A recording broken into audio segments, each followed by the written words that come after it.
Not only was it terrible, but literally the water was up past their front doors, and cars were being swept down this river as it was all downhill. I'm sure it was Boscut, whatever it was. I remember looking at it thinking, God blimey, you don't want to live there.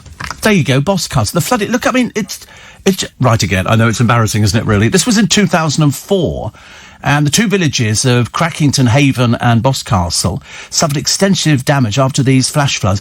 To see the water coming, and of course, not just the water that comes down, the mud that it brings with it. And so all these poor people's houses, I mean, you only have to look at it to realise to try and clear these places up is terrible. It's like, you know, when you get people who've sort of lost the bottom of their garden and then the house vanishes because the cliff that they're parked on is made out of mud and it absorbs all the water when it rains and then it just collapses. Happened the other day, didn't it, down near one part of the White Cliffs of Dover, which was, I mean, look at these things on the television. Where is this? I don't know where this is, but this looks like absolute carnage.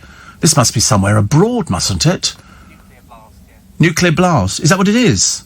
Good Lord. But I mean, I've seen it. When we were in Hong Kong years and years ago, back in the 60s, we had a typhoon.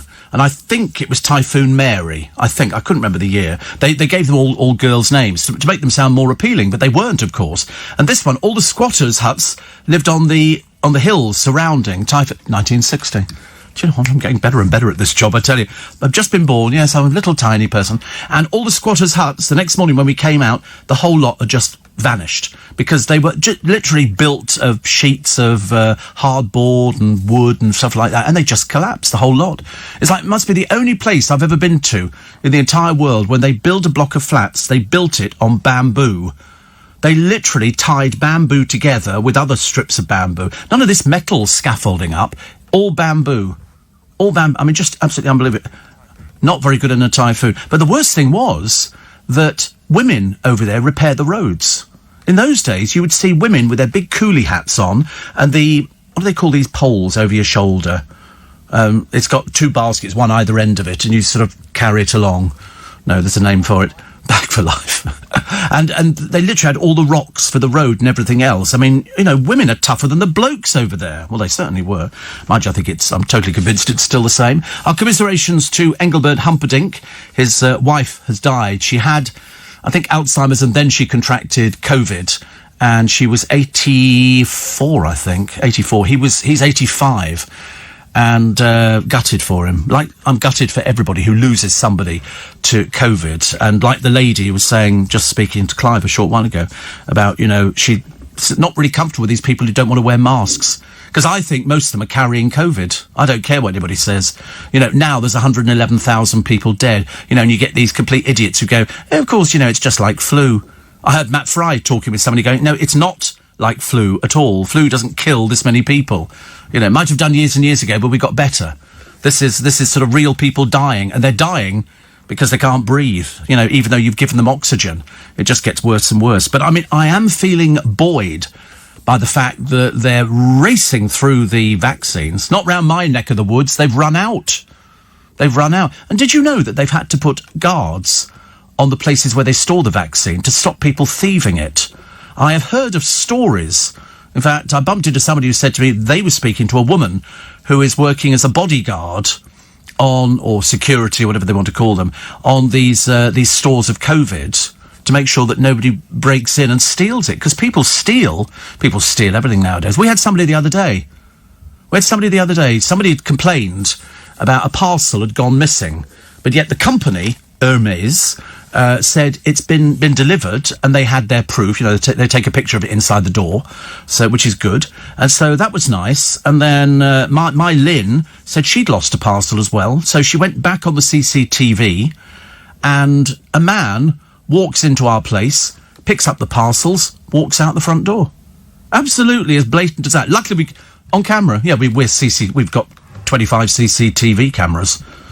Ain't nobody moving round our way, I tell you. But, I mean, this bloke walks in, picks up somebody else's parcels and walks again. You thieving little toe rag. We're going to get you, mate. We passed your picture on to the police. You've obviously got to be from the area. Or failing that, these people drive around after the delivery drivers, and then the moment they actually drop something, they pretend they live there and they go in, if it's flats or something like that. Dreadful people. Kerry Katona plans to buy her own farm. With what money, Sweet Pea? Where's this coming from?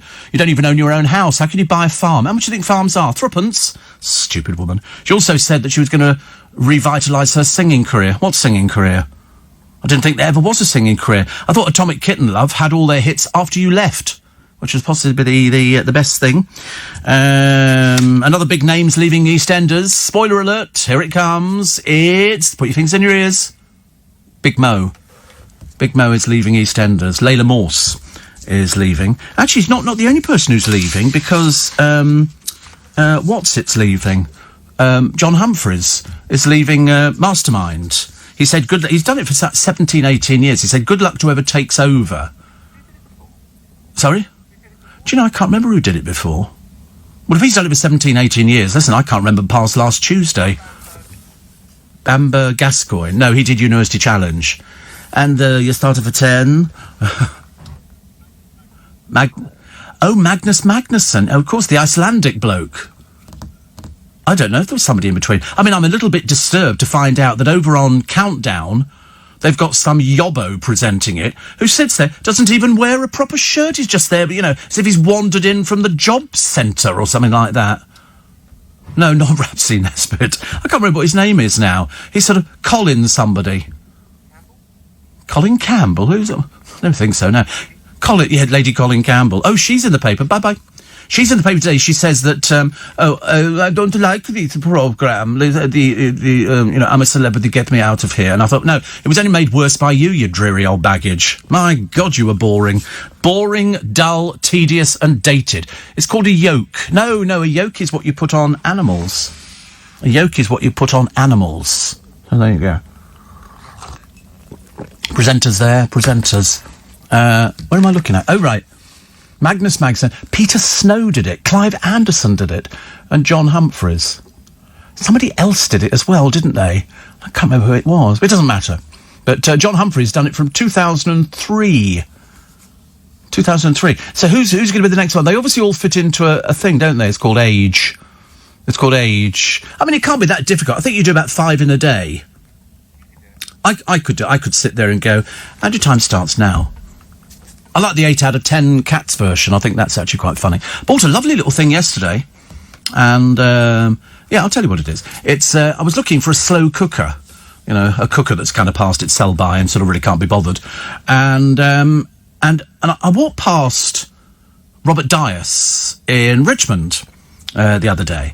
And I looked in the window and it had a picture of a slow cooker made by Tower. I thought, that looks quite nice. And what I didn't want... In fact, I didn't even know I wanted a slow cooker, but I've decided I do. And I didn't want one too big. One that says, oh, this will feed 5 people. No. I mean, it's made by... No, it's much better than that one there. And cheaper as well. And, is that it? There you go. $9.99 for 1.5 litres, a Tower stainless steel slow cooker in silver. It's got an off switch, a low switch, a high switch and a warm switch. But let me just explain to you, I mean, ideal for a single person. I thought so. I bought it immediately. And I told Zora Suleiman, she was very interested. But there again, I mentioned a few things to Zora and she's fairly interested in them. And, because we always sort of destroy show business before we start the programme. It always works a treat. And I saw this thing and I thought, I want one. I looked and I couldn't find it. And then there it was buried in the middle of a pile of things. And, I took it home. But if you think you're going to put stuff in it and it's going to be ready in half an hour, forget it. It's called a slow cooker for a very good reason. You're supposed to leave the stuff in there all day. Good grapes, aren't they? And so, if you put in, like I did yesterday, it took 3 hours to bring this thing up to heat, because it's slow. Even on high heat, it's slow. So on low heat, you could literally leave some... So you can go out in the morning, put stuff in there, stick the lid on, and leave it. When you come home in the evening, then it'll all be ready. Yeah, that's why it's called a slow cooker. That's the whole idea. The whole idea, because it doesn't heat up very hot. And I thought I thought for normally $19.99. I thought for $9.99. I mean, the power is 120 watts. It's brushed steel. The guarantee's 3 years, and it's cool touch handle. Allows you to lift the lid without an oven glove. which I always think is a bit pretentious anyway, isn't it? No, so I'd much rather burn myself, you know my history. And I thought for $9.99, I thought it was blooming good value. You could put all sorts of things in there. I'm going to try salad today, see what happens with that. But put something in, and just remember, you're going to leave it. If it says on the cooking recipe, or the thing that you're heating or whatever it is, you know, cooks in an hour and a half, you can almost take it up to about 6-7 hours. But then if you're out at work all day, it's absolutely fine, isn't it? Doesn't make any difference. Steve, it's Colin Murray. Oh, dreadful. He looks so... a right yobbo. That's my favourite word. He just looks slovenly. He doesn't look as though he's got the intelligence to do that sort of programme anyway. He seriously doesn't. And I can't remember where he came from or where he's going to. So Kerry Katona planning to buy a farm. No money. It's a bit like, Jordan. Oh, what am I planning to do? Oh, I don't know. Perhaps to set up another business that'll go bust, as they all do. Matt Richardson, apparently a comedian. He looks about 15, which is probably to his advantage, but in fact, he had no work in the book. Nothing at all. He's been a radio presenter, not very long, and he'd done some funny things, not very often. And that's what he says he is. He says he's a comedian, but they called him up because everybody's dropping like flies on Dancing on Ice. And so they've offered it to him, and he said he was about to quit the business. Isn't it typical? That Dancing on Ice programme just comes in and rescues somebody just when you're looking forward to it. He was sent home. Oh, he's been sent home with concussion. What, already? Oh, my Goldfathers. The former X Factor... Oh, he was terrible on the X Factor thing. Do you remember? Look at him. He's sort of... Oh, sorry, I always get confused when there's an advert that appears over the top of them. He's replaced Rufus Hound.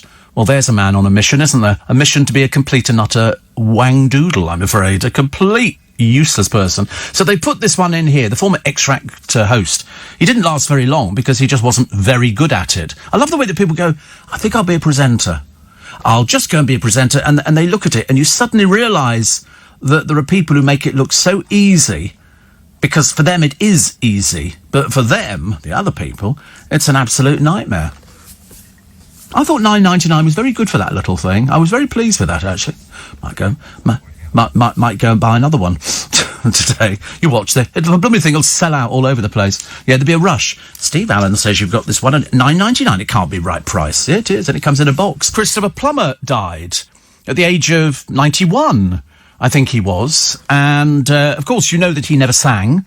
He was dubbed in... So when they went, Edelweiss, Edelweiss, that was somebody else singing for him because he couldn't sing for a toffee. I don't think he actually enjoyed making The Sound of Music. He thought it was too schmaltzy, and so he made the best of it. They never mentioned he was in the film Battle of Britain, which I thought was brilliant. It seemed to use every actor under the sun. But I thought he was very good in The Sound of Music, but he said it was difficult to try and turn it into something. I don't think he spoke to the children. You know, privately, I think he was one of those sort of people that, you know, the children were there and that was it. I think he spoke to Julie Andrews, but, I mean, she's just an icon, isn't she? A national treasure. I was watching a bit of YouTube of her earlier on doing a Royal Variety performance, and every time she went into do, a dear, a female... I mean, she was just gorgeous. I remember falling in love with Julie Andrews in my previous life, and sort of thinking, I think she's the best person ever. In every job that must be done, there is an element of fun. Fun! Fun! I loved it. She said, oh, she is, yes. I met her. I got flown out to Los Angeles. Yeah, I met her. We were talking about the anniversary of The Sound of Music. And I just sat there staring at her, thinking, it's only bloody Julie Andrews, isn't it? I did that upstairs when I walked through with John Cleese, when I was recording in another studio. And as I walked through, the entire office in one of our sister stations, Heart, turned round, and I went, it's only bloody John Cleese, isn't it? Oh, he's lovely. I loved him. I thought he was fab. I think they're all fab. I don't think I've had a bad one, actually. I don't think I've never had a bad one in my... I don't think so. Not that I can remember. Somebody that I hated because I had to agree to doing them all in the first place. The only one I hated was Yul Brynner's son. He was a right pain in the rear end.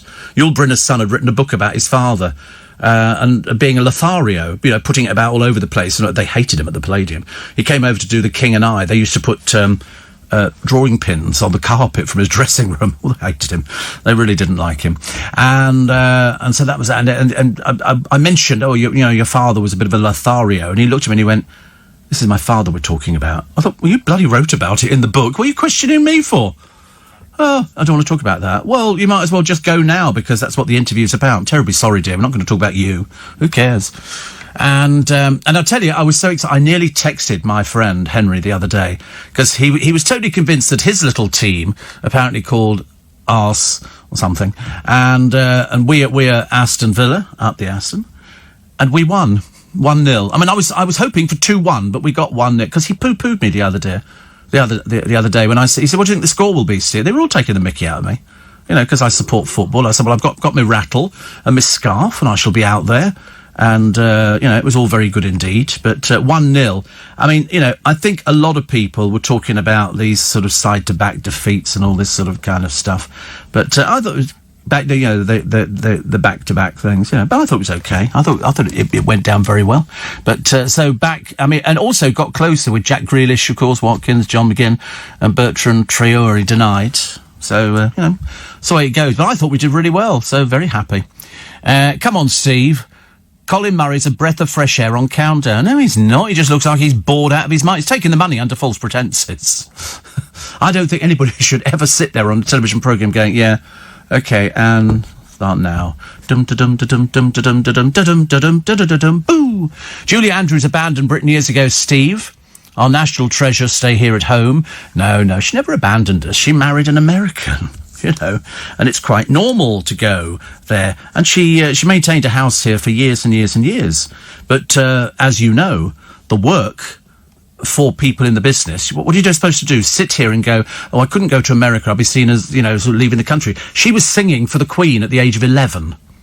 And then they sent her out to America. She freely admitted she was doing a show out there, and she was very lonely. She was only young. I think she was 16, 17. 18, something like that, and she went over there, but she absolutely stormed it. I thought she was brilliant. I never sort of, as far as I'm concerned, she's a very rare talent. I mean, it's rare that a child star turns out okay. Most of them go round the bend, or failing that, they don't make it from childhood into adulthood. Shirley Temple was a classic one, that when she was a little child, I mean, she was just sensational. She sang, she danced, she acted, animal crackers in my soup, monkeys and tigers, loop the loop, garlic, and so it went on. And she was brilliant. And then she turned like 14, 15, and I think she did a kiss in a movie, and people went, oh, they were horrified. So Julie, I also did Bobby Driscoll. So he was, he was one of the Walt Disney kids, wasn't he? But then he turned to guest appearances. I think about the mid-50s. Unfortunately, he became addicted to narcotics. He went to prison for illicit drug use.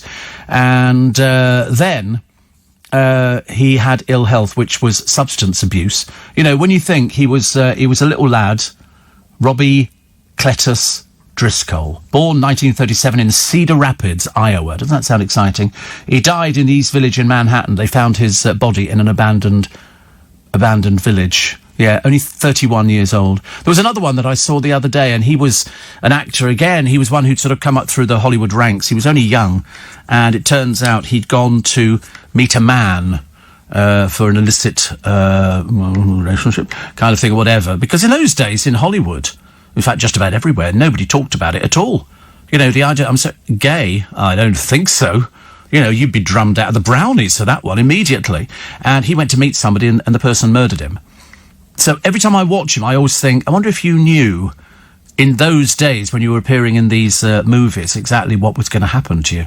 But, it comes down to the drugs, it comes down to and how many times have we seen it? We've seen it on loads of occasions. People who sort of, you think have got the most perfect existence, the most perfect life, and it turns out not to be like that at all. I'm quite glad, actually, really, that I was not only far too naive, but also far too addictive to ever take to drugs. I can't think of anything worse. I had friends who actually took drugs, and I can remember thinking at the time, it's not like have a cigarette, which I know is more addictive than heroin.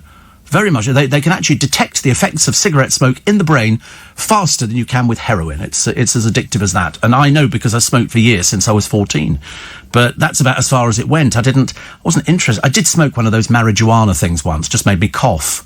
And, Yeah, very good show that day. My God, did that show race through. Woo, here we all are. That's why I was listening, actually, because when he came back to this country a short while ago, Richard Bacon did this programme on the radio. I remember listening to him thinking, are you on something?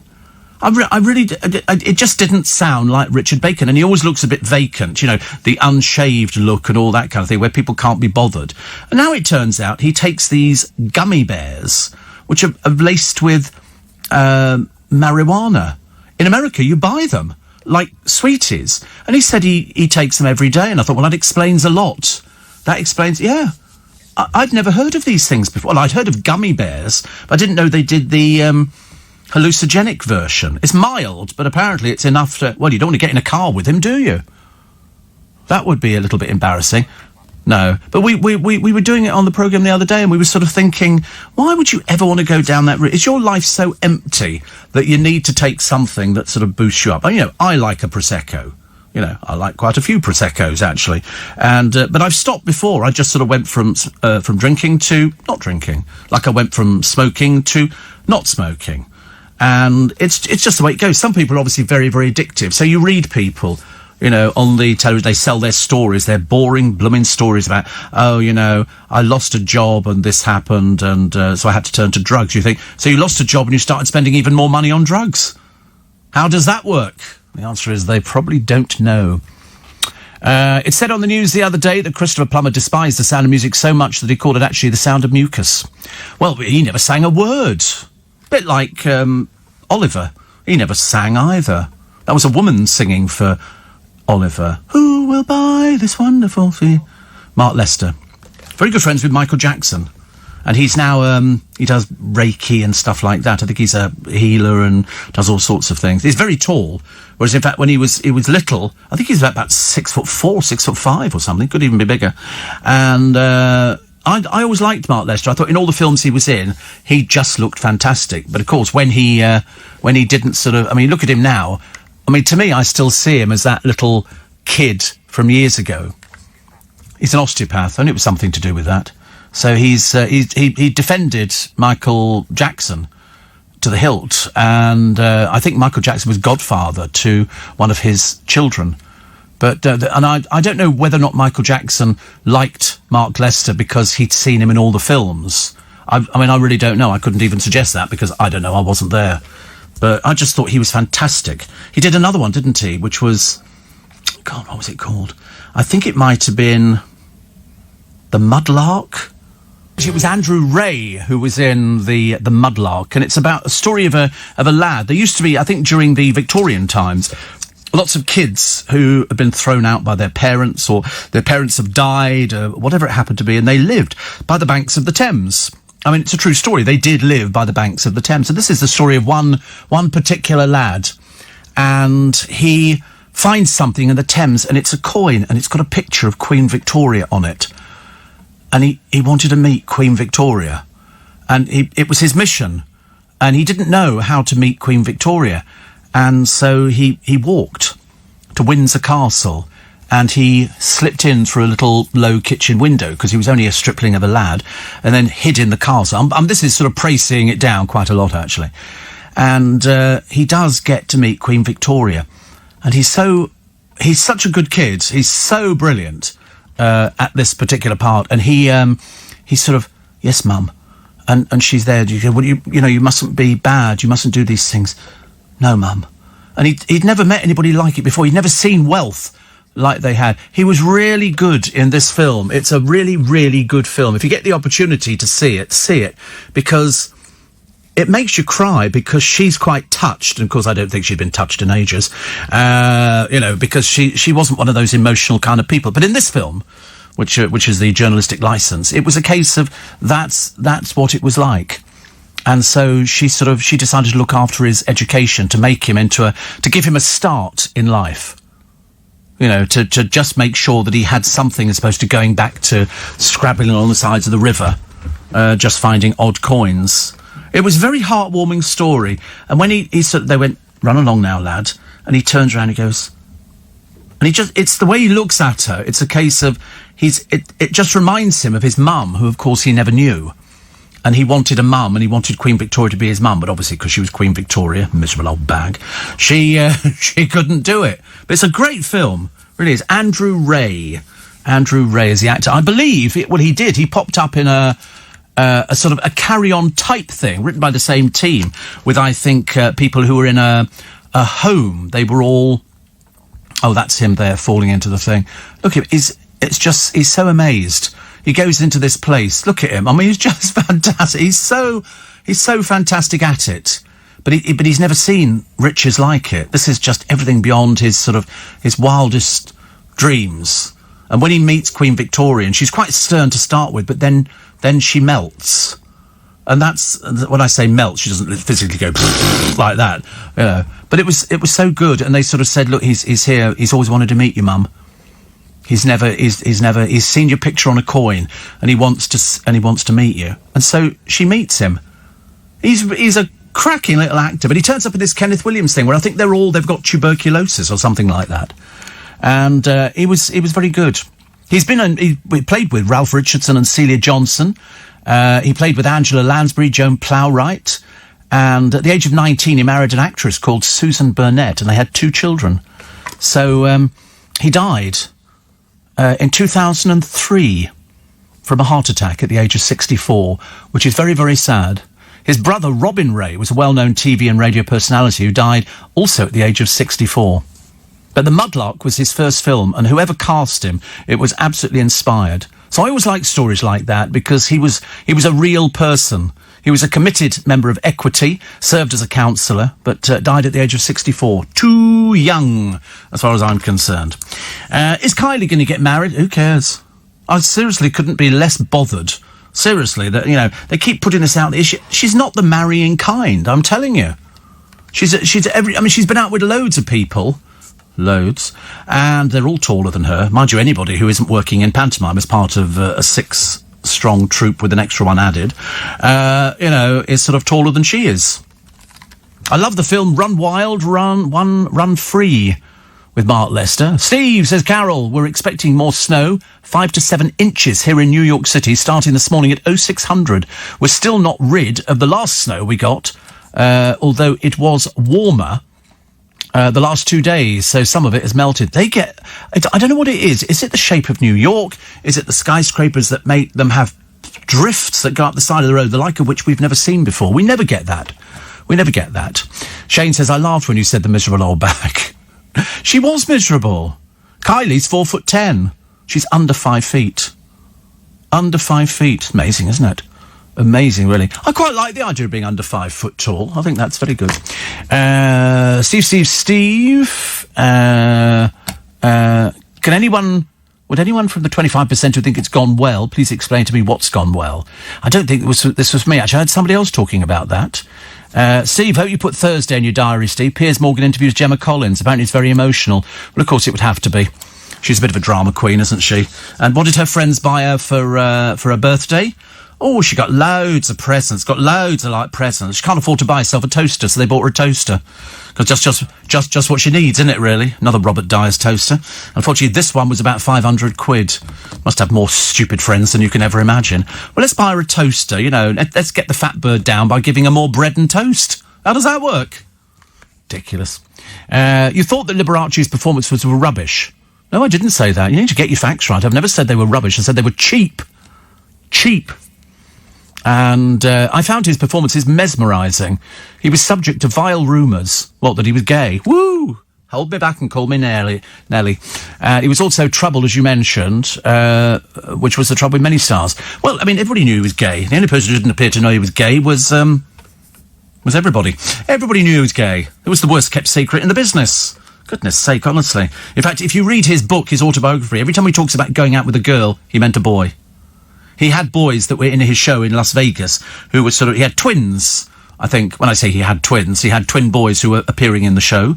And you need to see the film Beyond the Candelabra. That will give you an indication that Scott Thorson, who was his boyfriend for many, many years, Liberace had altered with cosmetic surgery. He sent him to the cosmetic surgeon with a photograph of Lee as a young person so that Scott could have this cosmetic surgery. Unfortunately, Scott Thorson's downfall was cocaine. And at one point, Liberace called the police and everything and threw him out of the house in Vegas because he'd found somebody else to go out with. And he didn't want to be troubled with him. But if you also remember, the big case in this country was Cassandra, who wrote for the Mirror and had, written about Liberace coming to this country, and to not praise too much of it, but to give you a little take, he called him this mincing puffball of flavoured ice because he was not butch. And it was a court case. Liberace sued Cassandra in the High Court in London and won. He won. I am not homosexual. I know people who are in the business. Yes, I wear scent. They didn't call it aftershave in those days. They called it scent. Everybody knew exactly what Liberace was. There was no two ways about it. But the interesting thing was that he sued Cassandra and he won because Cassandra had no proof. It was just the image that he didn't like. But there weren't vile rumours. Everything about Liberace was absolutely true. He had problems with everything. When he went to sleep, he couldn't close his eyes. So he slept with his eyes open because he'd had so much surgery on his face that they'd taken all the skin away from his eyes, so there was no eyelid to go down. So Scott wrote in his book, he said it was very odd to look over at him and see somebody sleeping with their eyes open. Very odd. Very, very strange. Computer problems, again, for Warren. I mean, even on a Sunday. He says, I thought it was going to snow today. And strange enough, he says, the Waitrose shelves were empty today, and asked the manager, wait a minute, what's going on? He said, people are shopping because of the snow. People are mad, aren't they? They're hoarding again. I mean, to be honest with you, I went out the other day. I go shopping quite a few days, and I don't have any trouble getting anything at all. I've never had. I picked up a couple of rolls of kitchen roll the other day, and picked up some toilet rolls. Absolutely fine. There's no shortage of anything. No shortage of anything at all. So, I've got enough things like that. But if people are stockpiling, they're the buffet, honestly. Does that mean you can't go out in the snow? The way it's going, the way they're actually, jabbing people left, right and centre, it's looking very promising. We might even have, because they've said all the over 50s by May. Well, it's not long. February, March, April. Hello, May. Hello, May. And that's good. Mind you, of course, I got the shock of my life in the post today. Your car tax is due. Another 530 quid or whatever it is. Seems like an awful lot of money, doesn't it, for driving on the roads which are such bad condition. But the head of the UK's coronavirus vaccination task force has said he's optimistic that the government will meet its target of vaccinating all over 50s by May. Number 10 have confirmed that the vaccine programme is intended to reach all those over 50 and those aged 16 to 65 by May, having previously said it aimed to do so by the spring. Fantastic. Can't wait. Cannot wait. And Monica says, I had my COVID jab yesterday. It was very quick and totally painless. The whole process was so well run and very smooth. Yeah, I spoke to somebody who said there were just 3 in the queue. 3 in the queue. The vaccine minister, Nadhim Zahawi, is on with Tom Swarbrick later on today. So, don't you think it's looking promising? I did. I do. I'm very happy. Jean Bayliss passed away yesterday at the age of 88. Yes, I knew that. She was the original Maria in The Sound of Music. And she also was in... What the dickens else was she in? She was in quite a few things, actually. Jean Bayliss, 88. And she was lovely, actually. Crossroads. She played Mrs. Cunningham. Died on Friday. She had bone cancer.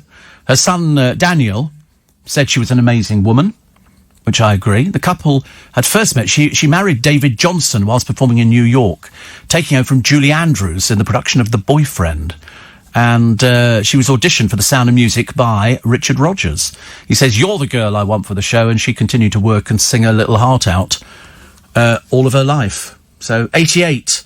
I hate to say it, it sounds very crass, good innings. But actually, even one of Colonel Tom's relatives, I think his daughter said, listen, he had a good innings. He'd have been so thrilled, to hear people clap. He went out on a high, achieving immortality forever and ever, and is undoubtedly already resting on his laurels, sitting at the Milkshake Bar in Heaven, which is open Monday through Friday, 9 till 5, and every flavour under the sun, including some you've never even heard of. The GC must be a big star, which is certainly big, that's a fact. Being interviewed by the incomparable Piers Morgan. No, listen, he's only doing it because she's of interest to people because she doesn't do anything. That's why. It's not because she's got any talent. Don't ever get confused by it at all. Was Liberace the one who said of his bad reviews, I cried all the way to the bank? No. He didn't get bad reviews. Liberace used to say, you know that bank I used to go to? I bought it. Things like that. And he'd show them all his rings. This all went on for the performances. He'd come out on stage in, a jewel-encrusted suit, which weighed a ton, and on top of that was a cape. And used to say, look at this, the buttons are made of real diamonds. Very expensive, but I couldn't come out in just the buttons, could I? And then he'd look at them and go, tempt me. It was just camp after camp after camp. He had all these outfits made, all in 3 sizes, which was normal, large, and oh my God. And he had all of these. Wasn't gay at all, couldn't have been camp, but that was his worst nightmare, apparently, walking on stage and somebody saying, oh, look at that so-and-so up there. Most of his audience were women who dragged their husbands along, and he had all these outfits. It's very, that you can buy. There's a series of, I think, 2 or 3 DVDs with Liberace on, a couple of the shows, Leaping Lizards, it's Liberace in Vegas, and you could see there was nothing on there. He just came on stage in the Rolls Royce, driven by Scott Thorson, who was his sort of pretty boy, blonde, cosmetically enhanced, and he drove on. He said, this is my friend Scott Thorson, and we all went, yeah. And you only had to look at Scott, what he looked like in the early days. They met over a dog, believe it or not. But I mean, God knows they can't have gone out dressed like this most of the time. But that's one there in his blue suit. He would stand there looking like the ultimate camp chauffeur, and then he would drive the car off stage again. Oh, it was unbelievably camp. That was the whole idea. The whole contracts for Liberace had to be, the clothing had to be more outrageous. I think at one time he was on, I think it was like $150,000 a week in Vegas. In the times when people didn't earn that in about 5 years. I mean, he was earning an absolute fortune, so consequently could afford to have all of these outrageous. Came over to London, did the Royal Festival Hall, and all he did, he came out here. He did play the piano, but he only played when he worked. He didn't sit at home and go, okay, give me the moonlight. No, he didn't do anything like that. But he came on and just said, do you like this outfit? Well, I'm just going to nip off stage and put on something even more fabulous. And he did. He came out with because once you'd seen one, you'd seen practically them all. But he was big busy. I mean, he was Vegas, like Siegfried and Roy were Vegas. You can see other people in Vegas. There are other big names, but nothing topped Liberace or Sinatra or Siegfried and Roy. Siegfried and Roy, I mean, there were loads of magic. If you go to Vegas, there's loads of magic shows. Really good magicians, 10 times better than Siegfried and Roy. But they did it because theirs was even bigger. There you go. At the height of his fame in the 50s to the 1970s, he was the highest paid entertainer in the world. He had 40 years, and they called him, ladies and gentlemen, Mr. Showmanship Liberace. And he would come on, hello. He was, I mean, he wasn't very butch, but he was a good piano player. He played, that's what he played. He played the piano. And he did it well. And then they had the dancing waters behind him. If you've never seen his show, you'll find it on YouTube. There's loads of them. And Betty White stated, I think in 2011, that Liberace was indeed gay, and she was often used as a beard by his management to counter public rumours of his homosexuality. A beard was a woman who you would pay, and they would sort of say, oh, yes, we're going out with so-and-so, and you think, no, you're not. No, you're not. Stop it. Stop telling lies. Go straight to hell. Who knew you worked on a Sunday, said Craig. Well, just about everybody except you. Yeah, the entire nation knows. Did you see the charming Bentley TI sell on bangers and cash for only $4,100?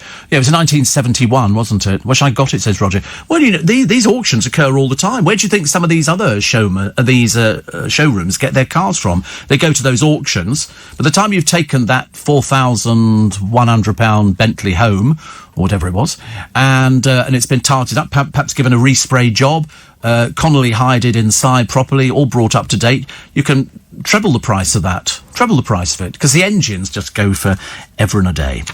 Paddy Doherty's rushed back to hospital. whatever. And the most hated British accent. What do you think it is? The most hated British accent? Brummie. No. You're right there. Is that Brummie? No. Cockney. Cockney is the most hated British accent. It does it. You don't find Cockney people.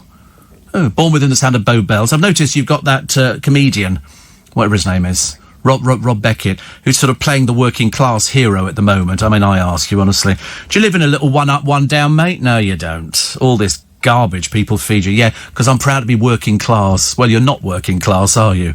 You're not working class. Listen, if you're working class, we're all working class. You have to work for a living. You know, unless you've won the lottery. Steve, we grew up in LA and went to Las Vegas regularly. Our dad, surprisingly, said Liberace gave the best show he'd ever seen. Well, it was because it was just people hadn't seen that much wealth on the stage. And when he used to show them his rings, he'd come to the front of the stage, he'd go, you want to see the rings? This one opens up, it's a piano, and it's all diamond encrusted. He said, do you want to see them? You should. You paid for them. And that was what, and people loved that. It was the coy camp thing. He said, I may not be good, but I got guts, you know, and all that kind of stuff. And he was actually a good piano player because that's what he did. It just became, he just played piano. Yeah. Yes, he just played piano. He didn't do anything else. This is Boogie Woogie 8 to the bar. I can read you the script from his shows and he'd play Boogie Woogie and then he'd speed it up. I mean, people were fine with camp, but I don't think they realised camp meant gay. They just thought he was a funny man. Like I used to listen to Round the Horn when I was younger on the radio, on the BBC with Kenneth Williams, you know, all that kind of... We just thought he was a funny man. We never thought anything else. I started watching the Carry-Ons again yesterday. Again, I went back to Carry On Cabby. I got the box set, yeah. They were so cheap. So cheap, about 25 quid for all of the films. I mean, it's worth every single penny as far as I'm concerned. Liberace used to say, I wish my brother George was here, says Harry. He had one of the biggest shows on television. And I think his theme tune was, I'll be seeing you in all those old familiar places, to everything that's bright and gay. And nobody twigged. Except, I know, spoiler alert on that one. Oh, my goodness me. But that was, he was a character. He was a character. You know, he was part of that sort of showbiz stuff years ago. Where sort of, you know, people welcomed people like that. Steve, if you like the Mudlark, you'd also like, A Kid for Two Farthings. Oh, God blimey, honestly. And Barbara Windsor had a part in that one. Yes, I've seen A Kid for Two Farthings. Good God, I've seen that so many times. So you can't tell me anything about films. I've seen everything. Steve, why do those women like GC have long false nails, eyebrows like caterpillars, and 10 tons of makeup on? Have you seen them without the makeup? Woo! Gross. Seriously embarrassing. We've got a single mum in the paper today who's been scammed out of $5,000. Why? She went on the internet and met what she thought was an American GI who looked great. Unfortunately, it was a scam. The person who was scamming her was from Nigeria and didn't look anything like the American GI and managed to get $5,000 out of her. And she went, I can't believe it. I looked at the picture of her. I thought, no, I can. It's a case of, you know, how many stories of these sort of people have you heard over the years? It's a case of, do you not see this a mile off? She says to him, we get on really well. So what he's doing, he's grooming her. But he's only grooming her to take her money. He's not interested in a relationship. Not interested. And they sort of go, but he really loves me. No, he doesn't. He's seeing you as a cash cow. And so she then goes, he will then drop the hint. Halfway through, I'd love to come over there and see you because, you know, I think we've got a future together. You know, and you know damn well there is no future for her because you've seen the picture. And, which is very cruel, isn't it? Very cruel. But anyway, so she then says, well, come over, you can stay with me. Yeah, right. she's got, yeah, I'll help you come, because he says, I can't, leave my mother and I haven't got enough money to pay for a carer to come in. And she goes, I'll send you the money. And so Dumbo sends the money. And she loses 5,000 quid because once he's got his hook centre, he goes, listen, my mother needs this medication. And over here, we don't have an NHS like you have. I mean, they know all the stuff to write about. He's saying exactly what she wants to hear. He keeps sending another picture. This is a real person in the picture, but not him. He's just lifted the picture from the internet. I can remember a friend of mine once, he showed me a picture of a beautiful sunset. unfortunately for him, I'd seen the picture only 2 weeks before on the internet, so I knew where it came from. And he said, a friend of mine took that picture. I said, no, he didn't. He said, he told me he did. I said, that's an internet stock picture. It's a library picture. He said, is it? And then he checked, he went and said, you're right. Nothing gets past me, I tell you. Nobody pulls the wool over the Allen's eyes, let me tell you. Not even when we're reading the news. Somebody says you're like an encyclopedia of knowledge. How can you remember so many things? I'm old. That's what it comes down to. When you're old, you remember things. Unfortunately, mostly at the wrong time. You know, somebody say, oh, do you remember so-and-so? Yes, of course I do. I can remember the smog in London. I can remember trams in Reading. All sorts, I know. Queen Victoria, I remember saying to her only the other day, you know, you're a miserable old baggage, aren't you? I remember when Harry was fun. That shows how old I am. Nice to have your company. It's Steve Allen's Early Breakfast. It's Sunday morning, and no, we haven't got the snow yet. We haven't got it, but people are still talking about it, as if it is imminent. It might be, actually. You never know. I might sort of drive home a little bit later and suddenly realise as it comes tiddling down all over the place. Talking about Liberace, says Warren. Danny LaRue had Liberace's piano in his living room above a Foyle's bookshop in Manette Street. I actually played on Liberace's piano. Ooh, I'm going to drop my phone. Very exciting about that, playing on Liberace's piano. He had loads in his house. He had all sorts of piano. You know, somebody's bought his house in the Hollywood Hills and they're restoring it to how it was because it had been vandalised and everything. I think that's atrocious, that somebody would vandalise something which is, you know, it's part of showbiz history. Dancing on Ice's Billy What's-Her-Face forced to quit the competition after banging her head. That was a bit lucky. And Maura Higgins, I mean, honestly, how can you ever be a model called Higgins? I ask you. Yeah, Maura Higgins. What's your name, love? Maura Higgins. Fantastic. She's doing a red-hot photo shoot. Yeah, it's becoming tedious already. Also, the WAG peace talks have collapsed. Apparently, Becky Vardy has turned down a make-a-break offer from Colleen. Oh, go away, the both of you. It's so boring. Seriously, just get on with it, do it, and stop moaning about it. You know, let's get an end result to this, because at the moment you're both tedious, boring, and dull, OK? A lot of troops want to quit, thousands, we are told, because of shoddy military housing. Well, I used to live in military housing years ago, and I didn't think it was shoddy at all. Perhaps people looked after houses better. No, we were in the forces. We were in the RAF. So we lived on patch, as they called it. I don't know why. Yeah, patch. We lived on this poor dog, which was enormous. I mean, it had all these families. And all the houses were the same. We all had the same gardens. Funny thing was, in those days, nobody bothered doing gardens all properly with grass and everything. It was just a piece of scrubland at the back with a washing line, and that was it.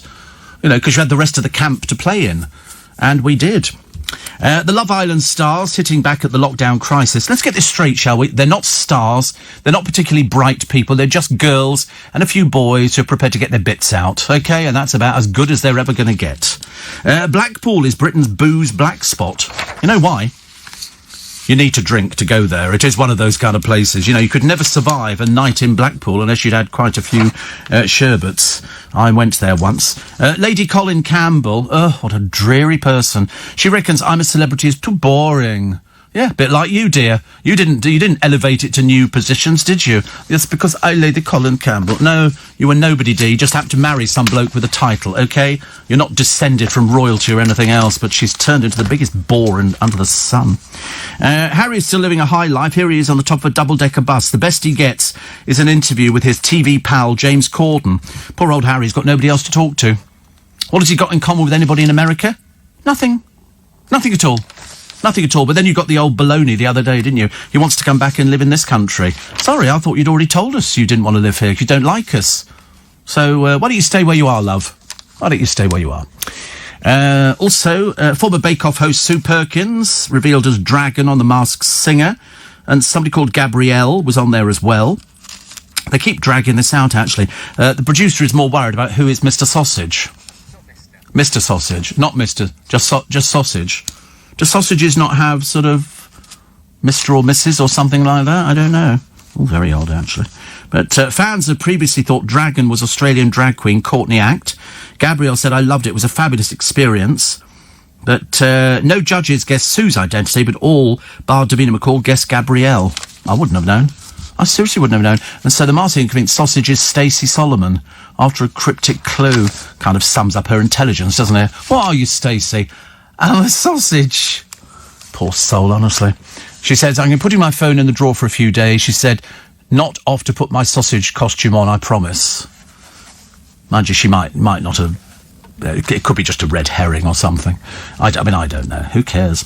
The ex-fiancée of footy ace Chris Eagles was left heartbroken after learning her actress friend Jennifer Metcalfe had broken the girl code to date him. Don't be so stupid, Danielle. There is no girl code. What are you on about? God, blimey. There's no girl... What is a girl? It's like girl power. There's no girl power. I could understand it if it was all female agents out there managing the girl. It's not. It's all men. It's all men. So, girl power, and that's the girl code. And so she didn't date him. Danielle has refused to comment. Of course you have, dear. Boring. Boring. She thought TV Hollyoaks star was Powell. I don't even know what this footballer does now. I'd never heard of him. He's a former Manchester United winger called Chris Eagles. What he does now, I've got no idea.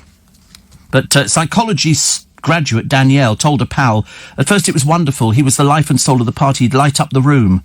He was funny and charismatic. He knew how to make me laugh and had great banter. He was just good fun to be around. Yeah, well, he's ditched you, hasn't he? He's gone with somebody else. Obviously, he didn't think you were much cop. So that's it. But anyway, Danielle heard that the pair were later at Jennifer's home in Manchester. Danielle says, I was so angry I had to speak to her. She was so cold on the phone. She said, I owe you nothing. I don't regret anything I've done. It's the lack of remorse. There's been no apology. Why should she have to be? He's ditched you for her. Apparently Chris Eagles is without club at the moment. He left Oldham Athletic last year. Oh, blimey, it's plummeted down, hasn't he? Man United, Oldham Athletic. Oh, dear me, that's a bit worrying, isn't it? But apparently they have children. Apparently Jennifer plays Mercedes McQueen in the Channel 4 soap Hollyoaks. Anybody? No? Thank you. Me neither. But I've always discovered, do you know whenever they did the Strictly Come Dancing, and it would come up with a name, and it would all go, who's that? And I used to go, bound to be in Hollyoaks.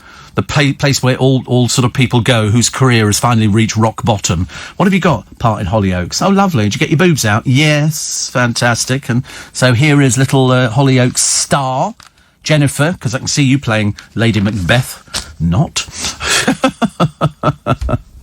84850. No snow in Portsmouth, Steve. Have you noticed that the news reporters are wearing masks? I think they have to, actually. Steve, snowing in Hounslow. I think it'll hit London also. I don't think... It doesn't actually hit London. Doesn't hit London. Here we go again. Oh, here we go again. Blackpool's an amazing place. It's a dump. What are you on about? It's a dump. Are there any places you do like? Well, wherever you are, we don't like it. OK, sum it up for you. You get the message? Blackpool is a dump. OK? It's where you sort of go there and you just give up completely. It was the only place that I went to, and we stayed in a posh hotel, which is quite difficult to find in Blackpool.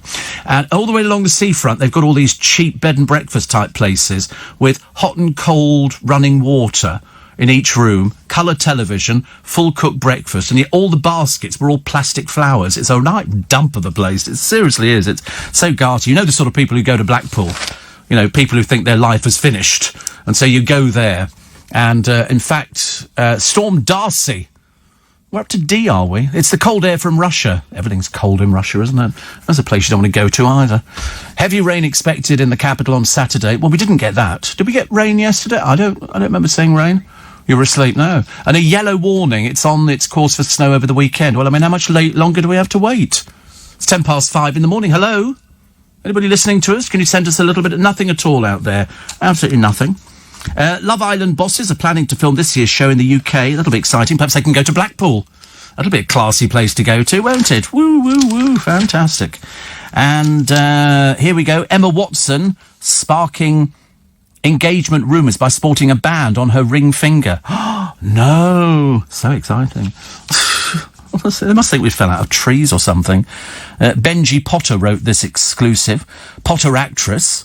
Harry Potter actress, said goodbye to tycoon boyfriend Leo Robinson. She was also wearing a T-shirt with the slogan Femme Liberté, which translates as free woman. Wow, he's a really good journalist, this one. My goodness, she's wearing a ring. So is that wedding ring? No, she's just wearing a ring on her finger. Like the one through your nose, Benji. Being led around, as you used to. I watch these farming programmes at the moment. I'm loving them.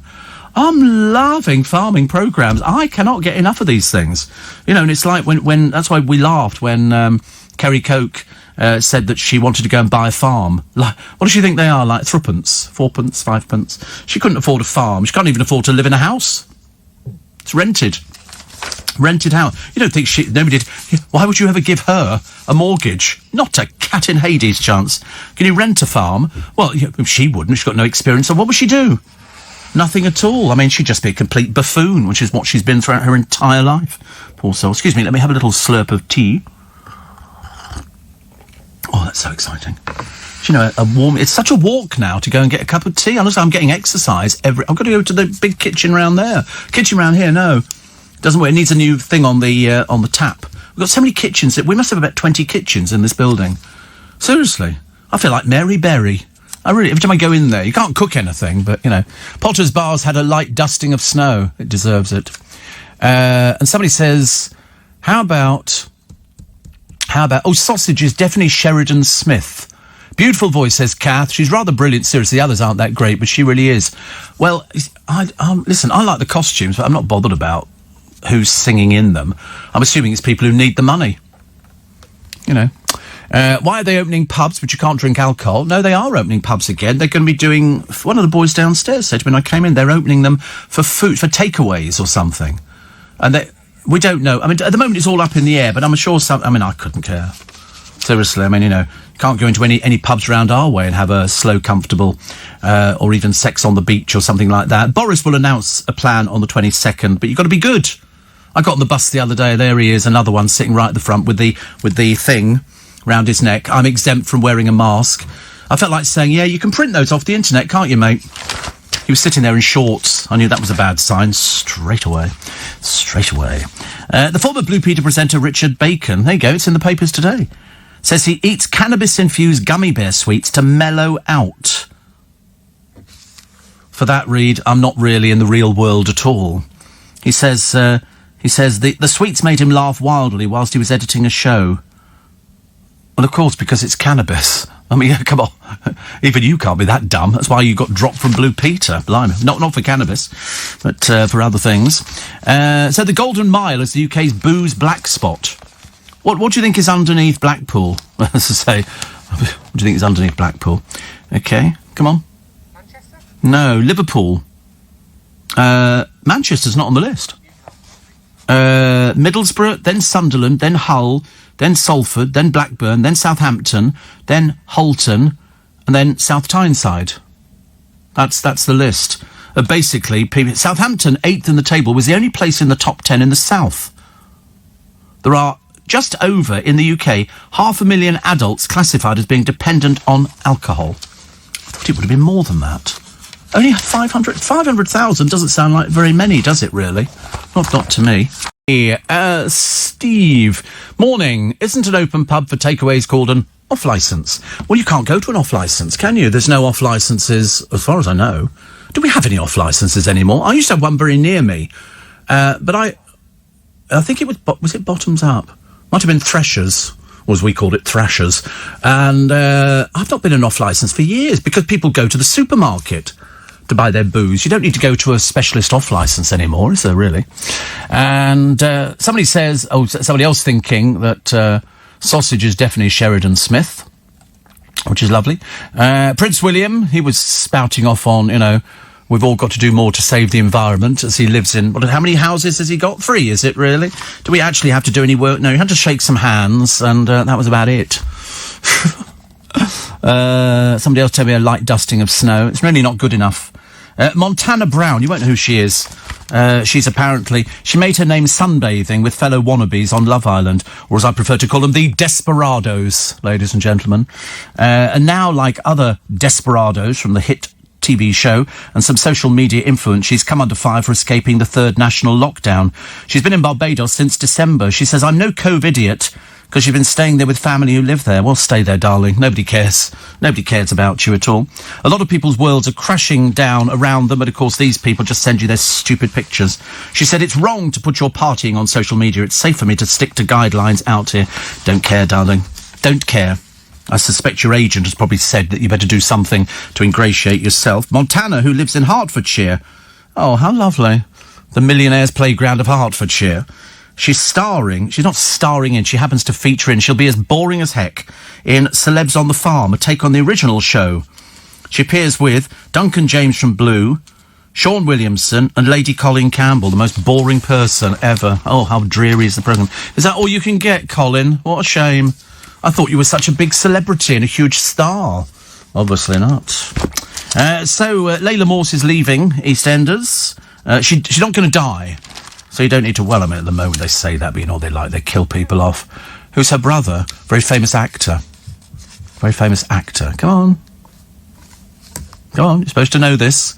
You're supposed to know. Gary Oldman, thank you. I interviewed Gary Oldman, and I've met her only the once actually. It was with Barbara, which was very sweet. So Corrie star Mark Frost based his Manchester accent on Liam Gallagher. I don't even know who he is. I'm obviously not watching the soaps. I'm not doing sort of up-to-date, am I? I'm really not, which is not good. Jailed Bronson, Penn's thriller. God, every time I see his name, your heart drops, doesn't it, really? You kind of lose the will to live. And a honey business set up by a Welsh brickie who failed nearly all his GCSEs is now turning over more than 11 million a year. Scott Davis set up Hilltop Honey when he was 22 and he's built it into the 26th fastest growing company in the UK. For all those people who say, oh, no, you can't set up a business now and be very successful, he's proved it. 9 months later, Holland and Barrett ordered 25,000 jars.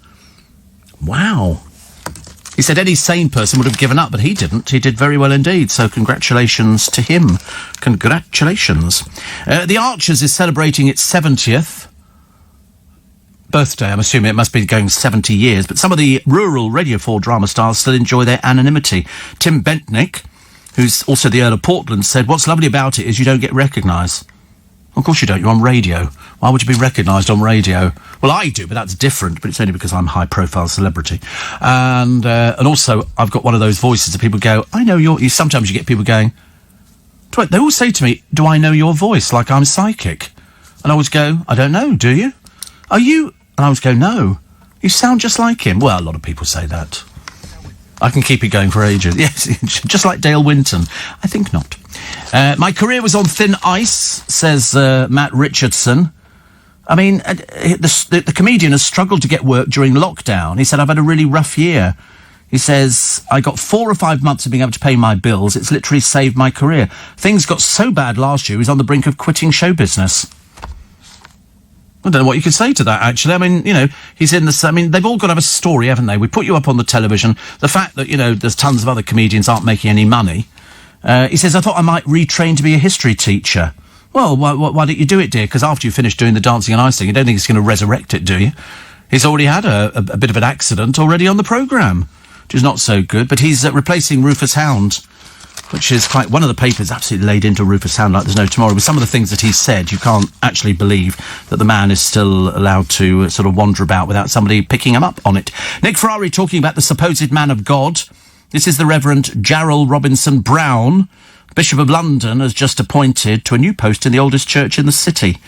And he talks about the cult of Captain Tom as a cult of white British nationalism. Funny that, isn't it? The curate says he has an interest in, among other things, liberation theology and queer theology. I don't even know what that is. What's that? We don't know. We have no idea whatsoever, but he looks as though he would probably know about it. That's why he's talking about it. And Nick Ferrari says, and there was me thinking our faith leaders are meant to care for our spiritual needs. Yeah, not this one. He's actually taken down all of his comments, which is probably the best thing he ever could have done, because it makes him look a little bit stupid. 84850. Somebody says off licences don't exist anymore. I had a sneaking feeling that they didn't, actually. I had a sneaking feeling that they didn't. Corner shops you would go to, but you wouldn't go to Oddbins or Threshers or... We used to have one years ago, Barrett's Liquor Mart. Barrett's Liquor Mart. Yeah. That was down at Shepherd's Bush. Freddie Barrett used to own it, and he did all his own adverts. Which was lovely. Steve, do you think that the royals, like William and Harry, do actually believe in saving the planet? I've got no idea. I don't know them. No idea. I mean, I do think sometimes it's a wee bit patronising when they go, you know, if all the young people did... Excuse me? You're telling us what to do? You know, the people who go out shooting birds out of the sky and killing animals. Oh, fantastic. Why don't you just preach to us? No, thank you. No, thank you very much indeed. Once you've learnt not to... I mean, that's what Diana hated about the family. They were hunting, shooting and fishing. And they all do it. They all do it. It's terrible, you know. I shouldn't imagine Harry's done it in America. I mean, he must be buying jigsaws like there's no tomorrow. And Eamon Holmes, honestly, we've had 2 rubbish stories this week. Sure sign his career's disappeared completely. One of them was that his fridge at home is full of sweet things.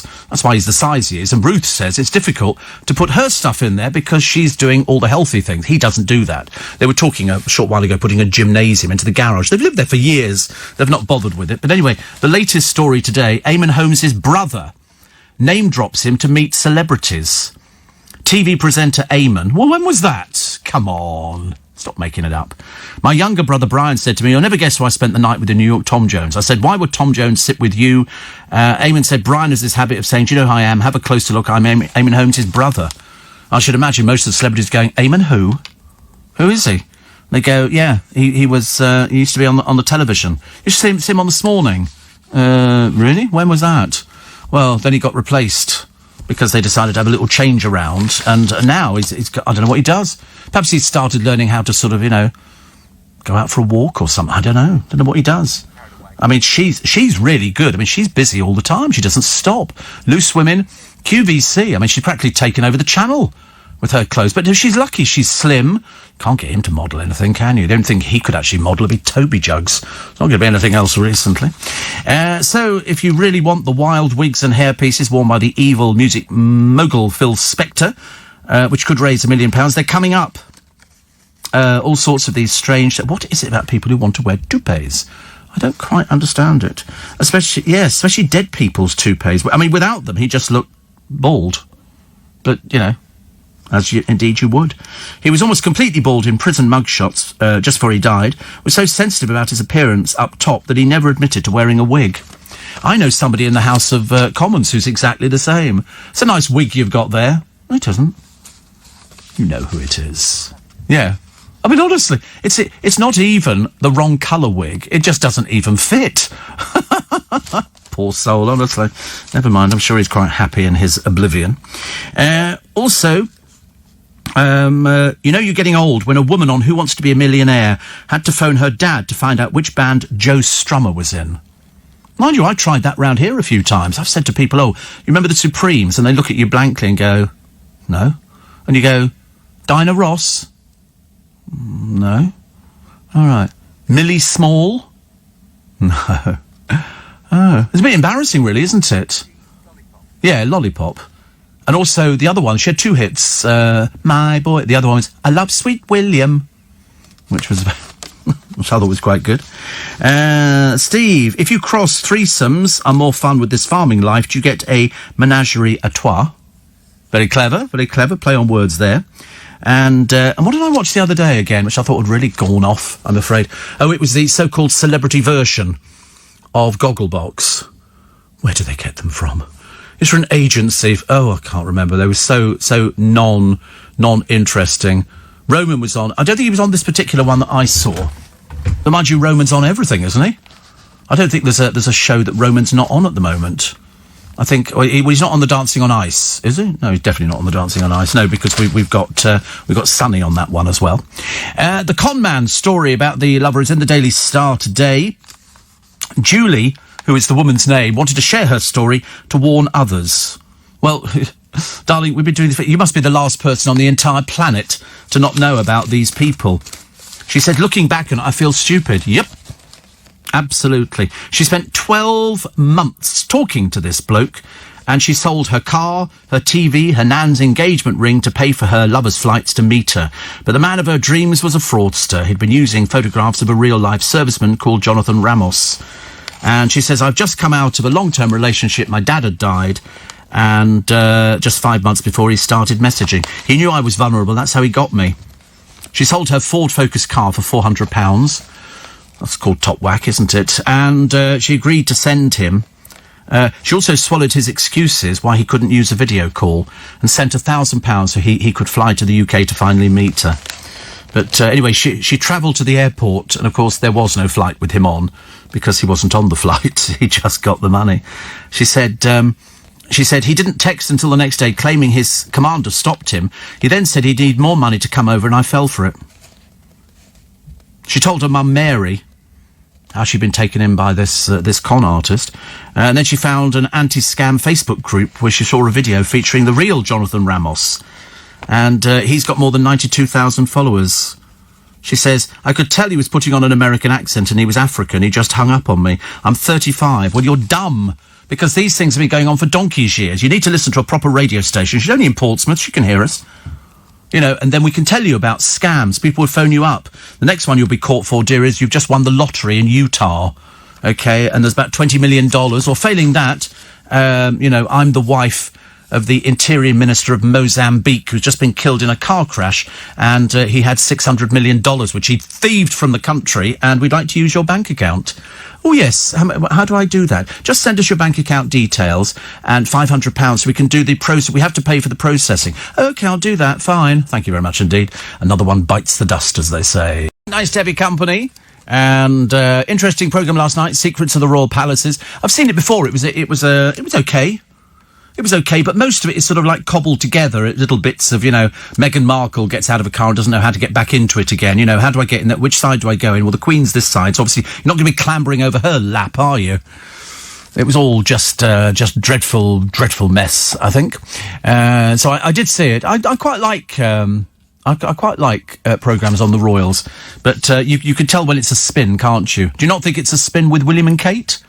You know, whilst Harry's not around or ever likely to be, and he even admitted during an interview with Tom Bradby that he said, you know, we are like brothers. He'll look out for me and I'll look out for him. I thought, yeah, that'll be useful in America, won't it? Pick up the phone. Can you nip back home? Sorry, America? All right, I'll do it myself. Bye. And he said, you know, some days we don't get on. Well, it's like, you know, everybody, isn't it? I suppose, really. Steve, I better return the Ferrari that I got you if you don't want any gifts, says Anthony. I wouldn't have a Ferrari if you gifted it to me. Yeah. Oh, so Nick Ferrari you're giving to me. That'll be nice. He'll be thrilled. No, I wouldn't want a Ferrari. I can't think of anything worse. Getting into a car so low down. I found it bad enough getting into some of my other cars, which have been fairly low and sporty. But I'd have to be helped out again. Sometimes you have to cling onto the roof to do it. It's all very embarrassing. I quite like the story of Joseph Flaville. Do you know who Joseph Flaville is? He's the 19-year-old who woke up from a 10-month coma in Staffordshire with no knowledge of the pandemic, despite having COVID twice.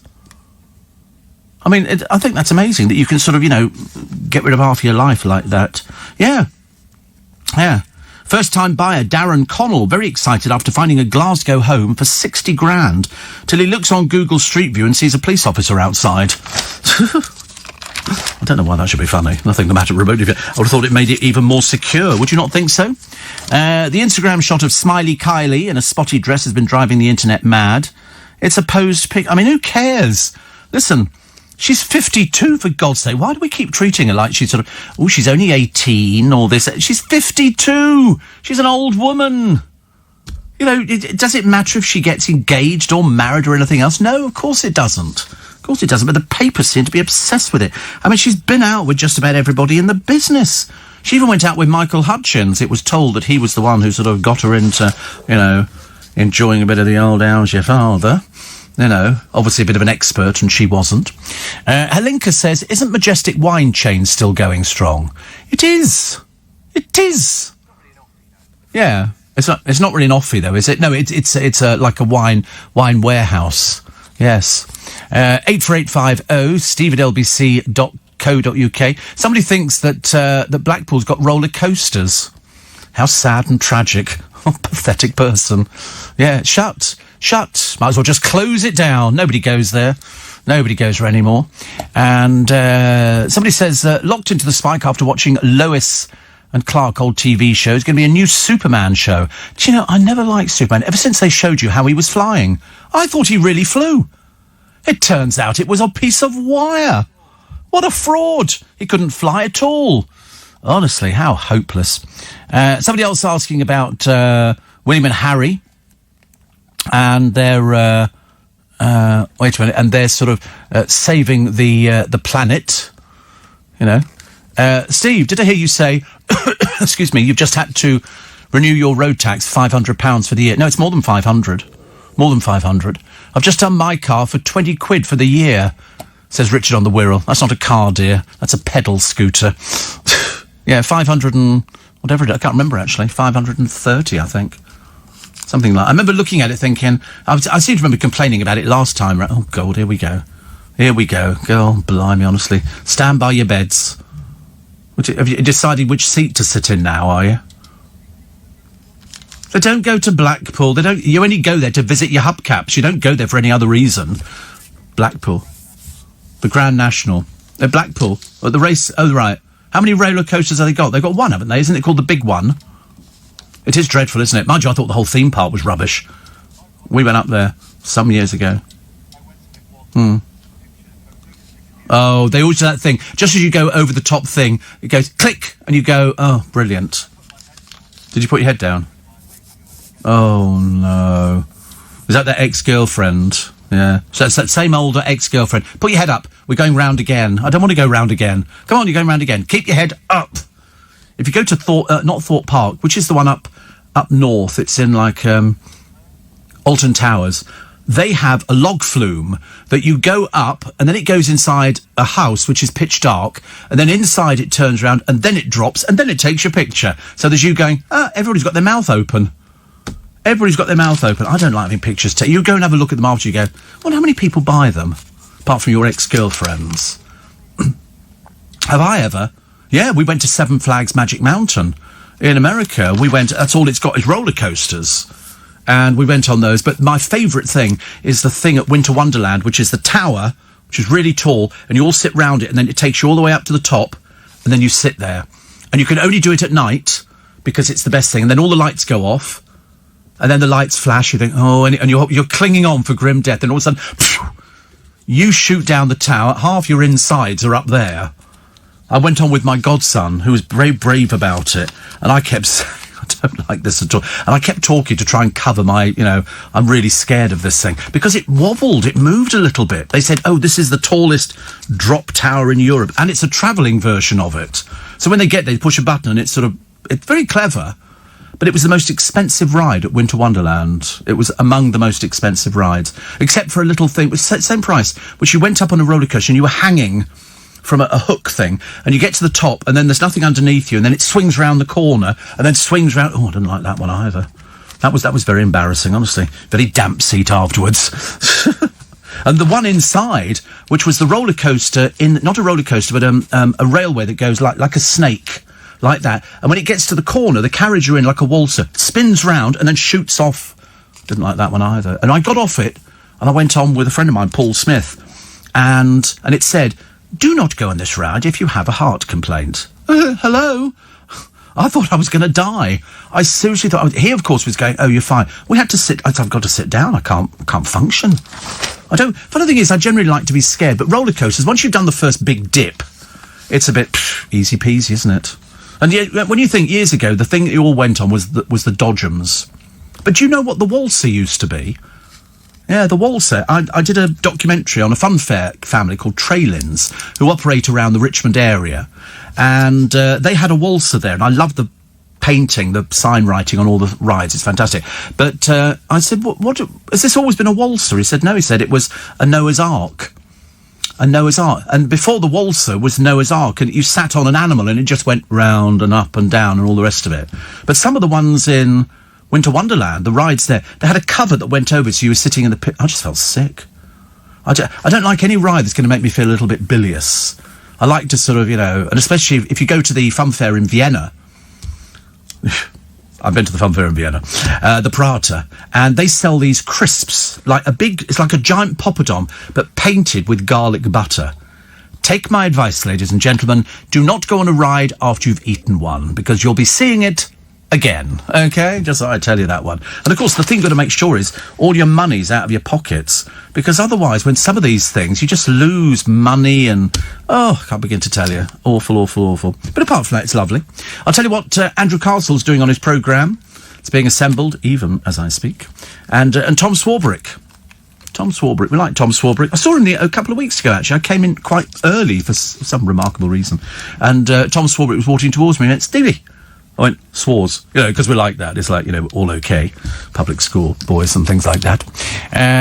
So £500, no, more than £500. Somebody else says £500. More than £500 for the road tax. I don't know why it is. Perhaps it's the car and because it's, I don't know.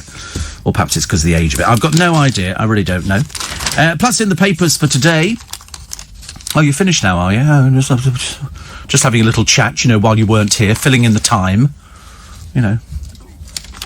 It's cheap, isn't it? It needs to be. Nobody wears any clothes up there. Have you seen them? The girls, they have the packet of fags shoved down the bra, and their wallet, or whatever they call it, in the back of their knickers. Nobody's got any handbags. I was quite horrified. I told you, perhaps I didn't tell you, when we went there for a magic convention in the Blackpool, whatever it is, and the Winter Gardens or something. And as we're walking back to the hotel, we were staying in a very posh hotel in Blackpool. I think it's called Number One Blackpool. And it's a boutique hotel. It's really good. They've only got, I think, 2 or 3 bedrooms and television in the bathroom and everything. It's a boutique hotel, well away from the riffraff on the front. And as we're walking back, there's a crowd of, let's just call them yobbos, from up there. And one shouted, "Hey, mate, can you tell me the way to Amarillo?" And so I went, yeah, he was Welsh, yes, he was lost. And I said, yeah, it's up there. I said, and then you go right, and then take the second on the left. I think you'll find it's there. And of course, because he was so dumb, he went, "All right." And that was it. We just carried on walking. Stupid person. Honestly. Nobody, yeah. Oh, yeah. Oh, dear. I'd never seen the lights. No, I've seen them on the television because they have the trams that go upwards and forwards, and that's quite nice. I mean, you have to have the lights up there. There's bugger all else, isn't there? Let's face it. Although we did go up the Blackpool town. We did go in the ballroom, which is beautiful. I mean, it's like you walk in and it's like it's all gold. It's all gold, but it's just the people in Blackpool. If it didn't have people there, it'd be quite a nice place to go to. Unfortunately not. Actually, that was the first thing I ever said about Blackpool, and Eddie Mayer lifted it for his programme. He said he thought it was the best thing. I was doing a review on Blackpool when we went there for this magic convention, and he heard it on where he came from, and he said, and they lifted it and started using it as an indie. He said, you should really do a travel guide to Blackpool. No. I'm looking at all these lovely pictures of Blackpool on my computer. It's lovely. It's a picture of the beach, nobody on it. There's a picture of the roads, no cars, and a picture of sort of trams and what it looks like lit up at night. It never gets that busy, though, does it, really? It's not a busy resort as such. I suppose years and years ago it was fashionable. Years ago it would have been before aeroplanes and trains. Steve, the ghost train was always my favourite ride on any fair, although very rarely found a decent one could actually scare you. Yeah, do you know what they do in Vienna? You won't believe this. Well, you will, because I'm going to tell you. And I've been, oh, God, if I've been to the Prater in Vienna, the fun fair there, 20 times, I've been 100 times. It was a day out. We finished work, and then you just wander off to the Prater and go get something to eat or have a wander. They had a big place there called the Schweitzer House, and they sold knuckles of pork, and it came on the Schweitzer House. I don't know. And you just bought beer. I didn't. I wasn't having any of that stuff. And no, there was no Prosecco at that time. I don't know what we had, but I probably had Coca-Cola or something fizzy with some ice cubes in it. Yeah, Malibu and pineapple. And you get these knuckles of pork, and that was quite nice. But all their ghost trains over there, and I don't know who ever thought of it, the whole idea of a ghost train, and if you go on some of the original ghost trains, they're tiny little carriages. If you're, over 6 foot tall, you've really got a hard problem fitting into these things, and they get 2 people in them. But the ones in Vienna are big. But what have they done inside? They painted it all with fluorescent paint. So you can see everything. It completely destroys it. It's the biggest pile of rubbish you've ever seen. So don't ever do the ghost trains in Vienna. They need to be pitch black for you to enjoy it. Yeah. When they had Winter Wonderland a couple of years ago, there was Irving's had their original ghost train down there. I used to love that. I always wanted a ghost train. But they're tiny. Tiny. Steve, same road tax as me, Steve, black cab. That's what Paul said. So it is 500 and something pounds, isn't it? Steve, road tax rules changed in about 2017. I'm keeping my 2016 diesel with free tax until it dies. Don't worry. Soon. Similar to the one, says Simon, on top of the Stratosphere in Vegas. We did the Stratosphere. We did it. I didn't rate. It's on top of the Stratosphere, and it just goes up into the sky. It's just sort of No, you can either do a bungee jump out the window, and the Strat Hotel, Casino and Skypod. This is in Las Vegas. Is that it there? Yeah. And so it's got this tower at the top of it. You can just see the light there. The car is fixed to the bottom of it, and it goes up, and then it just drops you down again. It's because it's so... I know. It doesn't sound that exciting, but I promise you it really is, actually. The Strat Hotel. And there's another thing that sort of takes you out, and then it leans over, and you sort of drop a little bit. But that's not scary at all. I didn't get scared by that at all. Oh, you wouldn't like that, would you? No. They've got the thing there, and then they've got the thing that opens up like a claw hammer. And you're all sitting there. I didn't think that was frightening at all. Not so good. The Grand Nationals at Aintree in Liverpool, not Blackpool, says Ken. Whatever. Happy Feast of St Mel. Apologies for my recent absence, says Donny, but I've been somewhat unwell with a very bad bug. All clear on the COVID front, but likely to be food poisoning. Cannot rule out trying to finish me off. Working on a list of suspects. It's like Miss Marple all over again, isn't it, really? Front page of the People, Margot Robbie, as you've never seen her before. They all say that, don't they? And you quickly turn to the pages, and it turns out to be quite dreary. Somebody said the tributes to Captain Sir Tom following his death have been heartfelt and moving. This is Rachel Bletchley's column in the Sunday People today. She says, this remarkable old soldier fought fascism in the Second World War, then became a beacon in our current battle against an invisible enemy. And he saved countless lives with his staggering sum of money. He truly was a great British hero, and the many murals that appeared on walls up and down the country prove that people need to immortalise him. His own family welcomed the idea of a permanent statue, somewhere they can go and reflect on his life. They've already got something made out of bronze of him with his walking frame, which you could put on the plinth in Trafalgar Square. Just him by himself wouldn't mean something, but him with his walking frame, that's the image that's in our mind. And I think it looks really good. It really is a good picture. So, let's see if we can get that. Wait a minute, where's the bigger one? No, there's a better one than that. Better one. It's a life... No. That's it, that one there. About 5 foot 10 inches tall and weighs about 170 kilos. It was commissioned 6 months ago, and it's good. He's pushing his wheels. Why shouldn't... that should go on the plinth. Brilliant. Absolutely brilliant. Another picture here. Former Atomic Kitten. Poor old soul, honestly. I don't think she was ever with them while they had hit singles. Kerry Coke-Toner planning to give old MacDonald a run by buying her own farm. She's eyeing up parcels of land where she can keep animals. Oh, God, honestly. Another failure on the way. Kerry, who says she's appearing on Celebs on the Farm. She says she thinks this utterly brilliant idea will help with her mental health struggles. No, it won't. Something else you can destroy. She says, I want sheep, chickens, pigs, goats, even alpacas. Where do you think the money's going to come from, darling? We're going to conjure this out of magic, are you? She says, I don't want cows. And she says, I don't mind getting my hands dirty. Oh, I'm sorry, that isn't farming. I should imagine farmers everywhere must be pointing and going, are you completely off your trolley? You've got to get up at like 3 o'clock in the morning. There's feeds, there's stuff like that. You're still working at 6 o'clock in the evening. You can't even manage an hour's work, can you, without complaining about something?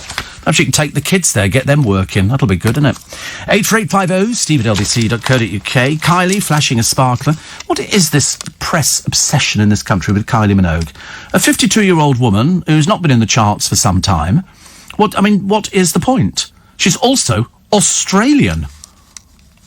I don't quite get... They're obsessed with who she goes out with. They're obsessed with, is she getting married? She's not going to get married.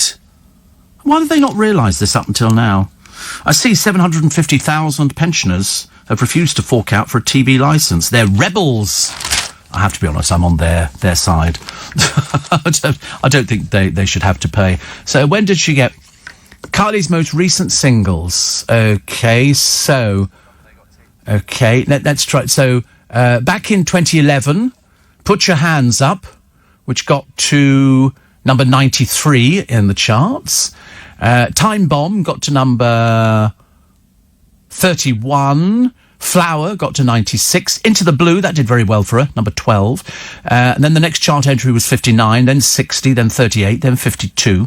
The last one, the 14th of January, Real Groove, got to number 95 in the charts. Can somebody explain to me what is the appeal? Quite clearly, it's not working. It's not working.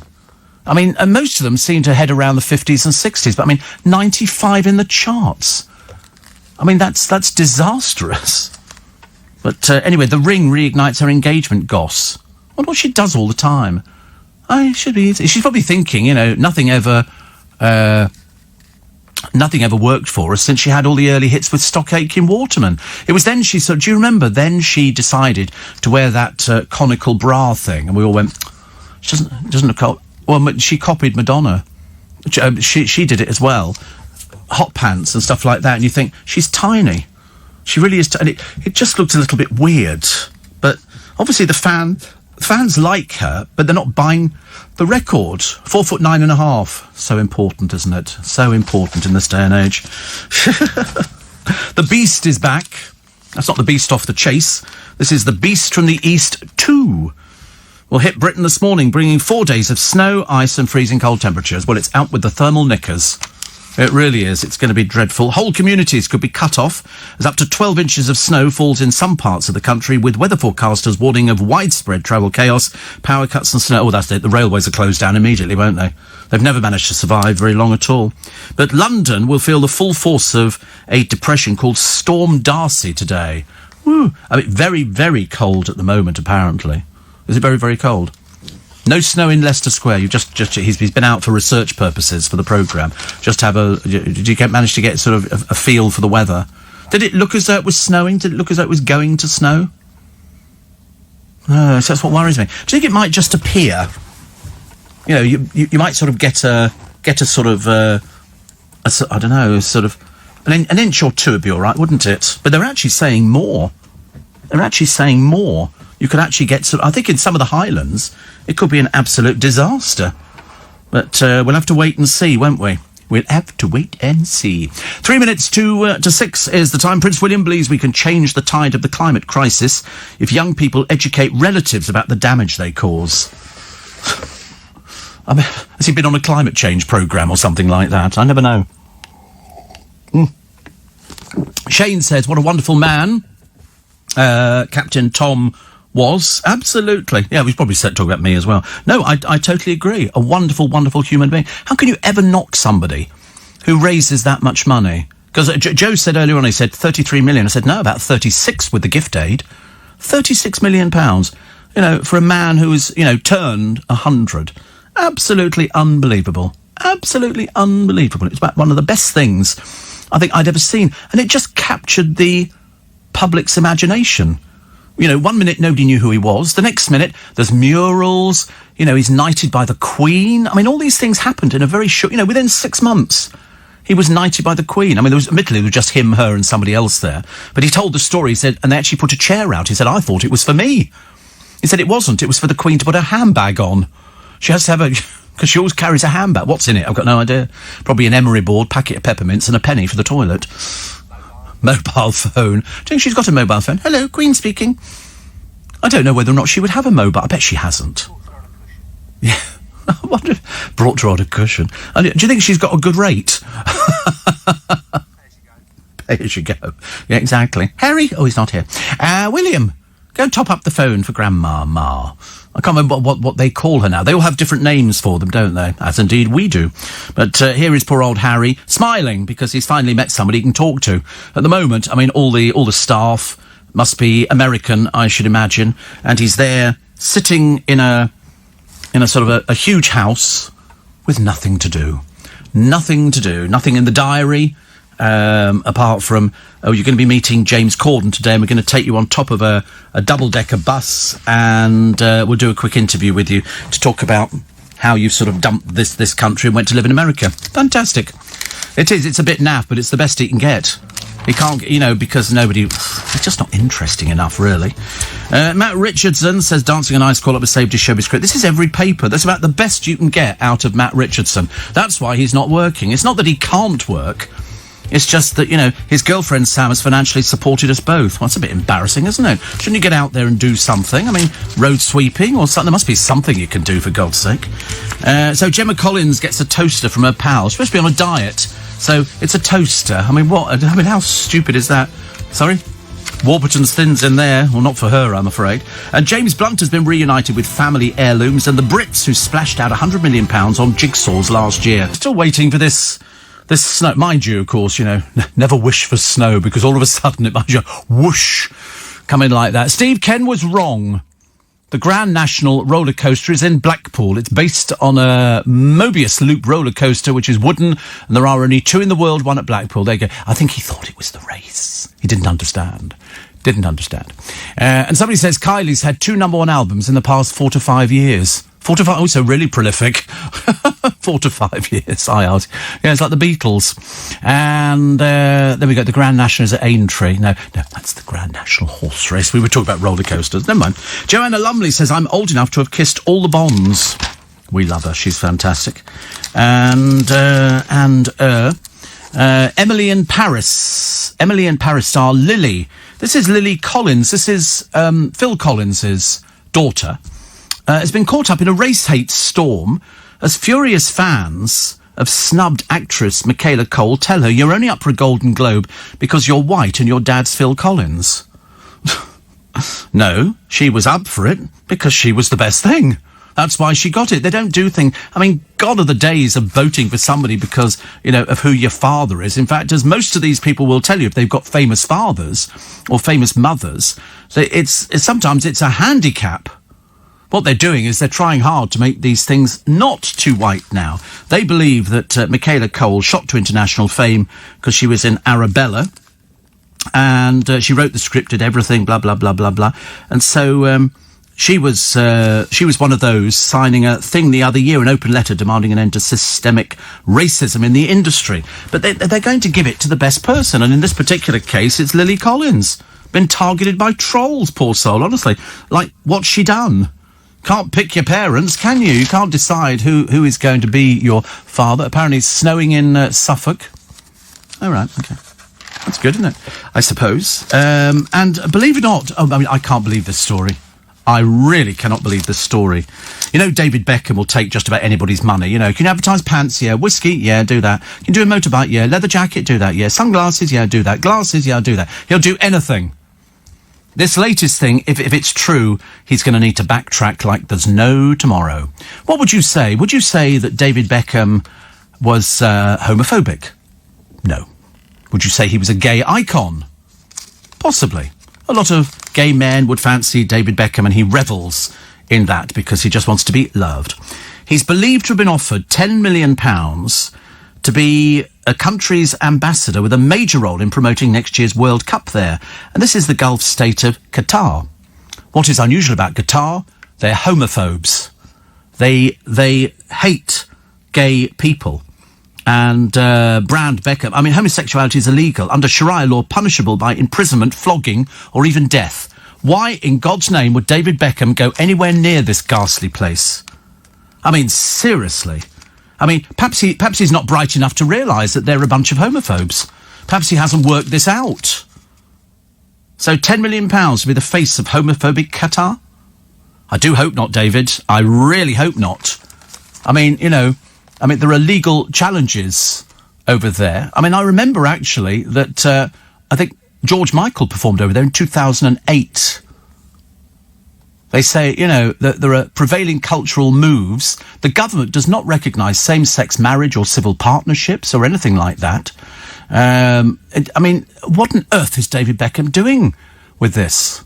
Absolutely, he shouldn't go anywhere near it. Absolutely appalling. The penalty, 7 years in prison. The death penalty is applicable only to Muslims for extramarital sex, regardless of the gender of the participant.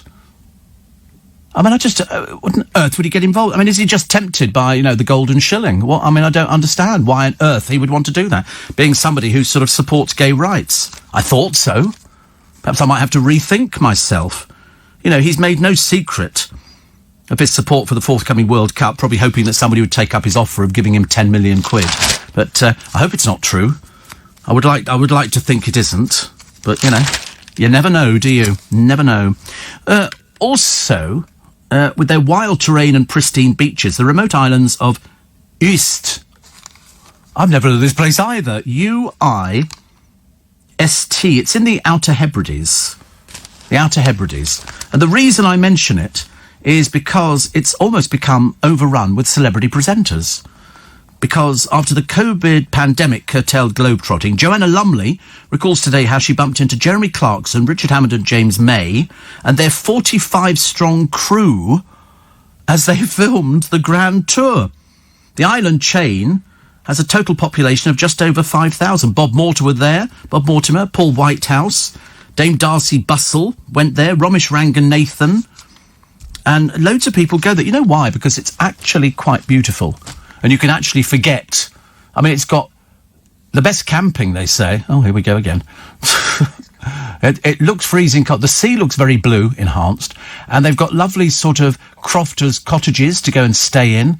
Whether you've got electricity remains to be seen. But it's what they call wild and beautiful. And it looks lovely, actually. I mean, it really does look... I wouldn't want to go there. But it does look quite nice. Yeah, I think Blackpool's more my sort of mark, actually. I mean, it does look very pretty, but I always worry about these sort of places where, you know, it's sort of a little introverted community. Can you imagine, though? I'm more upset by the fact that the Grand Tour has an entourage of 45 people on it. What in God's name do they do? Have you ever seen them doing films nowadays? You know, it was absolutely amazing. When you sort of, you see a film and you get all these people sitting, what do they do? And then you look at the list of credits and they go, Best Dolly Grip. And think, what's that? What's that? Yeah, Best Gaffer. Apparently Uist it's pronounced, says Craig. Uist. So there you go. Interesting, isn't it? And Steve couldn't get a puzzle 10 months ago. Now selling sites swamped with them, says Chris. I didn't. I mean, you know, you can get your own jigsaws made. Did you know that? You can have a picture of yourself. You send it off to this company. They'll put you on wood and carve you and have your own face as a jigsaw. Good, isn't it? Really. Make some noise. Yes. Oh, there's there. No, I'm banking on the make some noise for this year. I'm hoping Christmas tree baubles. I'm hoping. Whether we get Christmas tree baubles... I just fancy having 2 Christmas tree baubles. Good Lord above, honestly. Yes, that's yes. Yes, that's lovely. And, see, Elvis appeared on the Steve Allen Show. I wish people had stopped knocking it, you know, goodness sake. He was with me, you know. Yes, Elvis in conversation with Steve Allen. But I think a couple of, you know, bright silver balls in gold, you know, lettering the Groovy Gang, Christmas...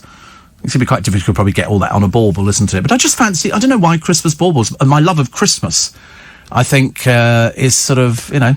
Tina from Moray says, I'm swimming round Uist in July, the Scottish Caribbean. Tina's in Moray. Which must be near the Moray Firth, then, isn't it? I'm assuming. I'm useless up that... It's no good asking me, Tina. I'm hopeless up that neck of the woods. I mean, listen, I'm within a spit of being in Trafalgar Square. I'm in Leicester Square. I'm a spit from being at Piccadilly Circus, a spit from Regent Street, Oxford Street, Buckingham Palace, Admiralty Arch, all the theatres. I've got quite a number of theatres round here. The Houses of Parliament, Westminster Abbey. Got it all round here, I tell you. Victoria Station. It's all within striking distance. It's not too far away at all. In fact, I am the cultural hub of the universe. We are here. Not snowing in Peckham, says Donna. Can't wait. Yeah, I don't mind looking out the window at it. I don't want to be in it. I don't want to drive in it. Fresh snow on the roads. No, thank you. I'm going to pootle down and get home as quick as possible. Don't have to... It's just... Also, you get in and you're so wet, aren't you? And it's just not so good, actually. Simon says, Joanna Lumley is indeed a wonderful person. She successfully campaigned to bring retired Gurkha soldiers to Britain. Never did a better day's work. I love her. She's always been... we've always got on really, really well. How old is Joanna Lumley? Oh, she's about... Here we go. 74? What is she? How old is she? Here we go. She's 74. Unbelievable. Never wrong. Steve, you wouldn't go near the Outer Hebrides, says Nick. There's no M&S food there and no Costco. Oh, well, that's it. It's out straight away, isn't it, really? Yeah. Is there a Robert Dyson? Can I buy a Christmas tree? And also, if there isn't any electricity and we're having to work on candles, where do they come from? They get delivered by the boat. You know, not sure whether I could cope with that. But I just quite like the idea. You know, I think that's sort of lovely. But I mean, you know, Steve, tell us more about you and Elvis. I don't want to discuss it. It's private. It's a conversation I always said I would never have with anybody else. You know, and I don't intend to do it on this morning's programme. Gibraltar has given jabs to 40% of its residents, compared to Spain's 4%. 4%. I should have asked Chris and Steve the other day. Only 4% of people are getting the jabs in Spain. I would get mine in my area, but a friend of mine who's already had it, she says that they've run out in our area. We're waiting for new stocks. Well, I hope temporarily. Don't say anything else. We've been told it's all by May, and it's Sheila's birthday. Sheila's birthday. My lovely Sharon's, who's the mother of my godchildren. No, not Sheila Fogarty. No, and also it's Chris's mum's birthday tomorrow. So Sheila's birthday today. So Sheila and Mike, and Chris's mum's birthday tomorrow. So many happy returns of the day. I hope they're listening. That'd be awful, wouldn't it? I mean, I've got to mention a funeral tomorrow on the programme, which is strangely enough, actually. You know, we've never done it before, but it's a guy called Tommy. Traveller funeral, and what they're trying to do, they've got to limit the amount of people that can go to 30. Well, normally for something like this, and for this particular guy, it would be about 2,000 or 3,000.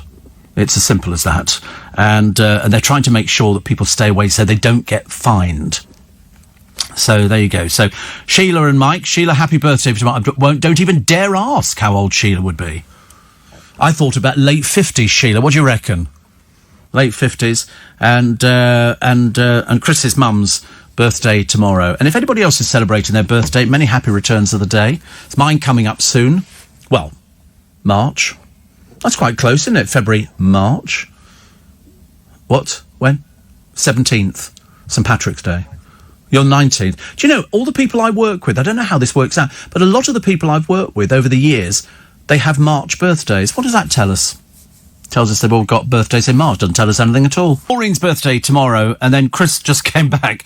He says, thank you. How are you? This is the father of my godchildren. He says, Sharon said you promised to ring her 2 weeks ago. Thank God you're on the radio. At least we know you're still alive. I wouldn't guarantee it. I could be a pre-record. I might not even be live. It's an old show. This one was first broadcast in 1967. You'd never know, would you? Listening to it. I bet you. They had snow down there before. They sent me a picture of their snow that they had.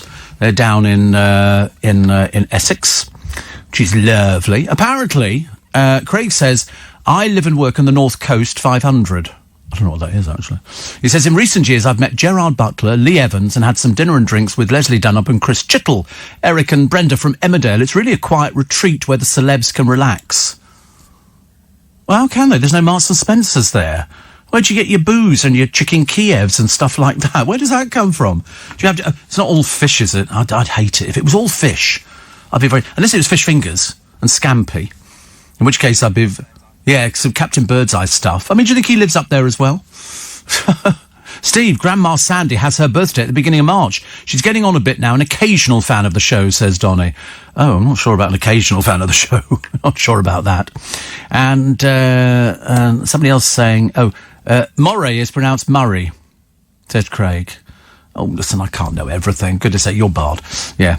We had Top Gear filming here on Oban Airport runway last week. Dozens of crew all staying in the Premier Inn. Oh, dear.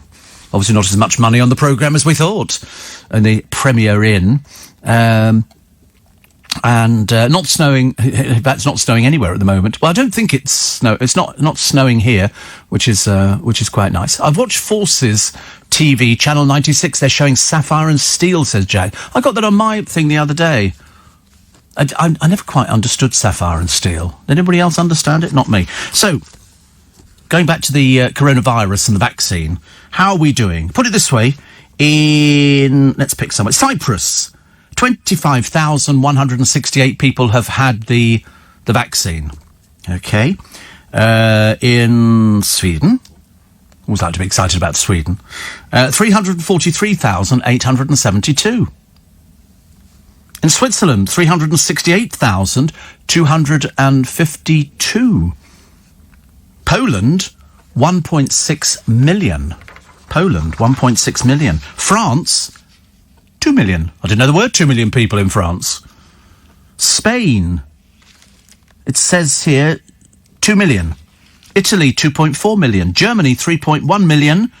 Top of the list, the United Kingdom with 11.4 million. I mean, we are streaks ahead.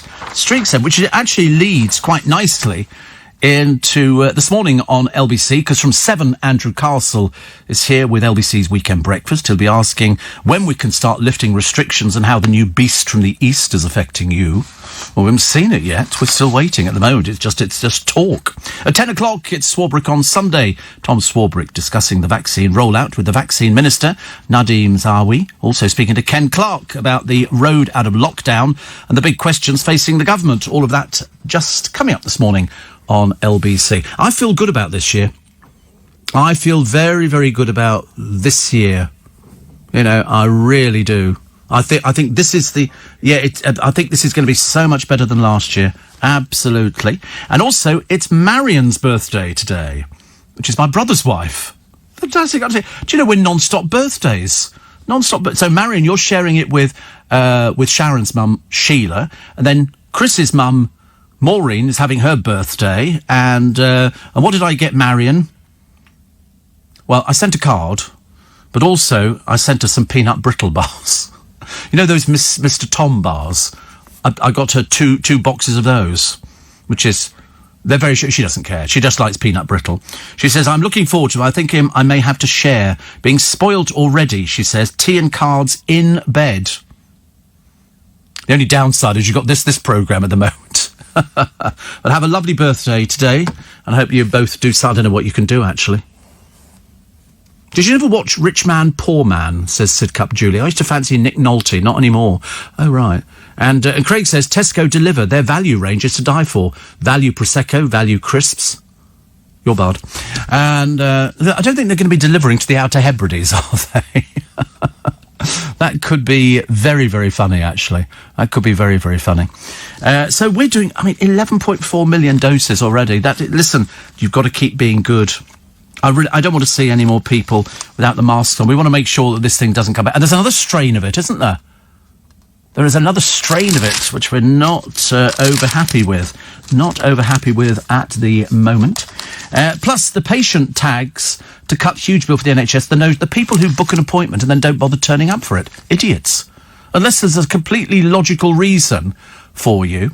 And then there was do you remember the baby's birthday party? A 1-year-old child had a birthday party and a load of 14 adults turned up. These are idiots. These are people of limited intelligence when it comes to grasping celebrations. A member of the public, quite a number of members of the public, reported seeing party banners outside the gathering. 24 people, including 10 children, bunched into a small flat. Each adult was fined £800. Fantastic. A number of people had travelled from Birmingham. Officers said the revellers were also having a family barbecue. Police issued £11,200 in fines. Good. That'll teach them. Stupid people. Absolutely ridiculous. You know, it's idiots like this. It's in Victoria Street in Mansfield. Honestly, the rest of the people in the street must be going, oh, they're always like that. You know, the regulations are there to protect everyone. Really disgusting. So I'm glad they got fined. That'll teach you. Won't be doing that again, will you? Peasants, honestly. It annoys me so much. What's the point of having rules in this country when some people are so thick they think that they could just sort of ignore it? No. You can't. I would report, absolutely. Of course. Without a shadow of a doubt. Still chilling, 61 years old, a fridge that was bought when Supermac was Prime Minister. Somebody's got a microwave from 1985. And it was bought for £229. Well, you can buy microwaves for peanuts now. They're like 30 quid or something for a microwave. A hairdryer from 1968. Tony Heap and his wife were given it as a wedding present. 52 years later, it remains in full working order. Unfortunately, what they do is the same as anybody who's got a hairdryer, what do they use it for? Defrosting your freezer. Which means you must have a very old freezer, because most freezers now are frost-free. Which is very interesting. So their fridges from 1960. Their hair shears are from 1941.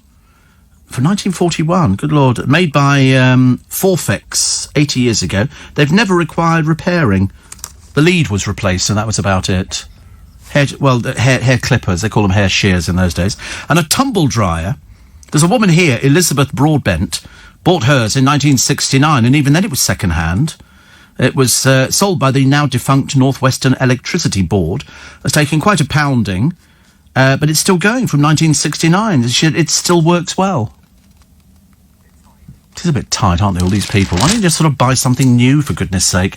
Also, he loathes Tom Jones songs but loves jazz and studying UFOs. On the eve of his century, 100 things in the paper you never knew about Prince Philip. Apart from the fact that before he married the Queen, he was broke. Absolutely brassic. They had their for their wedding, which I think was on November the 20th. Breakfast was coffee and toast topped up with gin and tonic to steady his nerves. Absent were the Duke and Duchess of Windsor. 11 years after his abdication, they were cold-shouldered by the palace because of their German connections. They do push people out of the palace, I have to tell you. That's why my heart bleeds for poor Harry. You know, it's not going to go well. The cake was 4-tiered, 9 foot tall and weighed 500 pounds. Among the 2,583 presents were 16 pairs of silk stockings and more than 100 nylons, a cylinder vacuum cleaner from Hoover, an automatic potato peeler and a Siamese kitten. Just what you wanted it for your wedding. And when asked by Giles Brandreth about his similarities with his eldest son, Philip interjected, yes, but with one great difference. He's a romantic and I'm a pragmatist. That means we do see things differently. The Thursday Club was an all-male weekly lunch group founded by Philip and others at Wheeler's Restaurant in London, just up the road from here, actually. Famous guests including David Niven and Kim Philby before he was outed as a Soviet spy. One member, Philip's cousin David Milford Haven, sold his story of the royal wedding to a newspaper and clubbers named him Rude Word of the Week. The Queen Mother hated the Duke of Windsor. Well, she didn't like Wallis Simpson, that's a fact. In fact, they really didn't like Wallis Simpson. She was a brash American. And but I always remember the picture of the Queen Mother standing at Windsor waiting for her body to come back.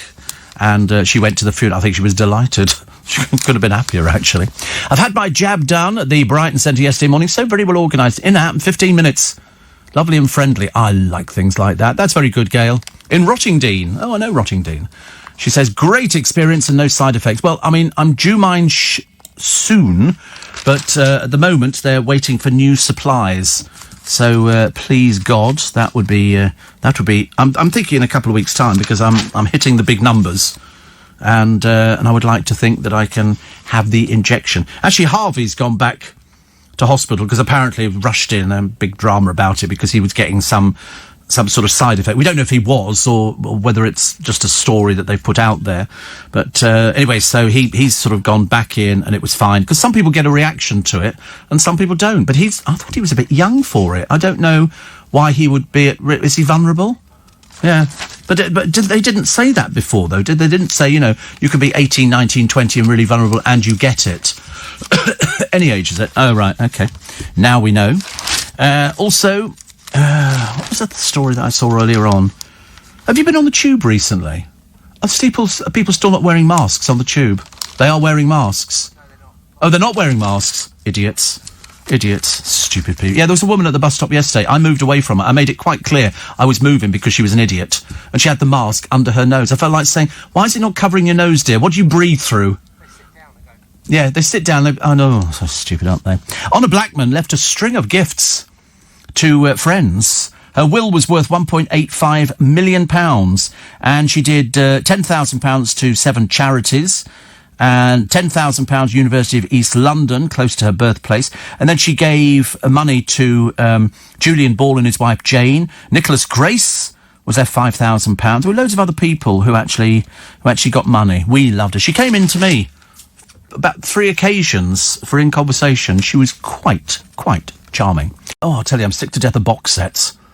I've got more box sets at home now. I mean, apart from the Carry On ones, which I started watching yesterday. And if it snows today, well, that's going to curtail me. But I've got haddock chowder today. Haddock chowder. And it's chunky haddock chowder. So that's going to be today's lunch. I'm very much looking forward to it, actually. There's something quite comforting about a soup. There's no sort of logical reason why I would be having a soup. It's only because I haven't had soup for ages and ages. And are you all doing... Oh, it is delicious. Honestly, I promise you. I mean, the best one I found, it's the only one I found, is the Marks and Spencer's one, because it's chunky pieces. It didn't used to be chunky. It was all a bit, can you spot the fish in there? And I do like haddock, because as Phil Vickery said, it's one of the tastiest fishes. If you go and have cod, it's a bit bland. But if you have haddock's a little bit stronger, and you can do... It is creamy, yes. It's got potatoes in it and vegetables, and it's creamy. It's quite delicious. Quite delicious. In fact, I'm salivating even telling you about it. So I think I might have that today. Pop it in a little saucepan. Slow cooker. Yeah, no, I need it a bit quicker than the slow cooker. I'll have to put it into something else, which is better. Snowing in Birchington, says Gareth. It's not snow. We've got nothing here. I don't know when this is supposed to be coming down. As I say, all of a sudden, do you know what's going to happen? I'm going to walk out the front door and I'm going to be... A blizzard, going to be knocked to pieces in a snowdrift. That was like my Auntie Enid some years ago. I mean, she went out. She was always told, be seen.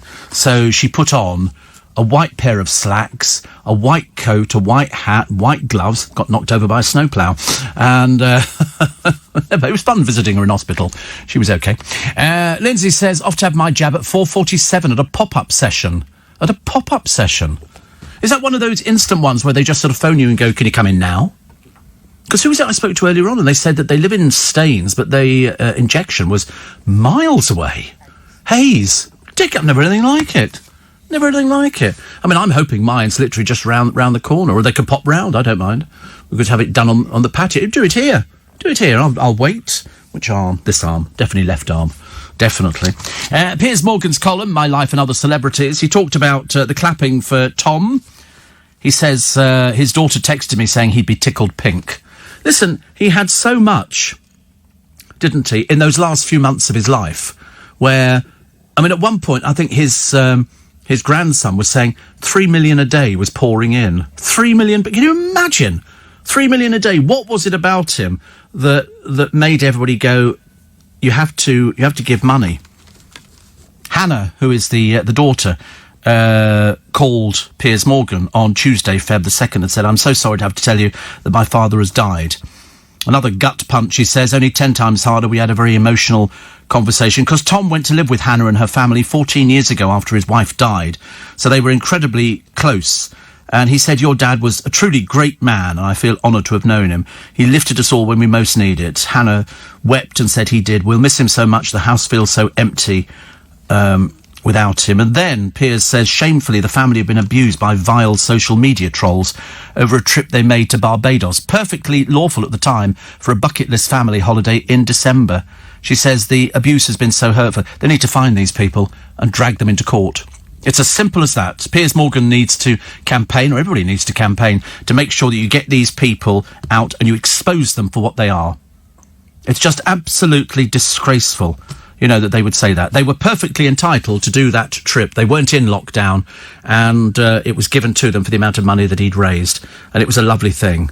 A really, really lovely thing. But, you always get those sickos. The people who write the abuse to somebody. It was like that. What, do you remember the woman from years ago? I always remember it because it had such a bad ending. She killed herself after she'd written all this vile stuff about the McCanns. I mean, she'd been sending them things for ages. And she was a churchgoer, if you please. And then she got doorstepped. Somebody from one of the TV stations, and of course she obviously thought, I can hide behind this. You can't. And so she was doorstepped. And she couldn't handle the shame. Good. I'm tempted to say, you can't have people like this. It's just disgusting, writing things to the family who've lost a daughter. And to do it to somebody who, listen, obviously the whole world and this country loved Colonel Tom. That's why they gave £36 million, for some of these peasants who write this stuff. Limited intelligence, they are. They're the sort of people who don't have any friends. They don't have a job.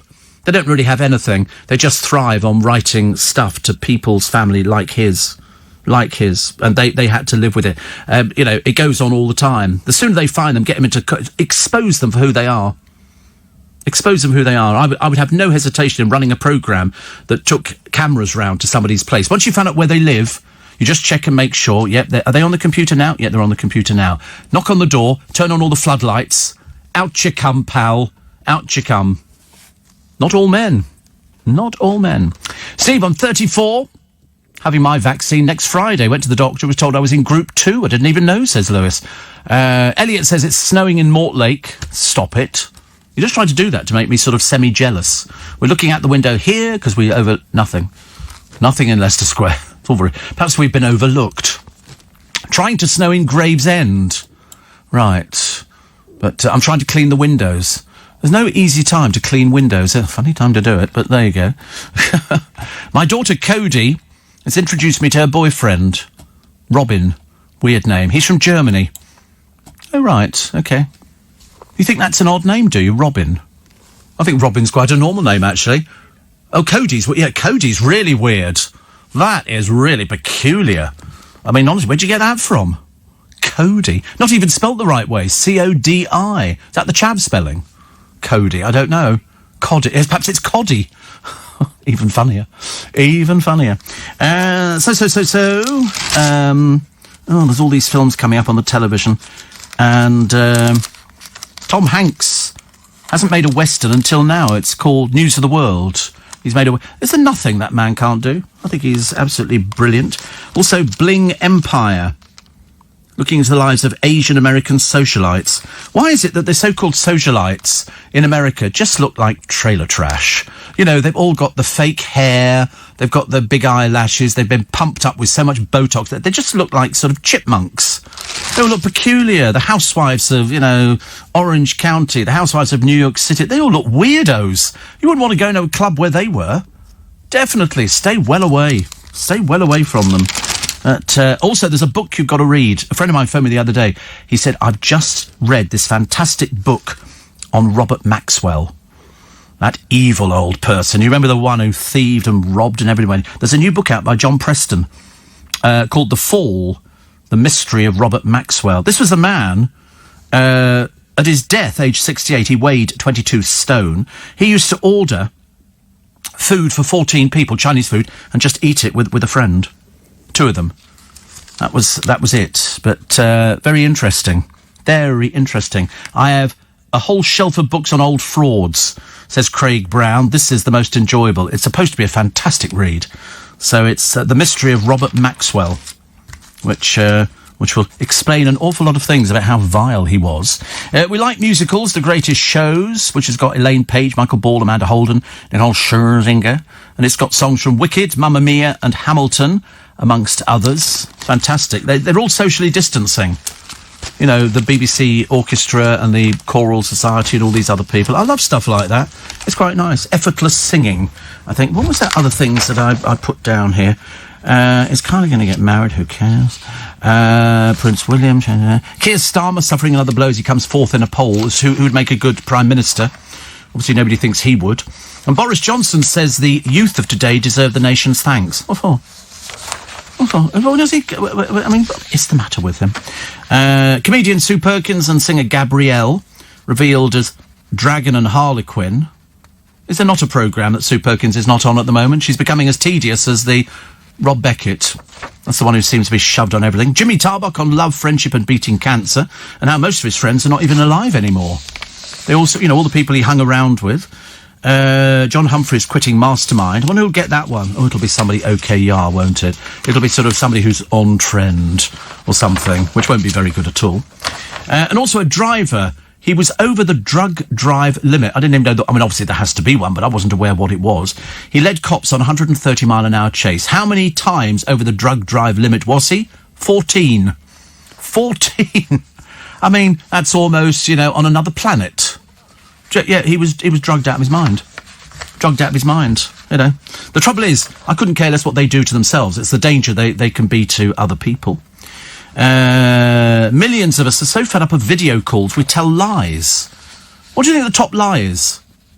I've got to go, the house is on fire. Who says that?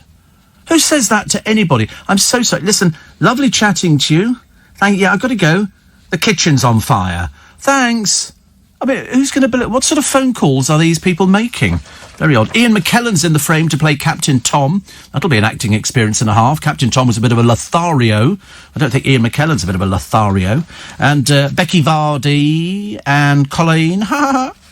Apparently the WAG peace talks are off. Oh, just hurry up and go to court then. Get it over and done with, because we're all bored witless with both of you, thank you. Hundreds of twitchers have descended on somebody's garden to see a rare mockingbird. I didn't even know a mockingbird existed. But apparently, I mean, so I hope they all get fined, because you're not allowed to start sort of assembling, twitching or otherwise. And these people are really odd.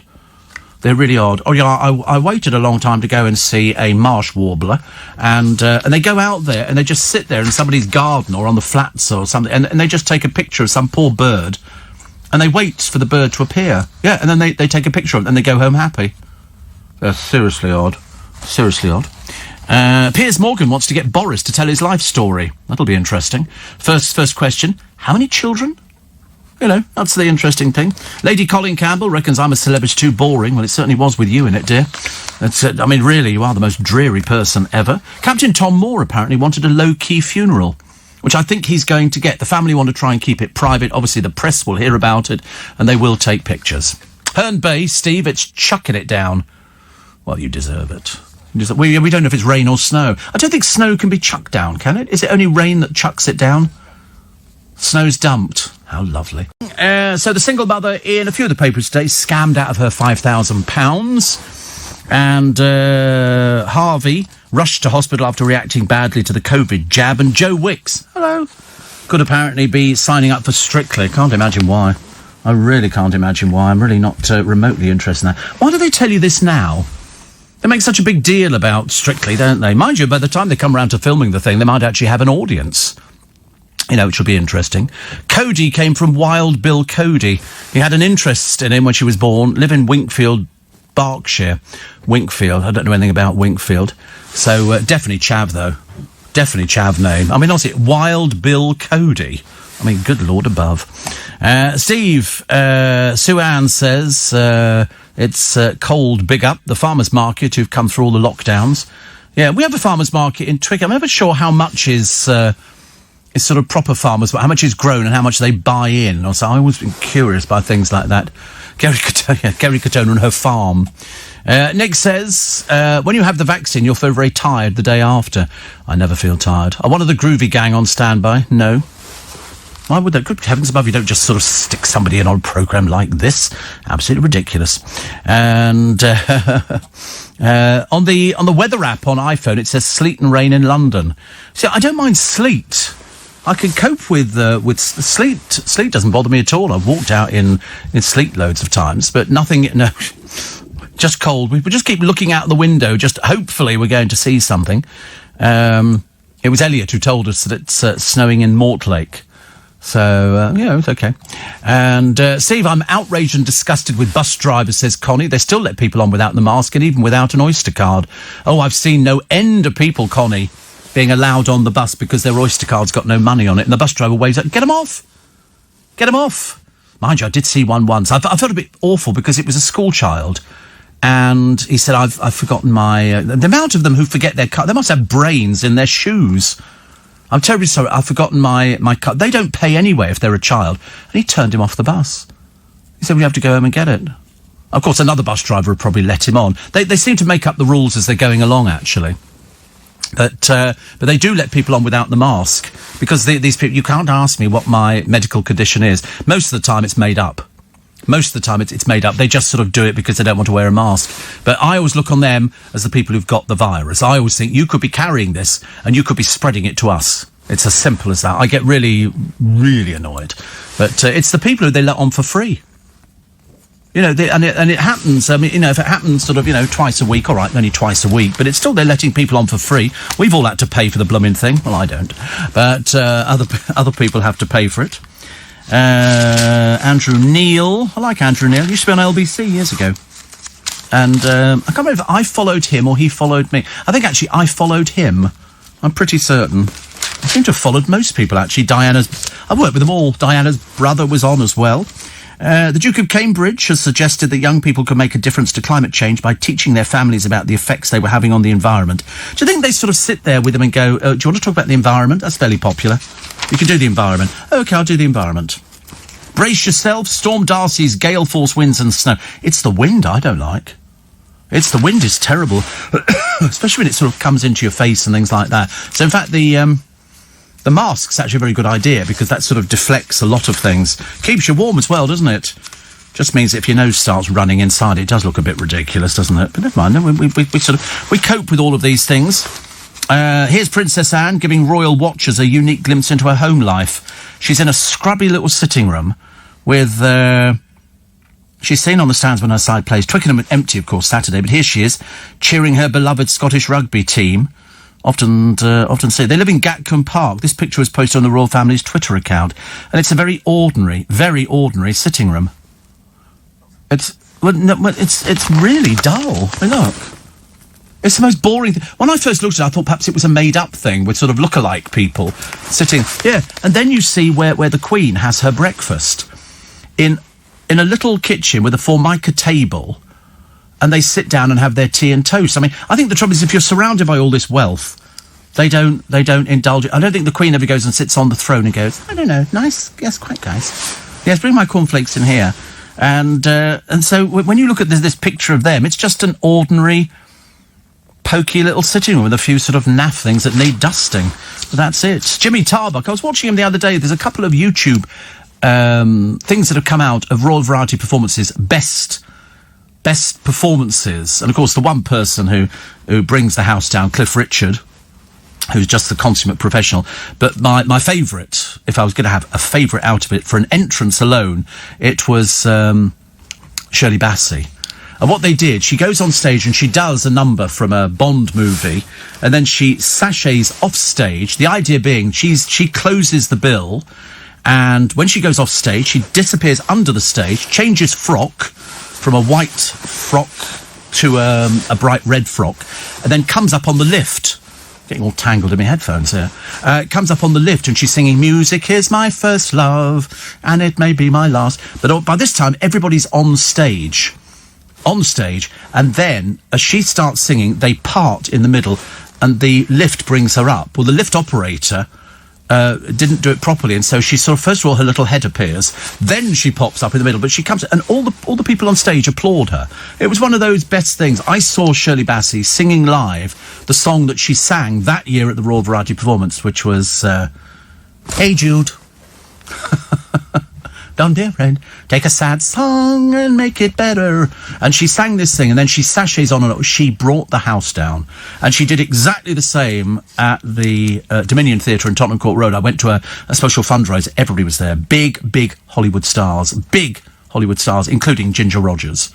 I knew Ginger Rogers was going to be there. And then you could meet them all afterwards at a dinner. If you bought a ticket for the dinner, you could meet all these stars. Ginger Rogers and... big famous names from years and years ago from Hollywood. And you could have a picture taken with them and they'd sign your programme and stuff like that. Ginger Rogers came over and said, not now, Ginge. I'm really busy, Yeah. I listen to you all the time, Steve. But she was in a wheelchair by that time. But fantastic. I mean, it really was great. And I've got a lovely picture at home of me and Shirley Bassey. So excited, easily pleased. Lee says bus drivers have been instructed not to challenge people. They can't challenge people. In America, they're very funny about it. Very funny. You're not allowed to ask me. Well, I don't care. I'm going to ask you. And in fact, I don't want to serve you in my shop. It's private property. Get out. And they go, it's my right to do this. Read this. I'm not reading it. Get out of my shop. I'm not serving you. Simple as that. 84850 steve@lbc.co.uk. Not when they get on my bus, says Donna. No card, no ride. No masks, no ride. Oh, blimey, you're very good. You're very good. I'm very impressed by that. Steve, what's the best film to cry your eyes out to? I don't know, anything that involves cutting onions, I would think. Oh, yeah, the Red Balloon, the little French film. That's quite sad. That's a very old film. You can get it on DVD. Mind you, the price of things. I just tried to buy The Mudlark. 30 quid they were looking for. The Red Balloon came out on a double DVD with White Horses. I believe, which is quite good. And I remember thinking, oh, it's quite nice. It's about a kid who gets a balloon, and then the balloon follows him to school, follows behind the bus and all the rest of it. And it's really lovely. And then there's some nasty little yobbos who have got catapults, in the days when a catapult was a serious weapon. And they attack his balloon. And it deflates it. You go, shh. And the little boy's left standing there with this best friend of a balloon. And then from all over Paris, it's a silent film, from all over Paris, hundreds and thousands of balloons all come together on this boy, and he holds all the strings together, and then he flies away with them. That's the last we ever saw of him. Didn't come back ever again.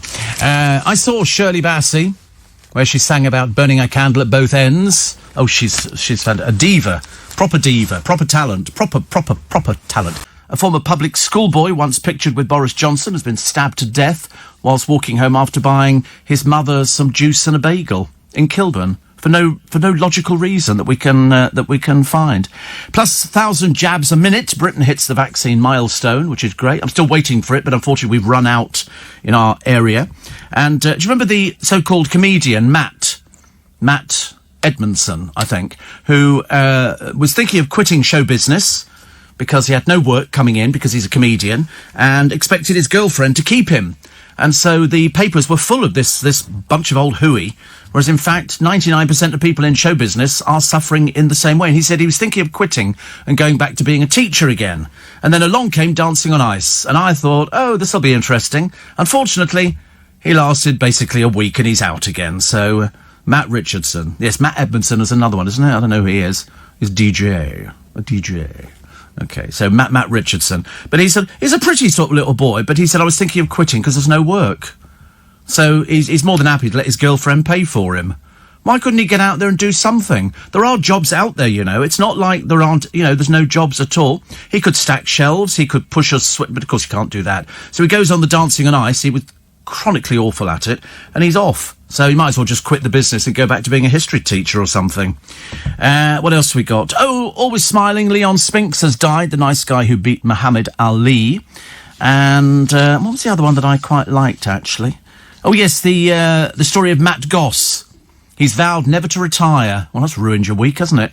Just when you thought, oh, please, I thought he had retired, actually. I had no idea he was still going. He says that when he goes out, when he dies, he wants to either go out with a smile on his face by singing on stage. Well, that'll be an interesting one, because he never smiles. He's about as most miserable as you could find. Or failing that, making love to his wife. Well, seeing as he doesn't either have a girlfriend or a wife, I don't know what he's talking about. He's 52. It's like, you know, people trying to fix Kylie Minogue up with somebody. She's 52. They're talking about her as if she's 18. Have you got a boyfriend? Would you like to get married? She's 52. Of course she doesn't want to get married. Otherwise she'd have done it. Gary Glitter has had his COVID vaccine. I'm not in favour of things like that. As far as I'm concerned, if you're a paedophile pop star, you don't get things like that. That's for the rest of the nation. What's the point of keeping him alive? I really can't. I don't see it. That's just me being, you know, gut instinct. Blackadder and The Fresh Prince of Bel-Air are the latest BBC shows to carry a woke disclaimer, because they've got things in there that you might find offensive. Oh, don't bother watching them then. There's everything that's offensive. Everything is offensive. You can watch old TV programmes, you know, and you go, oh, I found that offensive. Well, don't watch it then. You know, Doctor, it hurts when I do this. Well, don't do that. It's exactly the same thing. Katie Price says Harvey's home and well. You knew he was well. He reacted to the COVID vaccine, and so they rushed him to hospital. And she said, I knew he was better because he asked the hospital staff to get him chicken Kiev and chips. Well, I'm sorry, the NHS doesn't provide food like that, and you shouldn't be eating it either. Kiev and chips. Have you heard of such a thing? In the hospital. Excuse me, what is on the menu today? Beef stew. Could I have Kiev and chips? No, of course you can't. Definitely not. And also the Blur star Alex James on why he's thrilled his favourite decade is back. And that's the 70s and the 80s. And there's loads of it that you'll remember. But please don't write in with your favourite memories of the 70s and 80s. We are not BBC Local Radio, OK? We don't do things like that. And London's had a light dusting. I mean, to be honest with you, it does look quite pretty out there, but it's just bitter. You can't enjoy. There was nobody on the roads this morning. We came in this morning. The drive was early. I like it when they're early. 15 minutes early suits me down to the ground. And I've got snow on the back of the car because the temperature plummeted, so it didn't go anywhere. And I thought, London looks quite pretty. I don't want any more, thank you. And then Zora Suleiman said, she said, I think it's snowing outside, but it's that, the stuff that swirls around a little bit. Makes it look as though we're doing a Dickensian Christmas. But we're not. And they're still doing, that was because it's 2 years, that job down in the middle of Leicester Square. But I had a disaster yesterday. Total disaster. Now, because I've told you, that as I spend most of my time either in the hospital or at the doctor's to sort out all my various problems, the one thing I've got is diabetes, and the one thing that diabetics suffer from is feet problems. And at the moment, both of my feet don't have much feeling. So in other words, as the nurse said, I could probably stand on broken glass and I wouldn't feel it, because I've lost a lot of feeling in my feet. And so that to one side, I thought yesterday, because every so often you have to lift your leg up and you have to cut your toenails. And I've got a pair of clippers and a pair of things like that. Anyway, yesterday, I cut my second toe in, little, not the little toe at the end, but the one in from that, on my right leg. I didn't think anything about it. I cut it, threw away the bits of nail and put my sock back on again. Carried on watching the television, glass of Prosecco, and did quite well on food yesterday. I just had haddock chowder, which was very nice indeed. That was, a whole pot of that made 2 big glasses for me, and it was lovely. And I stood up to get, what was I doing? I was going to get a cup of coffee, actually. And as I stood up, I looked down. Now, in my sitting room, I have a Chinese rug. It's an oval rug. It takes up most of the sitting room. And it's red with Chinese dragons all around the outside. It was a specific rug that I wanted. And we tried a few out before we got to this one. So I went through a phase of buying lots of Chinese rugs. Anyway, I looked down.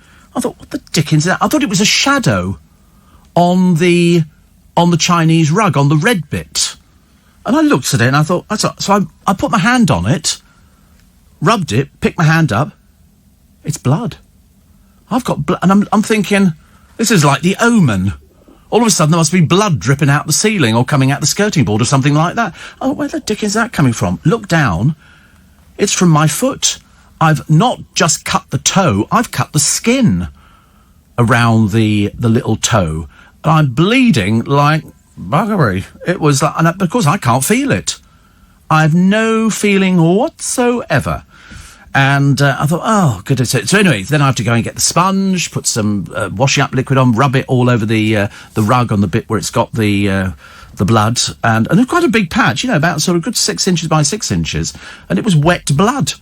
And so then I thought, oh, God. So I rinsed the foot off, so that was okay. And I thought, this is a bit worrying. I don't want to go to bed and wake up looking like a scene out of The Godfather, which it was highly likely it probably could have done. And so I put 2 socks on. So at the moment, I've got 2 socks on my right foot and 1 sock on my left foot. How cool is that? How cool is that? And all because I can't feel my feet. But it's good. Finbar says, go to bed after watching the Super Bowl. Trust you were watching. I can't bother with stuff like that. Who's interested in the Super Bowl? The only time I was interested when Janet Jackson's bosom fell out. Do you remember? And she said, oh, look, that was a good way to get publicity, wasn't it? I've got a new record out. Oh, look, there's my boob. And, of course, the Americans went into meltdown.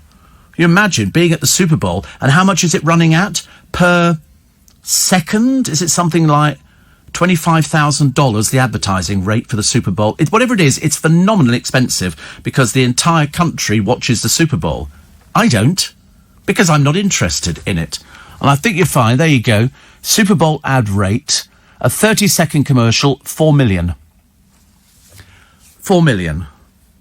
I mean, you've got to be some of the big companies to afford it. It works out at something like 25,000 a set. Whatever it is, it's a huge amount of money. And all because they want to go, OK, play ball. We used to call it, in my day, we called it rounders. Nowadays, they call it the Super Bowl. Yeah, whatever. It was rounders. OK, you hit the thing, then you run round, and then you touch it, and, and somebody might try and trip you up. Or is that baseball? Well, it's the same thing. They're all girly games, aren't they? They're sort of played with a bat and a ball. I used to like swing ball. Did you ever do swing ball? That was good. A post with sort of a spring on the top of it, a piece of string and a ball attached to the end of it, and you whack it, and then they whack it back the other way. It was fantastic, actually. I loved it, actually. And my friend Rich, he says, going to be a long drive back to Kent. Make sure you're on form today. It's Monday. See, the funny thing is, Monday's the only day of the week that I'm actually happy. Everybody else hates it. Everybody else thinks it's miserable. They go, oh, it's Monday. We've had a nice weekend. Have you? Well, stuff you. Nobody's had a nice weekend. Why do people have nice weekends? You know, they go, it's like he said to me, he said, oh, did you have a nice weekend? So I lied. I went, yeah, fantastic. Did everything. Hung from the chandeliers, threw myself from the wardrobe, usual sort of things. You know, basically nothing. Same as last weekend before. You can't go anywhere. You can't go to a pub. You can't go and have a meal out. I mean, unless you want to go and sit with a box of KFC on your lap, which isn't the most exciting. It's too cold to do that. And it's not the same sitting on the settee, is it? Dropping it all over the place. So what is the point of the weekend? But, you know, the more jabs we have, once we get more in our area, then hopefully I should be getting things. So interestingly enough, Rich says damn snow, which means that there must be snow where he is going back down to Kent. Well, we've got diddly squat here. We didn't have anything yesterday in Twickenham. Brighton had it, though. Brighton had it. Interesting. And, you know, so if you're in an area of the country which has got snow or sleet, then take care driving, because it really is, it's not good driving conditions out on the motorways. And also, so sometimes you get that white blindness coming down, because all you're seeing is white. It's like somebody holding a bit of paper in front of you and thinking, this is too dangerous. And also, cars whiz past you on the motorway. They really do. I mean, I've been on the motorway. I mean, I've got a fast car. You know, I can do 30 miles an hour, you know, if I push it.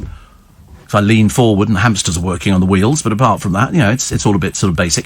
And there's cars that shoot past me and I think to myself, you're heading for an accident. I watched one of those police programmes, but in Australia, where they're very lenient. All the police officers in Australia look about 15. And they're stopping kids in their cars. Oh, good day, mate. That's what they say, good day. Some of them British. Some of them are British coppers for some reason. I don't know why. Perhaps it's better life, better sunshine. And they'll stop somebody and they go, you know, your car's been modified, mate. And inside he had a button and it raised the car up or made it go down. And he said, that's illegal. And he went, no, I haven't got that. He said, I saw it on your car. I saw it, buffoon. There was a 15-year-old they actually pulled over who was driving a car with his mates in it. Had no licence, wasn't insured, and had been drinking. There was one woman. She drove off. She had five things against her, which meant basically she was going off to prison and staying there. She'd done drugs. She'd done just about everything, and she drove off, but nearly running over the copper at the same time. But they always ask you. They go, "Oh, can you breathe into?" Over there, it's quicker. They have a thing that you've only got to breathe for 5 seconds. You know. 5 seconds is okay, and that gets the breath up from your stomach. And then he goes, that's a fail. That's a fail. And then they go, but I haven't had anything to drink, mate. You go, hello? And there's another one where you just recite your address.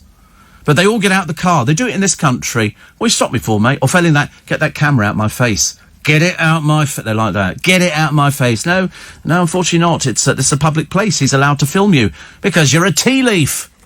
Apparently Super Bowl is American football. I don't care. I don't care. I'm not remotely interested. I'd be more interested in watching them make daisy chains than I would be watching American football. You know, I realise that you sit there and go, hot dogs, get some hot dogs over here and some popcorn, and we'll have a soda. Yeah, I'm sorry, do you want a Sprite? No. Have you got any cold water? Don't be silly. And these men walk up and down. It's like a scene out of a Tom Hanks movie. But it's not for me. Not my kind of thing. I wouldn't go to watch it in this country. I've never seen a football match. I live in Twickenham. I've never seen a rugby game in my life. I wouldn't be remotely interested. Rich says it's laying in Leicester Square. Do you mean it's laying in Leicester Square or you're laying in Leicester Square? Do you mean it's landed? The white stuff has landed. We got snow here. Really? Is it coming down hard? Oh, just little bits, yeah. I watched RoboCop 2 the other day, and what a pile of garbage that was. The man who could be rebuilt. I quite fancied the idea, actually, of being rebuilt, because he was very good. He seemed to survive everything. And it was only because there was some evil woman in it. And then I watched another. What did I watch? Something to do with the Lone Ranger. And whatever it was, the sort of the graphic scenes over the top of it, the train crashing off the, and it was so well done. You think, I know it's all green screen, but it was so beautifully done. And that was the... What was that, William Tell? Chariots of Fire. Da, da, da, da, da, da, da, da, da. I can't remember what the Lone Ranger thing is, but he goes with a hearty hi-ho silver. Away! And off he goes. Very camp. He had his little mask on and his although he looked quite evil in this particular film, Tonto, who called him Kimusabi all the time. Wasn't sure what that meant, but it was still a very good film. Carol in Newark-on-Trent. Look at that, honestly. Snow here, Steve. Oh, fantastic. And Carol says, Steve, I loathe all team sports. I couldn't even tell you who was playing in the Super Bowl, but I happily watched a few episodes of The Crown, Season 4 on Netflix. I haven't watched any of it yet. I'm going to get round to it. I know, I'm just a bit lax in this department. Morning, everybody. Nice to have your company. 4:20, freezing cold, although actually our idea of freezing cold is not anybody else's idea of freezing cold. You go over to Canada, and I should imagine, they'd be grateful to get what was positively a heat wave here. Today's temperature in Alberta. He said, I heard you say it's cold in London, but today's temperature in Red Deer at 9:08 p.m, says Chris, is minus 32 degrees, which is apparently without the wind chill. Without the wind chill. He said pets and people inside for the next 10 days, so no complaints from London. I know, the funny thing is, you see, we actually get this and we sort of go, oh, it's freezing cold, and then it turns out it isn't actually freezing cold at all, is it really? Not compared to what everybody else gets. So we've sorted out the foot thing from yesterday, which was very nice indeed. Very, very happy about that. And what else was I doing? Oh, yes, I got a couple of parcels the other day. Always makes me happy when parcels arrive. I get quite excited by it, actually. They sort of say, a parcel's on its way to you, and then you have to rack your brains trying to work out what you think it is. The wind is howling, says Enna in Henley and Arden. Oh, the wind was like that here this morning. You can hear it. You actually think, is that a bus going past, or is that actually sort of the wind? And it turns out it was the wind, which is not so good. Scientists have said that school children should not tackle in school rugby. That's the whole idea of rugby, isn't it? What's the point? So would you like to pass me the ball? Of course not. You have to tackle somebody. So bring them down in the mud. David Beckham facing fury from his gay fans. You better be very careful, Dave. I tell you this now because this is the David Beckham story. He's taken, so the papers tell you, £10 million to be an ambassador for Qatar, which is under Sharia law, and they're a bunch of homophobes. It's as simple as that. It's illegal. Homosexuality is illegal. And Dave, who seems to think he's a gay icon, not for much longer, pal. Not for much longer. This is really bad news. You can't be that desperate for the money, can you? Well, probably you can. Just remember what happened to Donna Summer, though. She became a gay icon, and then she started making pronouncements because of her religion. She got dropped like a ton of bricks. She had to apologise profusely to people. So David Beckham might have to be doing the same thing. About time he might apologise, wouldn't it? It'll be a first one, actually. The paper girl, they always find an old paper girl or boy. This one's 82. 82 and still delivering about 50,000 papers. And the Venice Carnival goes ahead with masks. I've never been to the Venice Carnival. I went to some balls in Vienna where people dressed up. And I dressed up as well. I dressed up really well. I was a clown. The big shoes, the big bow tie, the wig, the hat, the big coat, everything. And people over in Vienna dress up. They love dressing up. They love dressing up. Whereas over here, if you say, oh, we're actually going to have a party for sort of people to dress up and go to as a fancy dress, they don't do it. They don't do it. They used to do it years and years ago, but they don't do it so often now, which I always think is a bit of a shame, because I used to love it when people used to dress up and they'd go there and people would turn. And of course, if you dressed up, you got in for free to the nightclub or whatever it was. And I remember thinking, that's a good idea, isn't it? But nowadays, you wouldn't get people to dress up. The only time they actually do it is Halloween. But I mean, even then, there was nowhere to go. Halloween just gone, so people sort of wandering around in costume doesn't quite look the same, does it? I've still not checked the National Lottery. I know I've got 3 winning tickets. I just want to find out what one of them says. I mean, I'd be quite happy, actually. I was looking at a flat the other day, 12.5 million, and we got a ticket each. Yeah, I got 3 tickets, yeah. All for me. All for me. Yes, no, we're not sharing on the ticket. That's what I know people who give away lottery tickets as Christmas presents. They'll buy you a lottery ticket and give it to you. What's the point of that? What's the point of that? One lottery ticket. Of course, they'd be sick as a parrot, wouldn't they, if you won? If you won something on Christmas. What was that, the ticket I gave you? Well, I think you find it's my ticket. No, you gave it to me. Came inside the Christmas card. 84850 steve@lbc.co.uk. And it's Monday. Don't put it this way. If I was you, I wouldn't bother getting out of bed. There's no point. It's too cold. It's too miserable. Unless you've got a nice cup. I could always do with a Teasmade. A Teasmade, which is quite good. Yeah, it's come with an alarm clock. The trouble is with it. The whole idea from a Teasmade is it wakes you up with a cup of tea. No, you wake up when the lights start flashing and this thing starts boiling. I mean, it's seriously, the bells start ringing and all the rest of it. No, you put your own... It just basically is a pot, which once it clicks onto the time, it's sort of set for it boils the water, and then the water goes into the jug, which has got the tea bags in it. And then you go, thank God for that, the noise was terrible. You go... seriously, makes you want to go to toilet. And it was then that you you take the teapot, you pour it into your mug, and then you add the milk and the sugar if you so desire sugar or milk. That's I don't have one. No, I always wanted one. That was going to be my dream choice of something, because I couldn't bear the idea of having to get out of bed, go to the kitchen and make a cup of coffee or a cup of tea. I don't want one. Don't buy me one. When's your birthday? You should always remember when my birthday is, because I'm St Patrick's Day, which is the 17th of March. So it's certainly coming up. It's certainly coming up. In fact, it can't come up quick enough.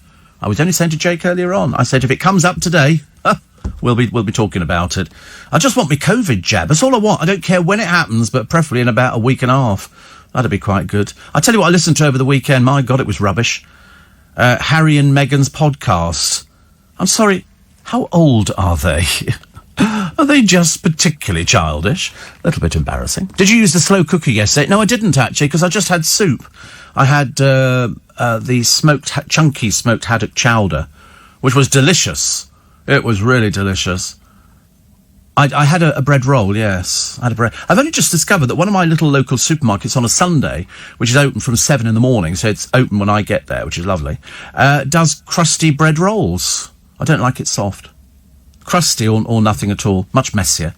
And so I bought 3 of those. No, I don't. I just break them in half, put butter on and eat the blooming thing. And that was it. Or sometimes, if I'm feeling particularly devilish, I'll dunk. But it's not really... I'm just grateful there's no cameras, because otherwise people would be going, what's he doing? He's dunking. You can tell I'm doing it, because one hand is moving, and the other one isn't. And I thought... And also, the rolls were quite big. I couldn't get them in the top of the mug. I'll tell you, it's hilarious in my place. And then I come in and Charlie boy goes, so what did you do for the weekend? Like I'm bloody telling you. So they've already told you, and I practically dislocated my foot. Now, the toe is hanging off. I can't believe it, honestly. It's just ridiculous, isn't it? In the Chicago area, Steve, woke up to minus 33 degrees. You see, here, we are positively basking in sunshine, ladies and gentlemen, compared to what you get. This morning in Edmonton, Alberta, 90-minute drive north of Red Deer, it was minus 42. Minus 40. I mean, that is like my extremities are going to drop off. That's really, really freezing cold. I told you we did it when we did the Arctic Circle. I've never known cold like it. It was almost, do you think my hands are ever going to unfreeze themselves? And we went out on the Skidoo, so the wind chill around your foot. What happens is the wind chill makes you sweat. The sweat solidifies and turns to ice, and it makes your mask stick to your face.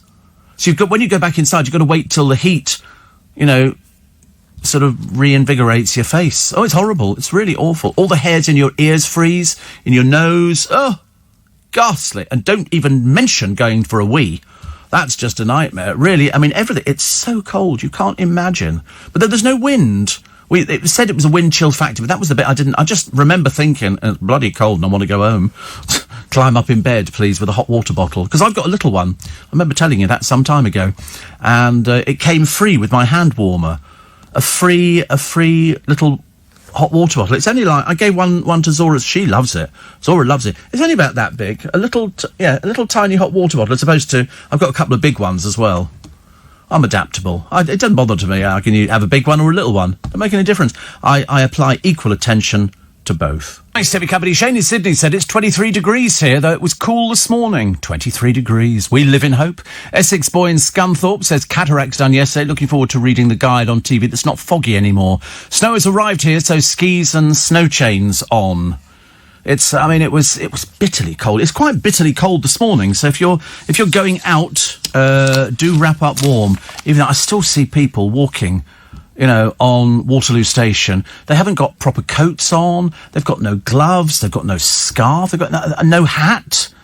Which, as far as I'm concerned, is absolutely standard. You put a hat on because it stops all the... Have you got a hat with you today? No. It doesn't matter whether they suit you. It's whether you're going to keep warm or not. Well, it doesn't matter. It's a case of, you shove all that out the window. If somebody says, oh, you don't look good in a hat. I don't look great in a hat either, but I'm determined to keep my head warm. That's where you lose most of your heat through the top of your head. And so if you've got a hat on, it keeps it in. So it keeps your face warm, gives you a more rosy glow, gives you a more pleasing demeanour to people. Earmuffs? No, I did have a hat once that somebody lent me when we went to the Arctic Circle, and you put it on, and it's got flaps that go over your ears. What's like that? With sort of like, to be honest with you, you can't hear a thing anybody says to you, but it kept your ears warm, because I remember thinking in Richmond yesterday, my ears were frozen. Absolutely frozen. You put your fingers on your ears, you go, oh my God, my ear's cold. So it's a case that we're not very good at wrapping up, are we? If we lived in Siberia, we would be. But we don't live in Siberia, so we don't really care about it, do we? So believe it or not, paedophile pop star Gary Glitter has had his COVID vaccine. What for? Why?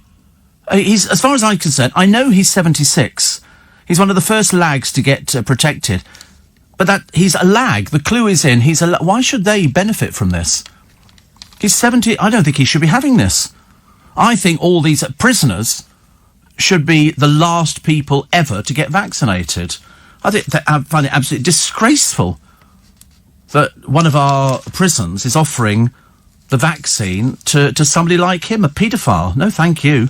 No, thank you. Matt Richardson got the boot from dancing just days after arriving as a stand-in.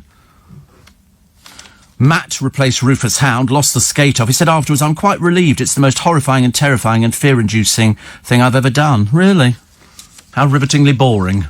There you go. Well, I tell you, you were thinking of giving up the business now. It'd be a good time to do it. Go and sort of, stack shelves, as the producer said, or, do road sweeping. Because at the moment, his girlfriend's been supporting him. But to not even last that long, it's almost a bit embarrassing, isn't it, really? You sort of go in there, loads of stories about, I was thinking of coming out of the business. No, I think the business has come out of you. So this is the opportunity. Find yourself something different to do. Mind you, talking of something different to do, a Royal Navy officer is in the papers today. And her name is Claire Jenkins. But she uses another name. What do you think she does, apart from the job that she has in the Royal Navy as an officer? She makes porn films. Her parents must be so delighted. Lieutenant Claire Jenkins, who uses the name Callie Tain, has been making money selling porn to order. What does that mean? Porn to order. But anyway, furious naval top brass launched an investigation amid fears the couple could be blackmailed. A number of the films were shot inside a nuclear submarine on the Clyde. Well, there's a bit novel, isn't it? That's a big, expensive film set. Last night, a Navy source said the commanders can't believe it. There could be all sorts of security risks involved. I mean, she's a warfare officer. She's commanded a team of sailors. She was responsible for the billion-pound vessel's high-tech outer casing of sound-damping tiles. And she makes films with some bloke that she works with, called Liam Doddington. What is going on in the Navy? Can you imagine? I mean, put it this way, I couldn't care less. I mean, if that's what she chooses to do. And then Callie Taylor should go, ooh, good morning to all my lovely followers. So confident and horny. Well, I mean, imagine if Steve Allen started the programme with, hello, I'm so confident. You just wouldn't. I mean, because it just wouldn't. But also, Don't you think her parents are going, what in God's name are you doing? She calls herself a sea nymph. I mean, I'd be as horrified by that as I would be if one of my boys sort of came to me and said, Steve, I'll have to tell you I'm posing naked for magazines. I'd be saying, OK, show us the pictures first, then we'll decide what we do from here. I mean, I'd be equally horrified. They'd be going, well, it's just to earn a little bit of extra pocket money. What? Lord above, you wouldn't find us doing anything like that. Definitely not. Not unless we're absolutely forced to. But even then, I don't think it would be possible. The telly host backs the Jabs Army campaign. Vernon's Jabs steward in hometown. This is Vernon Kay, who's allowed his hair to get too long. Oh, dear. So he's part of the Jabs Army. And there's quite a few of them doing it, actually. I couldn't watch people getting injections. I've tried that before. It doesn't work. If ever I see a medical programme on the television and they start giving injections, I have to look away. They had a really sad thing on Gogglebox. It was a little girl, and she'd had cancer twice, and she was only little. She was only, she was young. She was young enough to know what it was, and she was. It was really sad, actually. They all got very deeply affected by it because it's a child with cancer, which of course happens all the time, even as we speak. There are children who are facing up to this, and they've had their chemo, and their hair all falls out, and then she was sort of back at school, then she got it again. And I had to turn over. I got too depressed watching it. But at one point, she's given an injection, and she goes, ow, ow. And you think, I've been in that situation. Paul Gascoigne has revealed he's quit social media after becoming addicted to it. Imagine being addicted to... Are you addicted to social media, Luke? Nah, I can't. I'm not always on Twitter. I'm only on Twitter because it's part of my job. I don't tweet away all the time. What a ridiculous thing to say. No, I don't. I said this morning about, it wasn't sort of that, something. We hadn't had sort of very much snow. I didn't do anything on that at all. James O'Brien tweets pages. Oh, it's like a diatribe. He goes, seriously, it's like he must sit at home. He's obviously run out of conversation with the wife. And he sits there, no. Because it goes for about 10 or 15 lines sometimes. And I always think, wow, I can't think of anything to do apart from join me tomorrow morning from 4. Which after about the third time sounds a bit boring, doesn't it, really? But it works every day. Harry says in Moscow it's cold, it's minus 18. Heat wave, pal. Heat wave, minus 18. Amateur. Nothing worse. And Alison says there was a woman in M&S yesterday wearing flip-flops. Seriously, it's snowing. I know, I don't understand the people who go out in flip-flops. I know you're supposed to get air to your feet, but have you got flip-flops? You've got flip-flops? Oh, God. Bit of a worry, isn't it, really? You got flip-flops, Luke? Yeah? Not on... You've got them at home? You've got flip-flops at home? For the beach? I know. Where is the beach near you? Is it quite close? Is it... On the Thames, yes. Actually, around our place, we have the Thames. Obviously, it flows through Twickenham, sometimes through the High Street. And what they did, there's a big area where they filled it with sand, tons of sand, so kids could play in the sand, which we thought was quite a good idea. I quite like that. It's sort of, because kids like messing about in sand, making sand castles, and you could book a place in there to go in and sort of play in the sand. I don't have flip-flops, no. No, I definitely don't have flip-flops. No, not sandals at all. Goodness sake, that's even worse. No, flip-flops, when I was little, when we were in Hong Kong, and we were in hot countries, then I had little sandals and I had little flip-flops as well, but not since I've become a fully-fledged adult. Fully paid-up member of the human race. I don't think it's right to wear... I think... When you have sandals, do you wear them with socks? Just only sometimes. Ooh, sounds ghastly, doesn't it, ladies and gentlemen? Sandals with socks. Mind you, there used to be the thing once upon a time when I was sort of growing up, and people used to wear white socks. I think that was really naff. You're wearing white socks today? Oh my God, you are so. Oh, that's awful. We used to think that was the ultimate in common. White socks, that was always sort of people who lived on estates and things like that wore white socks. And nowadays you don't see so many people wearing white socks. Apart from Luke. What colour socks are yours today, Twinkle? What colour socks have we got on today? Black. Most sensible colour. Most sensible colour, black. No, because I only wear them once. My socks. I wear them and throw.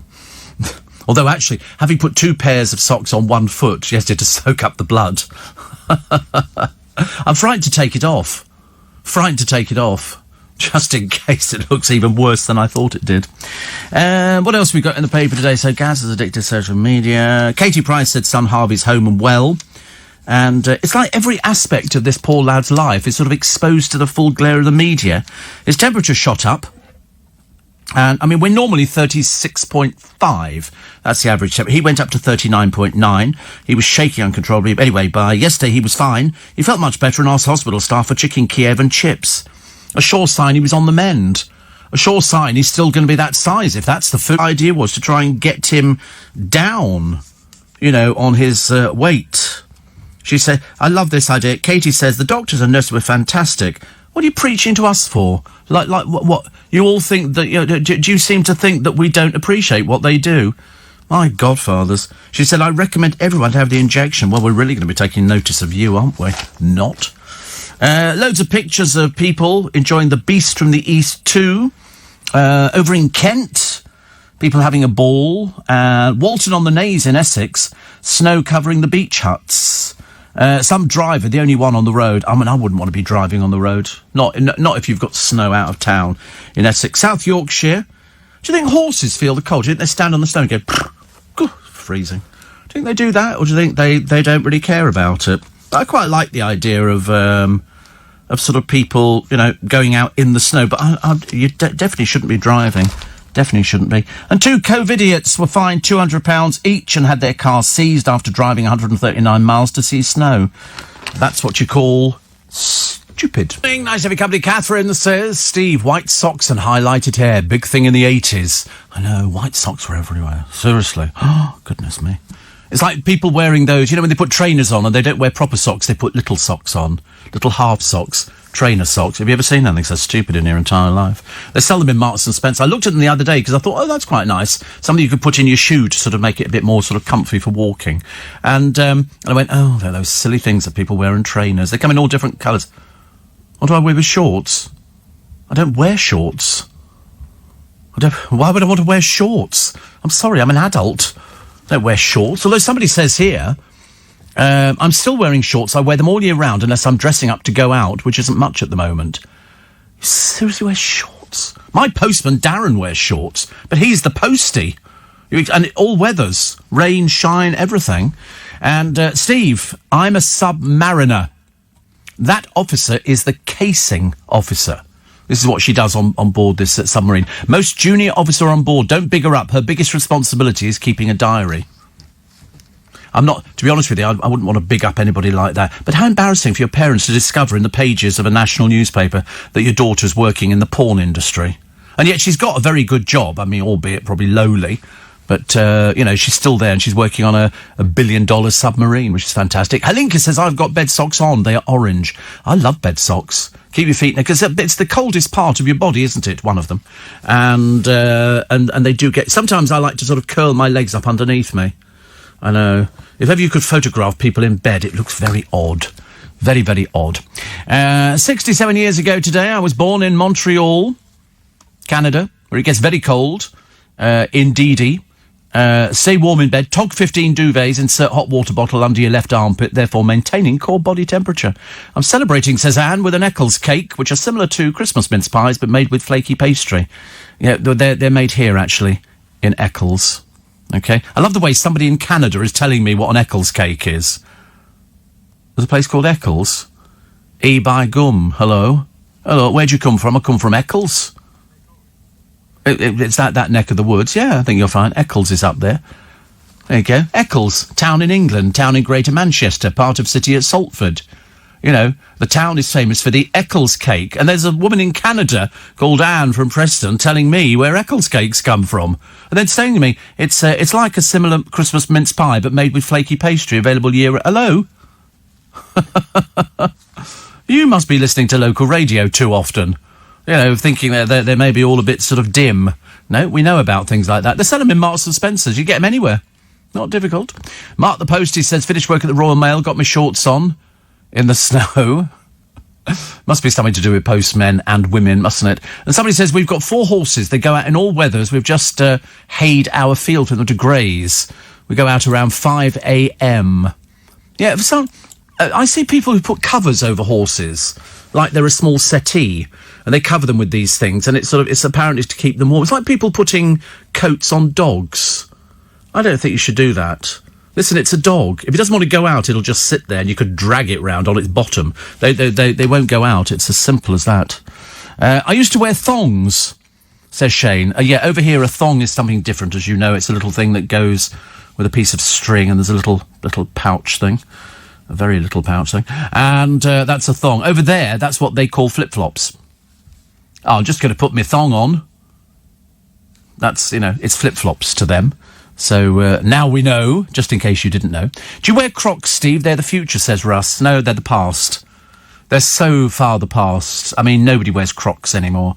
They rubber shoes. Hello? What planet are we from, are we? Rubber shoes. I don't think so. And Kat says, our postie wears his shorts every day without fail, even in the snow. Yeah, our one too, Darren. Oh, yeah, definitely. And somebody said they've got 3 inches. Oh, sorry, of snow here in Southend. But it's cold, very cold. Very, very cold. My mum, who will be listening, was christened on the 17th of March, 1940. Says Steve. She was supposed to be Kate, but the priest in Ireland decided it was St. Patrick's Day. She should be Patricia. So that's her name, but has always been called Kate. What's the point of that? Oh, I don't know. I love the priest in Ireland. I always think of Father Ted. It just sounds so funny. And it's brilliant. I was christened, but I can't remember where I was christened. Probably Bromley, I should imagine. Generally something like that. More of your texts and emails in a moment. We go through all the papers this morning. Where you've got stories in that will make you go, oh, and other stories make you go, oh, and other stories make you go, who cares? I'll try and get round and mouth them. Mouth them? Where am I coming from? Honestly, I've now developed a speech impediment. It's all I need, isn't it? Honestly. And it's only Monday morning, and apparently the snow is settling here, but it's tiddly bits. It's not proper snow, When it comes down in sheets, and you have to fight your way out the front door, get out of the way, People trying to build snow. Everywhere you go, somebody's trying to build a snowman. Have you noticed that? Everywhere you go a little bit of snow in the garden, the kids are out there rolling the snow up, making 2 big balls. Well, one medium-sized ball and one sort of big ball at the bottom, and then a hat. I don't build a snowman, no, I really don't. Let it go, I'm at one with the wind and sky. Let it go, never see me cry. Although, Steve, you don't like American football, you will be amused to know that Tom Brady, quarterback for Tampa Bay, just won his 7th Super Bowl ring. So he's indisputably the GOAT, the greatest of all time. Oh, right. Says it's improbable that anyone will ever match his record, says Silicon Valley Sue. And he grew up in our neighbourhood. Mum and Dad still live nearby. San Mateo, California is very happy tonight. So well, that's very good. That's very good. I mean, I've never heard of the GOAT, the greatest of all time. I could be a goat. Couldn't I? I could be a goat. Yeah. I see no reason why not. Goodness sake, honestly, might as well grab it with both arms. Definitely. Here's a picture. Honestly, it's all the women who work in this building get their pictures taken. Vogue Williams, Mylene Klass, Amanda Holden. Do you think if I go out and wear a nice white trouser suit or something like that, the photographer might want to take a picture of me? Do I think it's like... I mean, to be honest, Vogue Williams came in the other day. Luckily, they know they're being photographed. They take their sunglasses off. Because if they had their sunglasses on, it could be anybody, which is good. Dave Beckham's determined to replicate his success as a football club owner. So far, we've seen no evidence of this whatsoever, but I'm worried about the Qatar money. 10 million for a homophobic state. Thank you very much indeed. Not, David. You better take that one back very, very quickly. And also, women are more likely than men to make a will. Most men don't make... Well, I mean, I made my will years ago. Years and years ago. It must be, I would think, a good... 20 years ago I did my will, and I'm not seeing fit to change it at the moment. It depends though. If all of a sudden you came into a load of money, it's Pussy Galore's on a Blackman's will in the paper today. She left loads of money to charities, 10 grand to 7 of her favourite charities, bequest to friends just for being friends, 5 grand here, 10 grand there. Isn't that nice, isn't it? I'm not doing the same here. I know what they're thinking.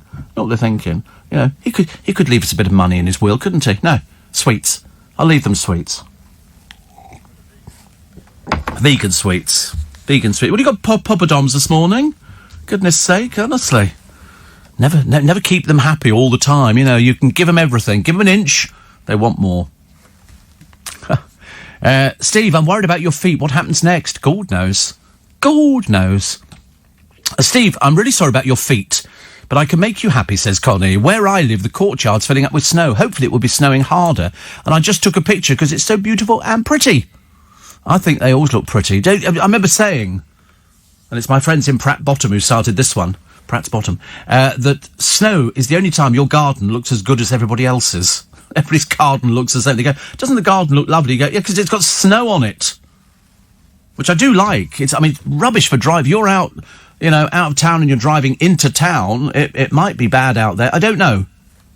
I don't know how bad it can be. I got some pictures yesterday from my parents, my godchildren, because we were celebrating birthdays left, right and centre. It was my brother's wife, Marion's birthday yesterday. She was... and also it was Maureen, Chris, the father of my godchildren's birthday today, Maureen's birthday today, and it was Sheila and Mike, Sheila's birthday yesterday. Everybody's celebrating a birthday. And if you're celebrating, many happy returns of the day. I hope that you have a lovely day. The Blur's star on why he's thrilled his favourite decade is back. He says, I love the 90s.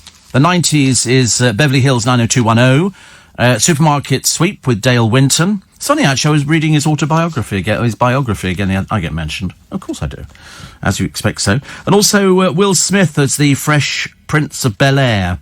I quite like that programme, actually. So here's the story, man. I can't remember how it went, but it was very good. The Spice Girls. Oh, look, Victoria Beckham trying to look sultry. 85 million albums sold by the Spice Girls. Average. How much was a house in London in 1995? Average price of a house in 1995. That's throughout the whole country. Average price of a house. How much? Yeah, the whole country. 1995. 200k? No. How much, Twinkle? How much? Well, don't throw your hands up like that. Honestly, it's like going to a mastermind. You go, I don't know. Average price of a house in 1995 across the whole country. 80k. No, you're not too far off. 56,000. In London, it was 107,000. But London's always been really expensive. You know, if they always say if you manage to afford to buy a house in London, you're kind of set up for a while. Kind of set up. Why can't you feel your feet? No circulation. No circulation. And Nick says, tell the listener from Canada, you know where Newfoundland dogs come from. I know, Birkenhead. Steve, when it's this cold at 5 a.m, says Bev, it's got to be buttered toast and hot tea with early breakfast. Delicious. Beverly's in Ramsgate, as you know. Plus, and Mark the Postie says, just finished work at the Royal Mail, got my shorts on in the snow. Oh, we did that one, didn't we? I should really highlight these things. I don't know how it all works, actually. Steve, random interesting fact. Did you know why tube stations used to have different coloured tile platforms? It used to help the illiterate being able to distinguish the stations back in the time when announcements were a dim memory.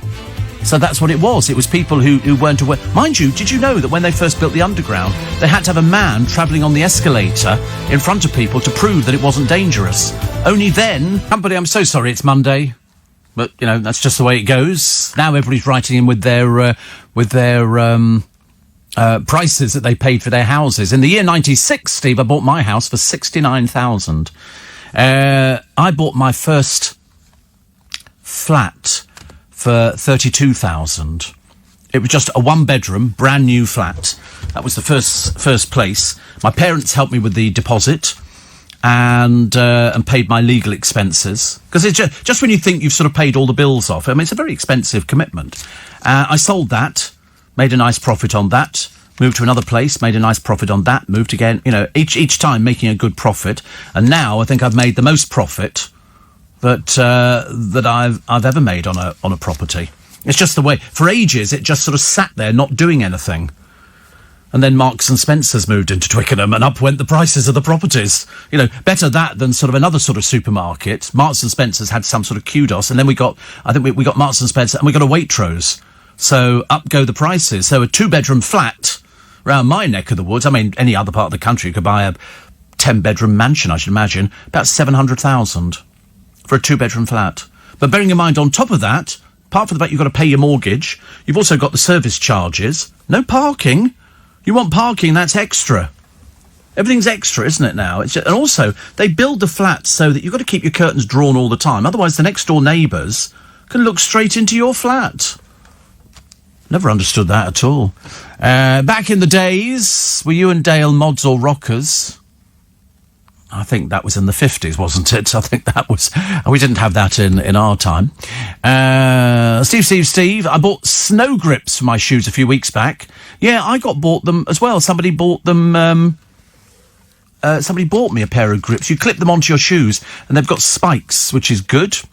I'm sure you know to get your doctor's opinion re your toe. So, no, it's fine. It's fine. It's just that it was only because I cut the skin.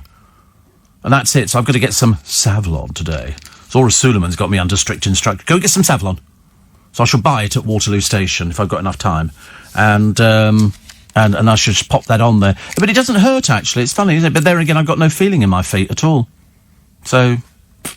who cares? The world's tallest snowman was built in Bethel, Maine in 2008, named Olympia after Maine's senator, Olympia Snow. The snowman towers 122 feet above the ground.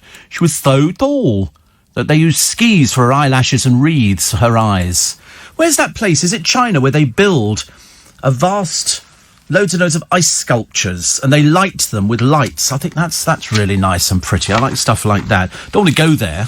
But oh, there it is. There is them in Maine town. All eyes are on the cool... That's quite big, though, isn't it? Where's this place in... Is it China? An ice sculpture. They build this ice sculpture, I think, in China somewhere, and it becomes a big tourist attraction over the winter, which is quite good. I think we're going to find about it. There you go, Harbin, China's ice city. Have you ever seen this? Oh, it's amazing. Absolutely amazing. Okay, we'll get some pictures up. If you're listening in stereo... it'll be just over to the left-hand side. We'll be putting the pictures on. Okay, so you can have a quick look at them. There you go. It is absolutely stunning. Look at it. And they light it all up. And of course I've not been. I'm an armchair viewer. Look at this. Look, it's fantastic, isn't it? It really is absolutely beautiful. China's Ice City hold world-class ice and snow carnival. And so they have... you can go inside some of these edifices. It's like Winter Wonderland, but all this is made out of ice. Which I think is, mind you, it's obviously cold enough in China. Isn't it lovely? I think that's... I know, a lot of people say, yeah, we can see the pictures now, Steve. And so that's good, isn't it? If you look on the left-hand side, I've just moved one over there. That's the best. That's the Colosseum. Out of ice. Made out of ice. I knew you recognised it. I could tell.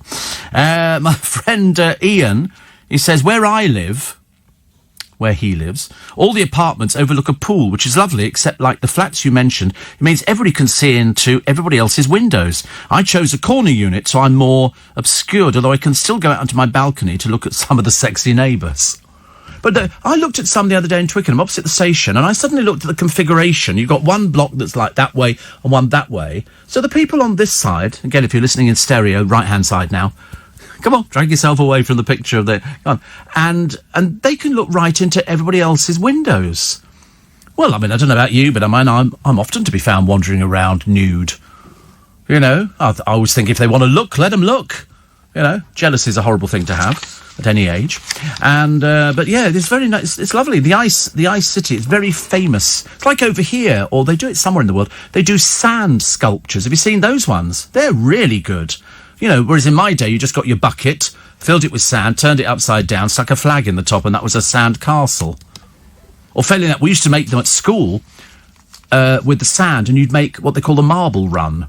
So you'd pile all the sand up in the corner, and then you'd, with your hands, sculpt it like a run, and then you'd go tunnels, you put your fingers in together through the sand, and you'd make... Oh, it was fantastic. We used to do all... No, just me again. It's always me, isn't it? Every time. Steve, I had a blister on my heel, says Paul, which got infected. Now I don't have a left leg, but there again, I'm a diabetic. Well, I'm a diabetic. I know all about... Oh, listen, you don't have to tell me about feet. I know, I've been knowing about feet from ages and ages. And it's just that every year, or twice a year, I think it is, they actually, do sort of check your feet with a little plastic thing, Generally, it's one of our sort of diabetic nurses. She'll check them, and you have to look away, and if you can feel it, well, of course, I can't feel anything. Totally useless. Totally useless. But it doesn't matter. It's Monday, and I've got a poem for you. Very funny poem today. The boys found this one. It's by Richard John Scarr, and it's called An Actor's Revenge. He'd positioned himself stage centre and was giving the audience his all, when suddenly a seat went up with a crash and a woman walked down from the stalls. And ignoring the audience hissing and the thespians' renderings too, she crossed in front of the footlights and disappeared into the loo. And feeling decidedly slighted, the actor waited, enraged. When the woman came out of the loo, he walked to the front of the stage. Then, adopting a theatrical posture, and in a voice filled with venom and bite that carried its way clear up to the gods, he delivered the best of the night. He said, "Madam, whilst there in the privy, could you hear my excellent King Lear? You couldn't. Well, I find that amazing, for we heard you quite clearly out here." Very good. Do you get that? Yeah. Sometimes they don't always get it. If you're listening in stereo, that was on both. That was on both. An Actor's Revenge. I can remember, actually, there was a very... I might have to push the button on this one. But it appeared in a very famous theatrical play where there was an actor on stage. And halfway through the play, the curtains closed. Oh, no, sorry, I can clean it up, I've just realised. And there was sort of a murmuring in the hall. And the curtain parted in the middle, and the actor stood there and he said, "Ladies and gentlemen, the reason this show has stopped is because the management have the impudence to suggest I've been drinking." Promptly collapsed. He used another word. And, which I thought was quite good, actually. But mind you, I can remember going to see 42nd Street at Theatre Royal Drury Lane when we had the bad snow years ago when it first opened. And you'd play sometimes in a 2,000-seater house. They used to play to 100 people. You can imagine, can't you? 100 people in a 2,000-seater house at Theatre Royal Drury Lane. But it was such a good show. Such a good show. Very good. Steve, you're right. I bought my house on the Isle of Dogs. For 78k, it's now worth $1 million. I know. Actually, do you remember years ago when they said, "Oh, we've got £1 million properties"? When we got them in Twickenham, I remember thinking, £1 million properties. We got loads. Loads. It's nothing to have £1 million property. Is it? It's... House you live in is £1 million. You just rent. See, my mother always said to me, and my father as well, they said, "Listen, don't rent because you're throwing money away." And I said, "Well, you know, what can I do?" And so that's when they bought me my first plot. Well, they didn't buy it. They gave me the deposit, they paid the legal fees, and I just had to pay the mortgage, which I did actually through a friend of mine, Chris Allen, who works out in Dubai. He's a realtor out there, which is all very good. And he was the first person that got me a mortgage and everything else. And because my parents said, if you're renting a place and you're paying maybe £600 a month, £700, £1,000, £1,500, £2,000 a month, it's very easy to come up with things like that. You're not going to get anything back from it. Whereas you think you could get a mortgage cheaper than that. The problem that people have is saving the deposit. You know, you can't, you need 20,000, 30,000 for how many people do you know who've got money like that? Chris says it's Chinese New Year on Friday, the year of the ox. That's where I can come up with my only piece of Chinese, gong ho fat choi. Which is the only bit that I've got, really. You have to be very careful with your feet. Yes. Oh, listen, I'm a diabetic. I've been diabetic for donkey's years. And Chris says, I've got neuropathy in both feet, very painful and a loss of feeling due to nerve damage. I don't have nerve damage, I just don't have any feeling. It's one of those things. So cutting your and what I should really do, because the last time I went to the hospital to have it looked at, the lady who was looking after the feet department, the chiropody, she filed them down and everything, and it was fantastic. It was really good. But you try doing it yourself. It's not the same, is it? I don't mind paying for it. It's just sort of trying to get it all sorted out. So now we've seen the world's biggest snowman. Shane said, I like the poem. We like the poem as well. Jake found that. You know, well. He always comes in and says, and the poem. And he always goes, whenever we do the list at the beginning of the programme, he goes, and the poem of the day. Almost like it was something worth celebrating. But, I suppose it was for him, really. Lots of people on Amber Alert, 4 days of freezing temperatures and lovely pictures of people's beach huts. I've always wanted a beach hut, but I don't want to be with everybody else. You know, they're all just a long... And you can't sleep in them overnight. You can only use them for sort of, putting your swimming cosy on. That's all you can do. Walton on the Naze in Essex, the snow came quite heavy. Is it still coming down here, or we've managed to do without it? Oh, we think it's gone. Where's it gone? How can it go anywhere? Oh, so disappointing. A light drizzle. Oh, God. Oh, that's it then, isn't it? Mind you, unless it's going to start now, and then we can have 2 hours. So by the time I walk out the front door, I wish I'd brought my galoshes with me. Also, here's a picture of this council TV. Have you heard of this? You've heard about the council and this woman who's been... I've not seen it. I don't really care, actually. But her name's Jackie Weaver. You watch. She'll be part of a reality show very shortly. They'll be putting her on something. You can just tell, can't you? Also, army bosses are looking at ditching ranks, including guardsmen and riflemen, to make them gender neutral. The speculation, the changes might even mean officers are no longer called sir. The Ministry of Defence is compiling an inclusive language guide. A spokesman said, "We're a modern employer and determined to offer an inclusive environment for all those serving their country." OK, I'll join up, shall I? But I don't get up till 10 in the morning, I've got to tell you now. It's no good trying to get me up early to go out on standing there beating retreat or doing whatever they do. I think it's the most ridiculous thing I've ever heard. There you go. Britain's... Oh, wow. Have you heard of this one? I keep seeing an advert on the television, and it's quite clever. It's honey, but they say, as endorsed by the Queen. Well, of course it is, because it's the Queen Bee, but Britain's biggest honey brand, Rouse, is going into battle with Nutella by launching its first chocolate spread, Choco Bee. Not for you, Piscatorial. Not for you. Choco spread. See, I don't like Choco spread or anything. It sounds nice, doesn't it? It's just liquid chocolate, but I'm not really that bothered about it. Liquid chocolate. Ugh. I do watch these cookery programmes on the telly. Every week they seem to throw up a new sort of cook. This is the latest star cook or something. You think, oh, God, do us a favour.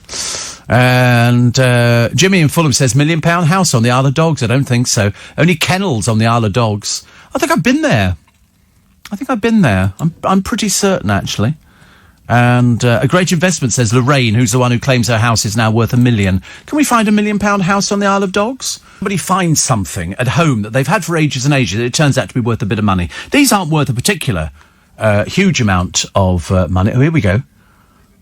Oh, this is the Isle of Dogs, is it? All right. Wait a minute. We're just trying to find somewhere. Looks lovely. 1,800,000. A 16-bedroom apartment for sale. 16 bedroom for 7,350,000. That seems very good value, doesn't it? So, good Lord above. There's a triplex penthouse, the best penthouse in Canary Wharf. Wow. One here. See, I'm always frightened by these windows. They build up. Look at that. I'd be worried if I leant against that glass, it would fall out. That's what would frighten me. I couldn't bear to. I couldn't go anywhere near the edge. I told you a friend of mine had a place in Victoria, Paul Savoury.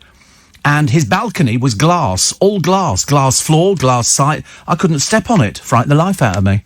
Oh, I'd be falling up and down those stairs every 5 minutes on that one. Look at that. Oh, it's quite nice. Is that a swimming pool, jacuzzi? Look at that size of that shower. God, you could even fit in that, Luke. You should be all right. No, nothing worse, is there really? And also, look, there's no curtains at the window. People could look in and see you. Okay, it doesn't matter where you are, people can look in and see. Have you heard of drones? I'd have a drone whizzing around the building. Look at this. It's lovely, isn't it? I love looking at these sort of places, but I'm not sure if you... Main bedroom, 1410 by 13, which actually is sort of basically not hugely big. It's okay. You get 4 floors. Oh. That's a lot of stairs to go up and down, isn't it, really?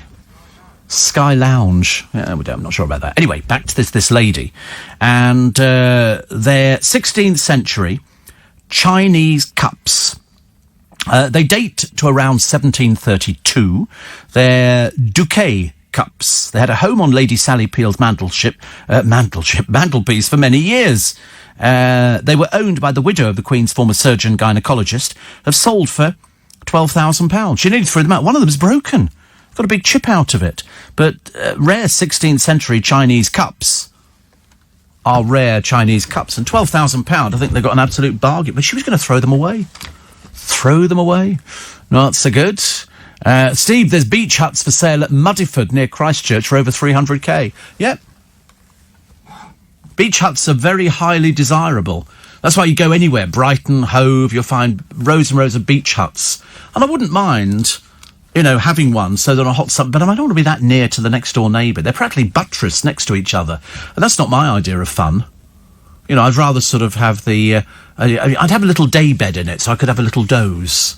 And you could take a little stove down, I think. I think they've got electric, or if they haven't, you've got to take down gas or something. But it's lovely. Very nice indeed. Emma Barton says, oh, Steve, how that rings true. I remember playing Roxy at the Cambridge, 11 foot up the ladder singing Funny Honey, and 5 people crawled over each other to get to their seats. I mean, crawled.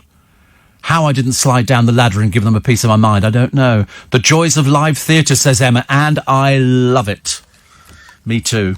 I was watching the other day, and every time I watch theatrical pieces on Sky Arts, Emma, I sit there and I practically glow with pride how wonderful our theatre is. I seriously do. I get very excited because I had a lot of friends in theatre and I would go and see things. So I remember going backstage at Follies. I went down to interview Eartha Kitt, and Eartha Kitt was she was very temperamental. She had to warm to you immediately. She had to get the vibes. If the vibes weren't there, she didn't want to do the interview. She would only do the interview when the vibes were there.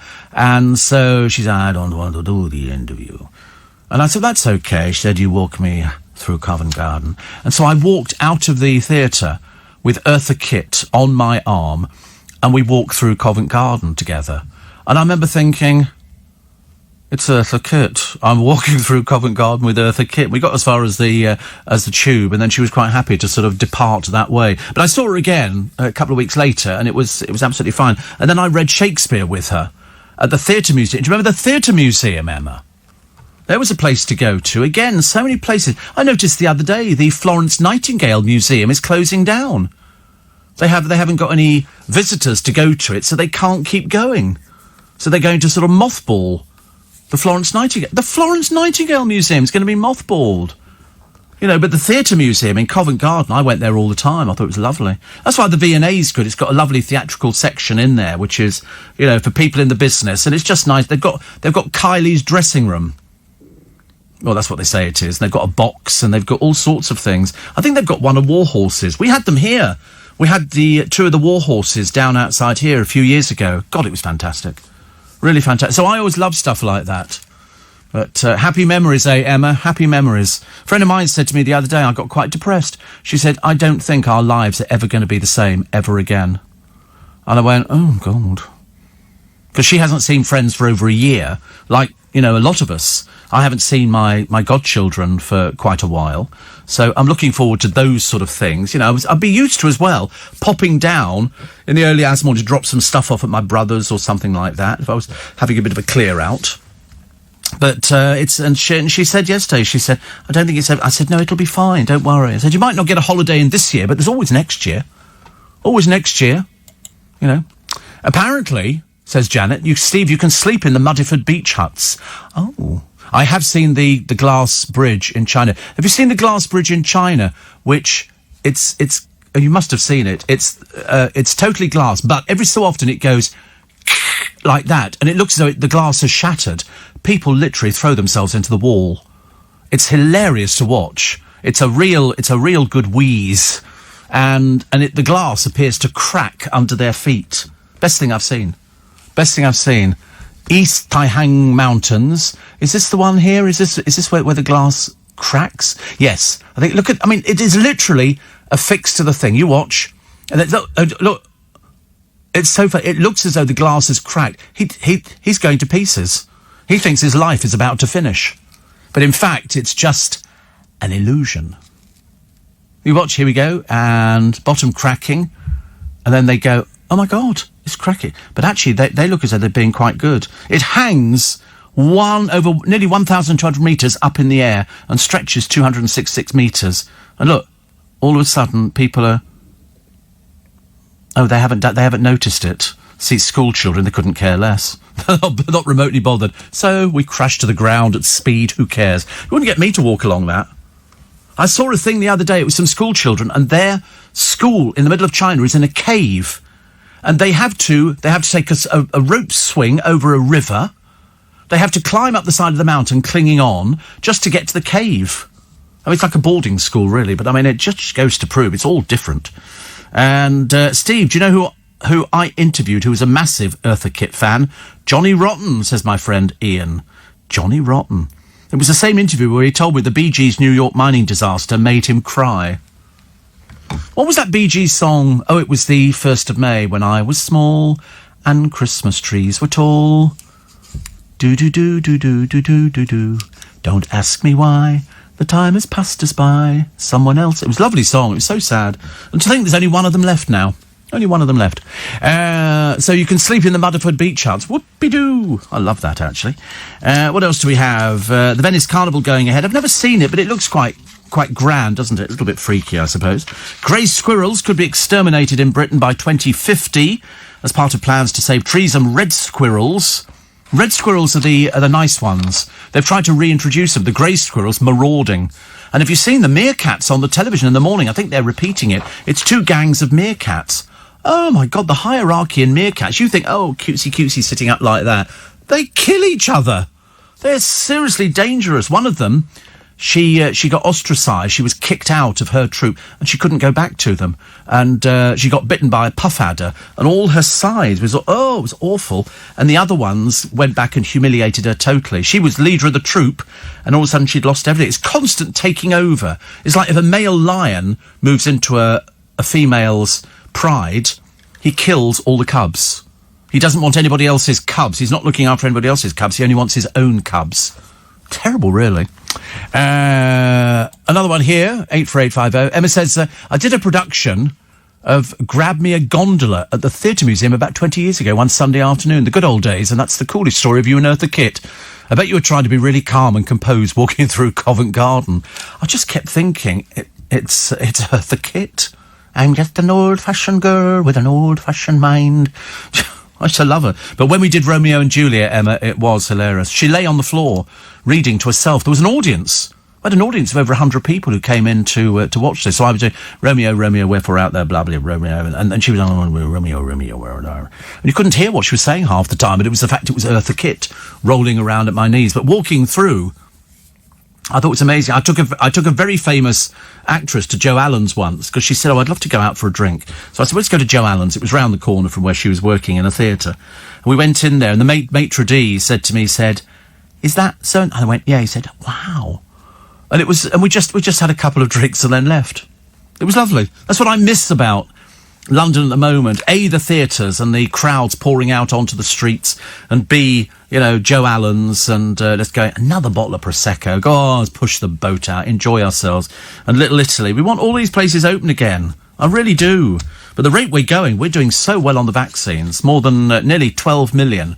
That is some going. 1,000 a minute they were doing the other day, 1,000 injections a minute. Where's mine? Sorry. Morning, everybody. Somebody says, I'm not sure if you know, the Theatre Museum's closed down. Well, it closed down years ago. Years ago. Donkeys years ago. Because it's a huge site. It ran over goodness knows how many floors. It was very good, actually. But, and all part of the collection's gone to the V&A, of course, which I think were running it in the first place. Next to it, there's a car museum. I think we went there to see the James Bond cars. They'd managed to bring them in. On one Sunday morning, I finished work, and there was this huge car transporter, and it was bringing in the Bond cars. It was fascinating to watch. They were trying to get them into this lift, which is, it was quite sad. Whether it's still there, I've got no idea. There's so many different museums in London. There's a fan museum. There's a toy museum at Bethnal Green. The motor museum. Oh, it's closed. Oh, dear, there you go. That was in 2019. It owed more than, a lot of money in business rates. It was good, though. It was good, but I should imagine the rents around there were absolutely astronomical. Astronomical. Was that the one, was it in? Is it, well, I can't remember the name of the road it's in. Where was it? Does it say? Oh, no, it was next to it. Next to it. The Theatre Museum was sort of round the corner in Covent Garden. On the same road, yes. Well, there were two sort of different entrances, which I thought was very nice, actually. But the Theatre Museum was good. It's just that not everybody went to it. People thought, oh, no, and yet they'll go to the V&A and watch all the stuff there, which is very good, actually. Do you remember Saturday Morning Pictures? We never went. We never... I mean, I did go, I think, once to an ABC cinema. That was for Saturday morning, 9pence and 6pence, I seem to remember it was. And they showed a few films. It was always packed. I think what would happen is the parents would go shopping and they dump the kids off at the cinema. So you've got 2 hours and there'd be, birthdays and stuff like that. I don't think we ever made it a regular visit. It was just something we did on odd occasions, which was quite nice. But I know it was hugely popular for an awful lot of parents going, what should we do with the kids? Shove them up the ABC. David Beckham and this gay backlash, he needs to opt out of this as quick as possible. As I say, you cannot do this at all. He's been promised at least £10 million to be the Middle East country's ambassador with a major role in promoting next year's World Cup there. But it was only in 2007 he was very honoured to have the tag of gay icon. But unfortunately in Qatar, homosexuality is illegal. So we don't want to be associated with that at all. Named as the second most dangerous country for gay people to visit. It's as simple as that. They have Sharia law there. And one Qatari source said, this is a deal, it's supposed to be top secret, kept quiet, until there's an opportunity to land it without David's PR being affected too much. Hello? A little bit too late on that one. A little bit too late. They say David has so many big money deals, you wonder why he'd want to do this one. It's £10 million. I'm assuming that's what it is. I can't think of any other reason. But, perhaps he didn't know. Perhaps he is spectacularly naive. Sorry, I'm just moving transferring my sort of cup of tea. But perhaps he's spectacularly naive when it comes to knowing about politics. But this one has been known for ages. That the Sharia law, I think if you're Muslim and you're convicted of homosexuality, the consequences can be dire. So, David, rethink again. Surely your agent... Oh, wait a minute, he doesn't have that agent anymore, does he? But somebody should say to him... he's worth about 360 million. Why would you need an extra £10 million? You couldn't spend that much. One concern, of course, could be the reaction from Elton John, who's hosted the Beckhams on his yacht in the south of France. Not good. Beckham's spokesman had last night not responded to a request for comment. Can't wait to see what the comment's going to be. Honestly, a mysterious couple fled. This was in North Wales after spotting a mystery beast with pointed ears and a big cat-like tail whilst on a night walk. They ran back down the hill in Flintshire to escape the creature. They were out at 3 a.m. in the morning. What were they doing out at 3 o'clock in the morning? Climbing up a mountain. Hello? The woman who didn't want to be named says she shone their torches on the animal and froze. Its eyes were close together. Well, it was supposed to like one at the front, one at the back, I suppose. She said its ears were pointing up and it had a cat-like tail. Well, it could be a bobcat or something like that. You see these things. I love the way they always go, it's a mystery animal. Well, it's obviously a cat, isn't it? Obviously lives out there. But what were you doing climbing a mountain, love, at 3 a.m. in the morning? That's what I'd be more intrigued to find out about. Plus, 1 in 4 people from Newcastle, only affects Newcastle, eat their takeaway leftovers for breakfast. Don't like that. Apparently, a quarter of Geordies scoff pizza, curry, pasta, fried chicken or a Chinese when they get up. Do they? What, cold food? You do that? You're not normal, are you? It's ridiculous. Why would you want to eat cold? You'd eat cold Chinese. You reheat it as well. Oh, even worse. What's the matter with you? You eat, and then when you finish eating, you throw it away. For lunch the next day? Oh, you're the one who eats cold pizza, aren't you, and stuff like that. Opening a tin of beans, let's have cold beans. Very studenty. Can't be bothered to wait for them to heat up. Let's just eat them out the tin. Ugh, disgusting, honestly. It really is bad, isn't it? And if you're not going to have any touching rugby, what's the point of playing rugby? The whole idea of rugby is a contact sport. That's what I always thought. That's the way I played it when I played rugby. Surprise, surprise. Excuse me. I think, we're going to need so much tea this morning to keep us going. Steve, keeping our fingers crossed for another great get-together at Little Italy. Oh, I'm keeping everything crossed. I really am. I know Noreen, Patsy and Co will be in touch, says Carol, with Tony as restrictions are lifted. For now, we've got photographs and memories. But thank you for keeping our spirits up. Hope the toe heals. Get Germaline. I will get Germaline, don't worry. Freezing in Biggleswade, says Jess. It's freezing everywhere. And Steve says, John in Colchester, I used to absolutely love MoMI, the Museum of the Moving Image at the South Bank Centre. So disappointed when it shut down. So many things have closed down. So many places have closed down. We need to work hard to get ourselves back up there, get the tourists in, get some money in, open up the theatres, get the productions going again, stick on some stuff that puts us... I don't want any miserable productions. I only want things that make you happy. Bring in an orchestra, do everything. And this Christmas, can we get a better tree for Trafalgar Square? Can we get better lights on it, please? I know it's a gift, but I mean, to be honest with you, they do have a lot of these trees over there in Norway. They could spare us a bushier one. The one in Covent Garden's really quite nice. Definitely. Reheated takeaway, Steve. I love a good curry in the morning. Are you mad?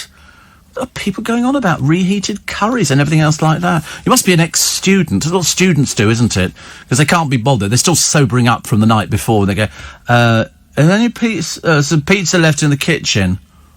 Donna, did you want that pizza? I'll have it. People just eat. You make 5 portions of curry and reheat it over 4 nights. How disgusting. Don't you really? I'm not surprised you're ill.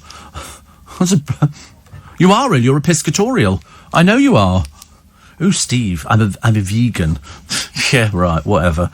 I'm not. How can you be a vegan with 5 portions of curry and reheating 4 of them? I mean, honestly, making up his own religion here, ladies and gentlemen. Ridiculous, isn't it?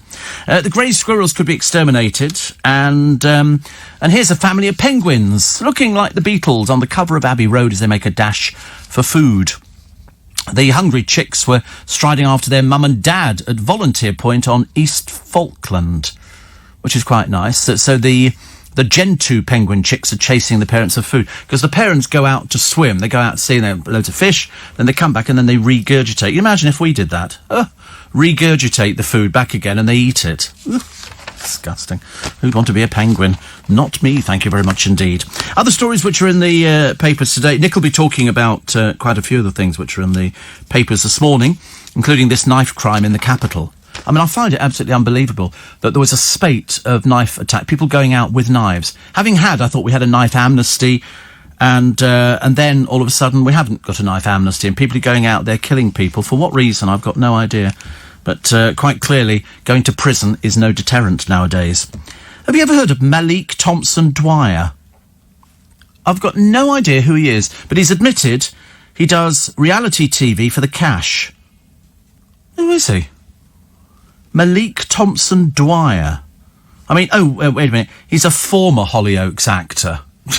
How embarrassing. Former. In 2018, he went on I'm a Celebrity. Last year he did Celebs Go Dating, and tonight he's in Celebs on the Farm. Yeah, but the trouble is you're not a celebrity, are you? Because nobody knows who you are. We have to be told who people are nowadays. We have to go and check them out. Check them out on Wikipedia and stuff like that. There's another gardening programme on BBC One at 8 p.m. God, how many gardening programmes do we need? Mind you, all of the shopping channels, the QVCs and The Ideal World, they're all selling bulbs and Order This Now and Richard Jackson's compost and everybody else's stuff. And I've forgotten my password, actually, on QVC, so it doesn't really help me at the moment. Otherwise, I could be ordering plants left, right and centre. They say, you can order the plants now, they'll be delivered. And you get, sort of 3rd week of sort of March or something like that. And they come in little plugs, and you could put... Because I don't know what my theme's going to be this year. I think lots of different colour. Last year was all begonias. And they were very small, but when they came out... Whoa, did they come out? They come out really well. I don't know whether to just put loads of stuff in all the pots and just chance to luck, see what happens with it. There's nothing I don't think I can go for a particular colour, unless I'm just going to do geraniums, which are very hardy, and they'll go all the way to Christmas. Geraniums are fantastic. I mean, absolutely fantastic. I've never known a plant that's so cheap, so inexpensive, and yet lasts for such a long time. Dave the Bouncer says, cold Chinese, cold curry in the morning, you can't beat it. Oh, you're joking. Oh, I can't think of anything worse. Mind you, typical bouncer food, isn't it? That's why all bouncers are overweight. They're all eating the wrong food. Cold curry in the morning. Morning, everybody. Welcome to Monday. Welcome to... Oh, yuck, it's Monday. Welcome to... Oh, my God. They had a programme on the telly the other day. You know, I've got addicted to these farming programmes where, you know, people... I just quite like the idea of it. It's sort of... If as I say, if you live and work in London... You don't see farming. And a lot of people now are moving out to the countryside who had houses in London and they used to dig down into the basement to enlarge their property. Now they've realised if they sell their property in Regent's Park, they can get a mansion out in, you know, Warwickshire and Berkshire and Surrey and places like that. And also they've had some dreadful collapses with people who've had a company come in and they've dug down and the entire house has vanished. There was one that happened next to Holly Willoughby. Practically in the next road to her, because she's on the river, as it were, and the house just collapsed. They were having a basement put in, which means that most people put in a swimming pool. Unfortunately, of course, you dig down, and you've got the bricks, and all of a sudden the bricks stop, and there's the earth, and then the whole house just collapsed into the middle of it. So a lot of people are moving out to the countryside, where you get a lot more for your money, which is nice. It's just that, you know, who wants to be out there if you've got to come into town to work? You know, it's that long journey. I told you my godson works for one of the banks, but he's working from home. They've given him a special contract so that he can work from home because the work he does, he can do from home. And so all he's got to do is get out of bed in the morning, get dressed, go into one of the barns, and his office is all set up. It's all on computer. All his stuff can be done on computer. He doesn't physically need to go into the bank. So it saves him 3 hours a day travelling. He's delighted, absolutely delighted that he doesn't have to do 3 hours a day travelling. Also, he saves a load of money, because if you're in town, you know, you go, I think we go and get something to eat, so you go and get a burger, or you get some chips, or you get sandwiches. So it's very easy to spend, you know, 6-7 quid almost on a daily basis. Steve, you haven't lived until you've microwaved and reheated a 1 or 2 day old Chinese or Indian takeaway. Oh no. I think we've opened a subculture here. And then somebody says, I love cold steak pie with mash and beans. Oh no. I've got the wrong audience. You're the wrong profile. No. Do I reheat? What, food? Absolutely not. Throw it away.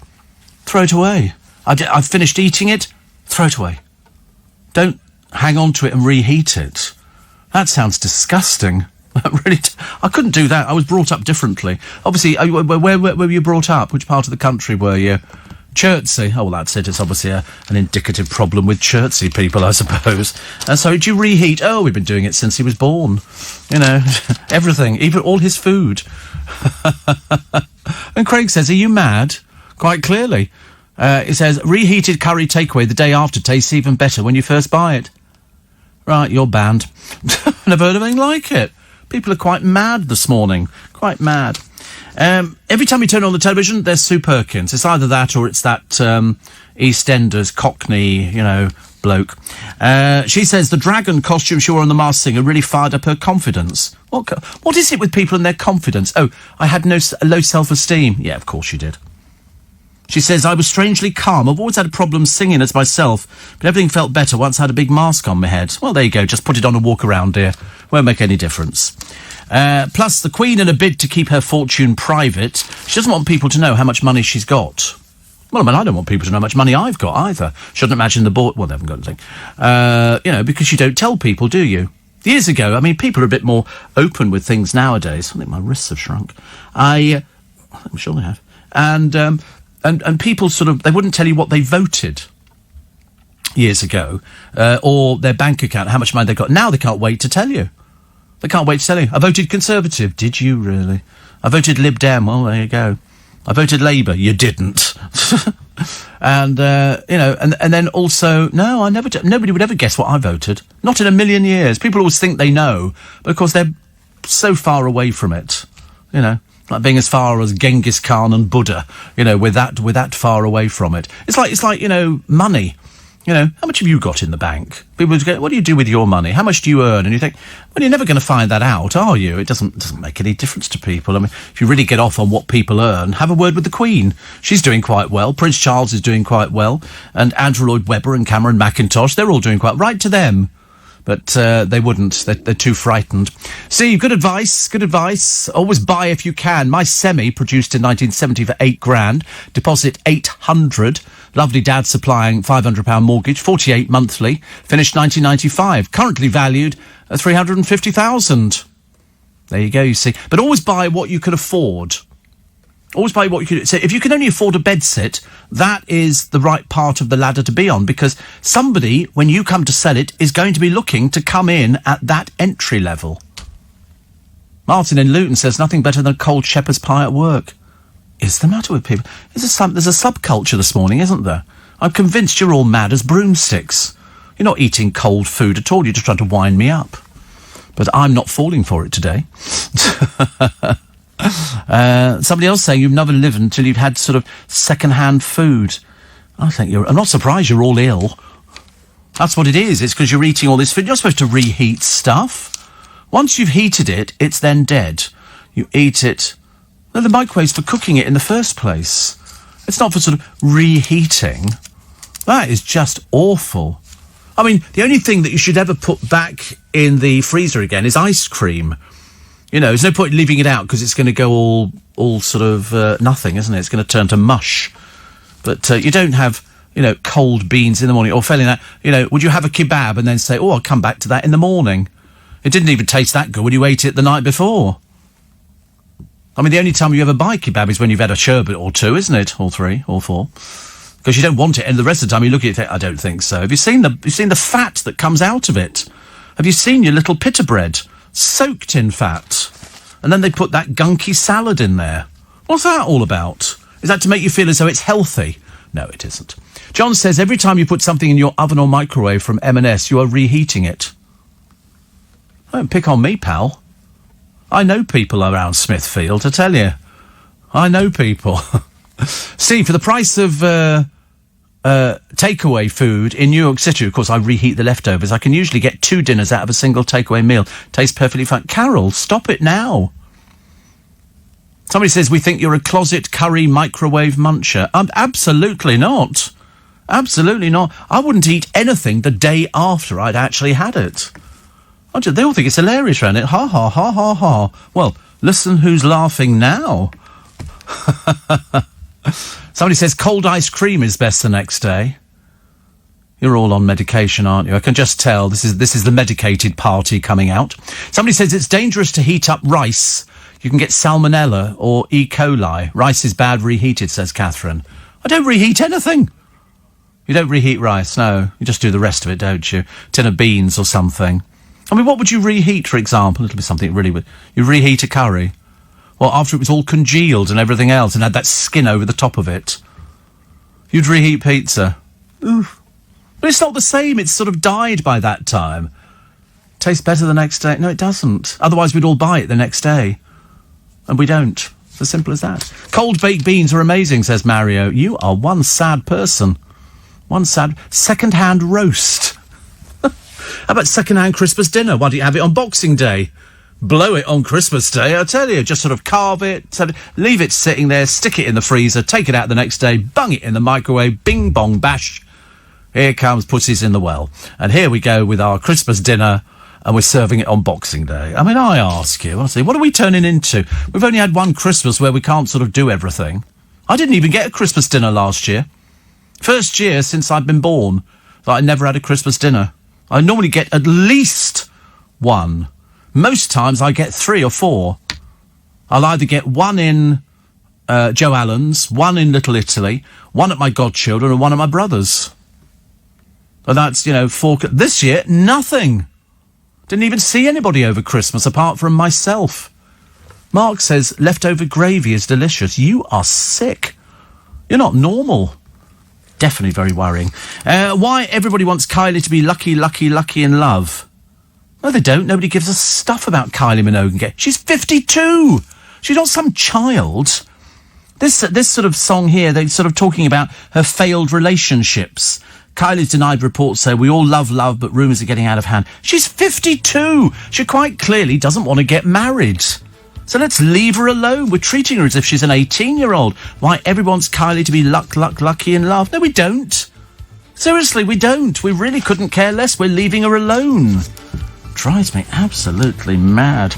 Anyway, more from the papers, more of your texting it. Please don't write to me if you're using leftover food today for breakfast. Oh, let's have a leftover beef curry for breakfast, or perhaps stroganoff or something like that, or some old custard that's got a big thick skin on the top of it. Ugh, disgusting. See, the only thing I could possibly eat the next day would be cold apple pie. So what were they doing the other day? 1,000 vaccines per minute.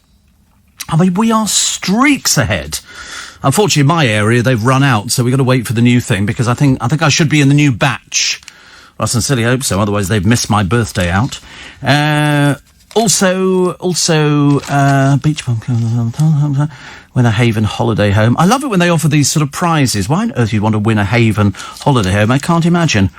Love Islander, somebody called Montana Brown, never heard of them, says grafting with goats was more challenging than grafting with boys in the villa. Love Island was a bit of a breeze. I know. Well, when you've got no talent, I suppose that's where you end up, isn't it, really? But, all you've got to do is whack on a bikini and stroll around. That's it, really. It's a bit talentless. The Love Islanders do graft, though, except it means to work hard at getting somebody to fancy them. Yeah, it's a bit tragic, isn't it, really? A different type of grafting, laughs Montana. Oh, ho, ho, ho, ho, ho. To be honest, it was a lot harder grafting with animals. Yeah, don't worry. It's not really a career, dear. It's just a couple of gigs, and then it'll all finish. OK? And we will get back to normality. I'm glad to see the back of these things. Guess what Amir Khan has just bought for his 1-year-old son, Mohammed? What do you think he's bought for him? At the age of 1 year old, he's bought him his first Rolex. £30,000 on a Rolex for a 1-year-old. His watch collection needs to be on point, says Amir, despite it being only a few years until his lad can tell the time. Lovely, isn't it, really? I suppose it's an investment, or just somebody being very flash. Kerry Coke Toner's given up cigarettes. Good, fine, lovely. She also wants to buy a farm. With what, we have no idea. But it's a bit sad, really, that she's still going. I'm really sort of tragically bored with her. It's like people telling you about, how we first met and our love life and this. I don't care. Why do people want to tell you stuff like that? It's really very embarrassing, isn't it? Millions at risk of a £50,000 shortfall in state pensions. Thank you. And the Britain held in Dubai for saying F you. Do you remember this story? She said F you on WhatsApp. And the flatmate, you wouldn't want a flatmate like that, would you, really? Anyway, this HR manager faces 2 years jail and a fine of £100,000 over her message during a homeworking row about using a table. The Brit held in Dubai was due to return to the UK for a new job, was told at the weekend the flatmate had filed a criminal complaint under strict cybercrime laws. What a horrible flatmate. What a horrible, horrible person. The 31-year-old from Gloucestershire said, I feel really low. My life's basically ruined. I'm worried I won't be seeing the family for a long time. How can this happen? Detained in Dubai, Chief Rada Sterling, who's representing her, said it could be months before charges are filed. Have you ever heard of anything? You're sharing a flat with somebody. Have you checked who your flatmates are? They might be as mad as this one here. I've never heard anything like it. Because somebody said, F you to the flatmate. Admittedly, all right, not the best thing she could have said, but quite clearly, perhaps they don't get on. Shouldn't have moved in the first place. That was your big mistake. Second big mistake was doing it in Dubai. Why is it people do not check the rules? When you go to another country, how many times have you been on holiday and you understand exactly what the rules of that country are? In some places, women cannot, wear bikinis away from the beach. You can wear it on the beach, but you've got to dress modestly. If you're caught drunk, then you can get into an awful lot of trouble in some places. If you're caught doing drugs, in some places, you can face the death penalty. If you spit chewing gum out in certain countries, you will be arrested. And you certainly wouldn't write F you on anything at all. It doesn't matter where it is. It's just that you wouldn't really do it, not to a flatmate. Even if it was ha, ha, ha, funny, funny, funny, I don't see it as being funny, funny, funny. I wouldn't go so far as to actually make an official complaint about it, knowing that the person could face a £100,000 fine and go to prison for a few years. Sounds a bit draconian, doesn't it, really? 84850, have you forgotten your friend's lovely Christmas lunch she cooked for you and Lynn on Christmas Day? Well, she didn't cook it for us.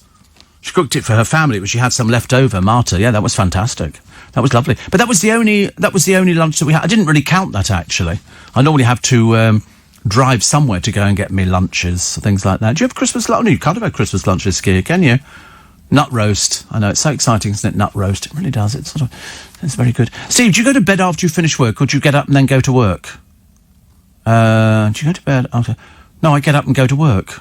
This is my daytime. Might be coming up, nearly 6:10 in the morning, but this is daytime for me. I've been to bed. Thank you very much indeed. I might go home and have a little lie down, but not for any sort of length of time. This is sort of, I'm thinking about lunch, because I only have the one meal in the day, so I don't have a breakfast and then have a lunch and a tea. I will just have one main meal, and it won't be reheated from yesterday. Thank you very much indeed. And Joanne says, I adore listening to you, but you're quite wrong. Reheated chow mein, sweet and sour sauce and barbecue ribs is the best hangover cure. No, I'm really sorry. No, I mean, what do you mean hangover cure? Hangover cure? I mean, how drunk are you to enjoy this kind of food? Obviously very, very drunk. Steve, that was fantastic, saying if it tasted better the day after, we'd all buy it the day after, wouldn't we?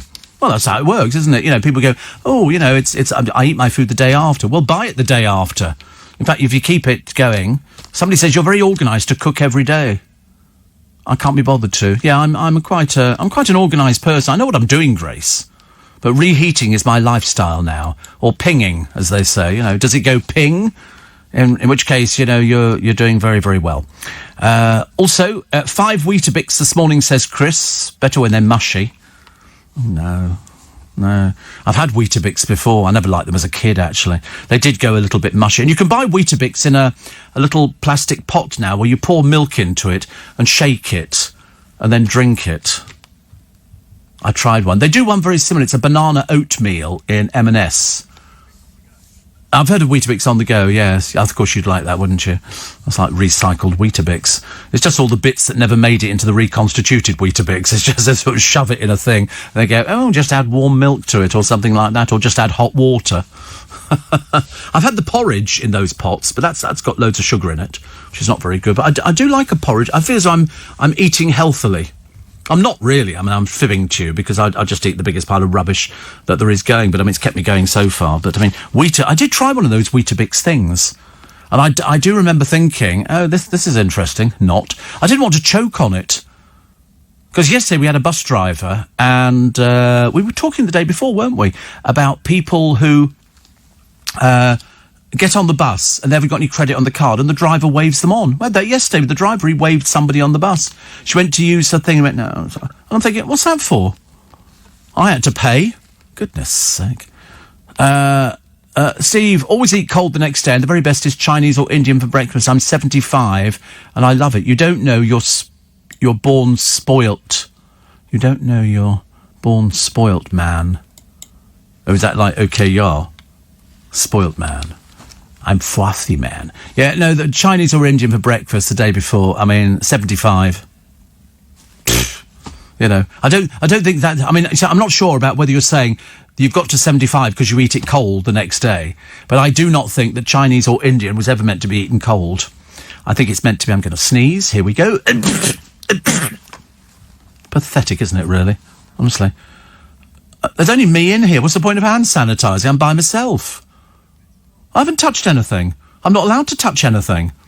I'm the only presenter who doesn't touch anything. All the others move buttons up. I don't touch anything at all. You're not getting me touching electricity. Thank you very much indeed. I'd rather sit here and just sort of smile. Let other people do it. My daughter made fudge yesterday for me to have during the day at work and share with my colleagues. Is it wrong to have finished them all before even arriving, says Justin. Yeah. I think so. I mean, fudge is all right. They do so many different fudges, don't they? At the moment, the other day I had something I haven't had for ages. A piece of nougat. Or somebody called it nugget. Nugget, I ask you. Nougat. And it's good quality nougat. It's not rubbish nougat. I was going to bring some in this morning. I thought, no, we got Luke on this morning. There's no point. They'll eat us out of house and home. Bad enough showing what a mini Mars bar looks like. His little eyes light up like he doesn't see sweets very often, apart from at Christmas time with a bowl of Satsumas. It's funny, isn't it? Oh, I'm so looking forward to Christmas this year. I'm so looking forward to so many things. My kids always knew when dinner was ready, says Pamela. They heard the microwave ping. Steve, please believe me, if you reheat a meal and you had it in your fridge, your meal would taste even better. Stop it!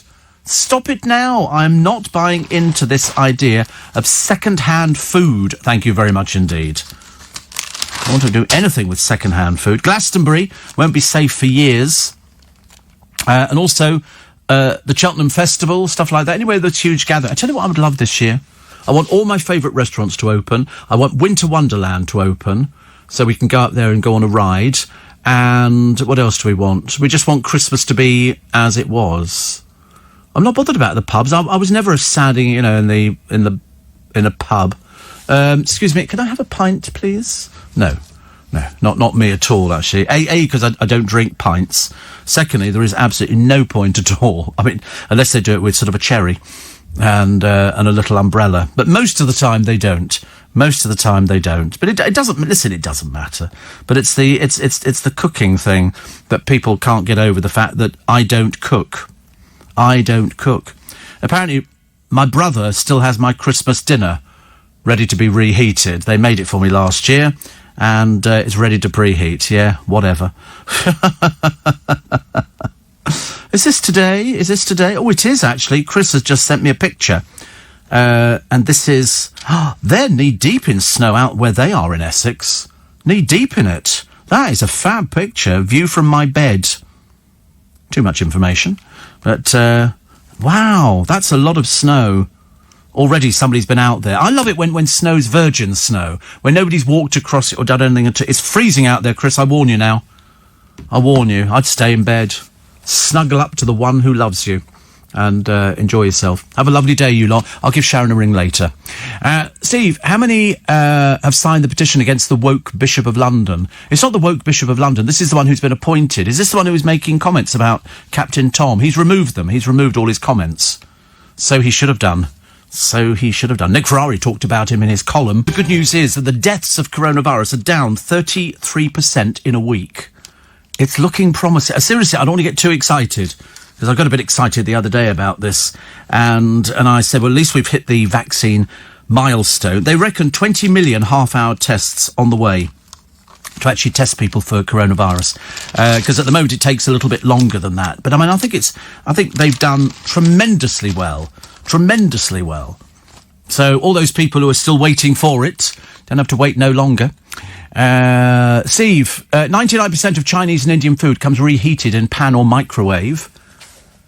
Okay, enough with the Indian and Chinese food at the moment, because you might be I don't think you can really heat things like sweet and sour chicken, can you, in the balls?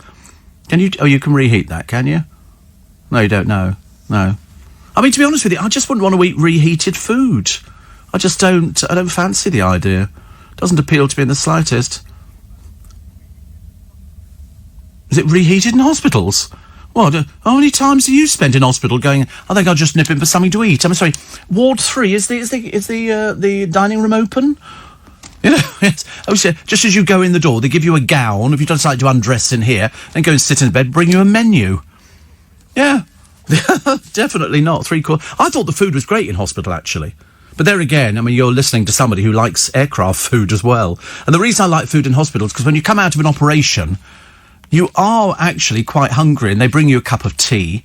But overnight, after I'd had the heart operation, they keep you awake. They don't want you to go to sleep. And so you've got all these things stuck over your chest, like little heart monitors and all the rest of it. And you think, oh, this is lovely. So you lie down in the bed. Well, you're not. You're sort of propped up. And when you sort of... and they come over, Stephen, and they...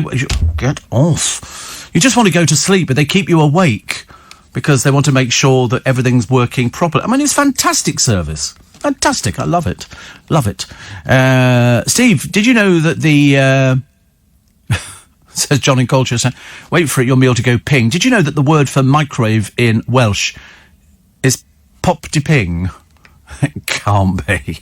It's not physically possible. So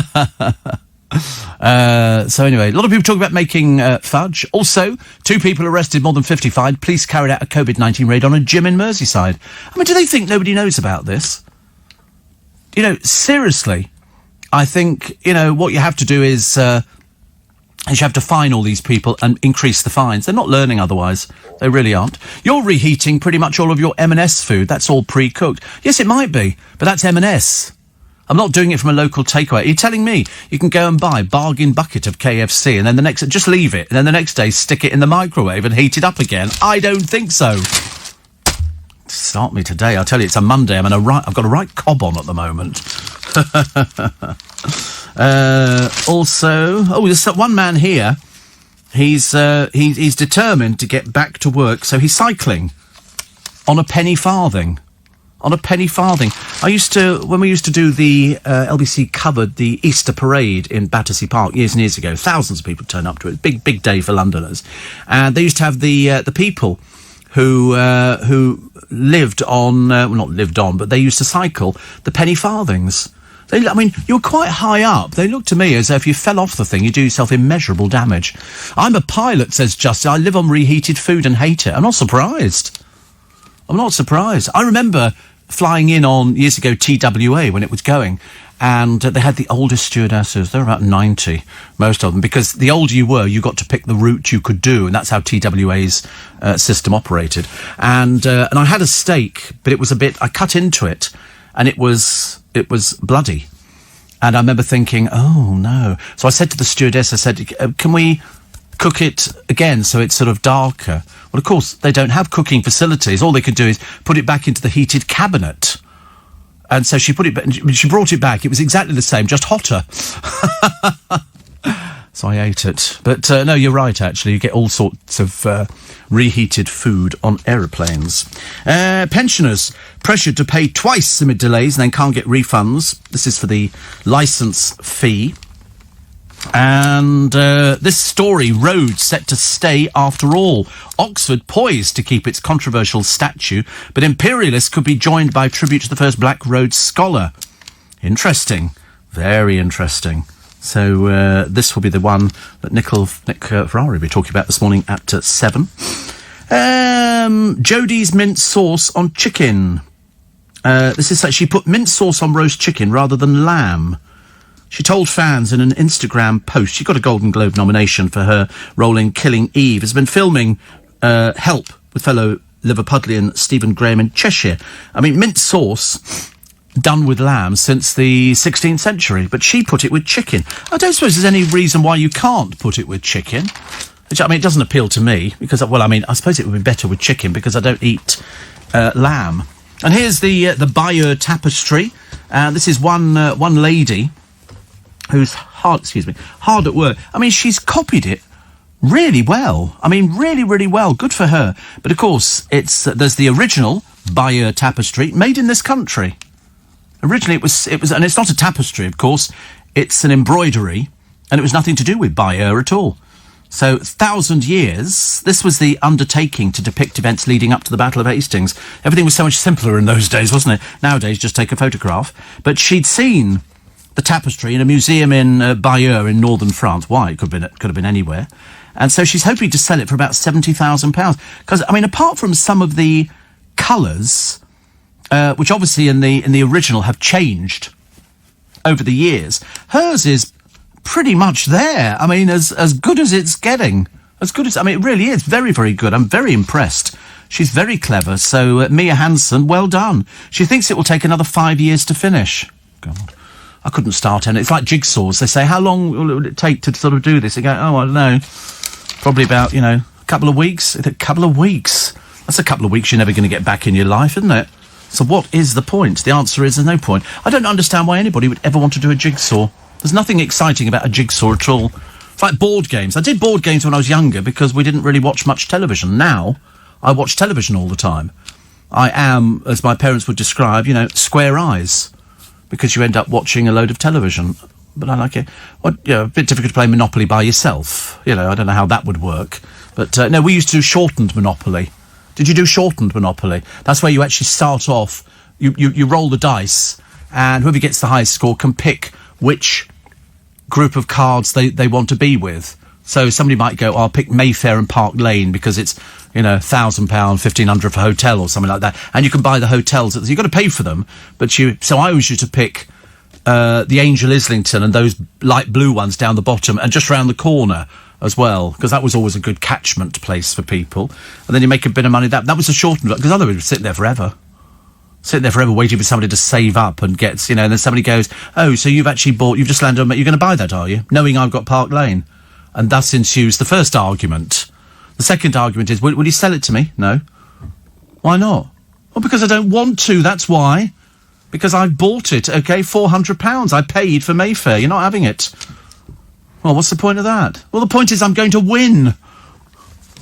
Always used to love a good argument. Steve, my friends are all looking at going to Cheltenham this year. Well, you must go, Andy. I mean, I don't think there's nothing at Cheltenham, is there? What goes on at Cheltenham? Oh, the horse racing. Oh, but watch it on the television.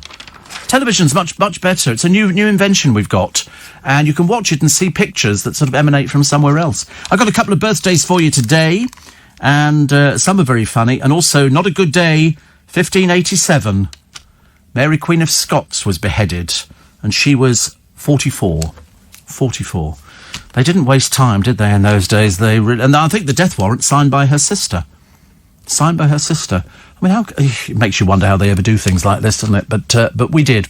Rare on a Monday. I try not to get too excited, not twice in the year. And I remember thinking to myself, Monday's a good day, isn't it? Not really. Everybody hates Monday. You've had the weekend and you now want a little bit longer. And perhaps we should start work on the Tuesday. Let's start on the Tuesday. If we're eating cold food the day after, why don't we start work the day after as well? Be a good one. Yeah, we could all head home now. I can remember once...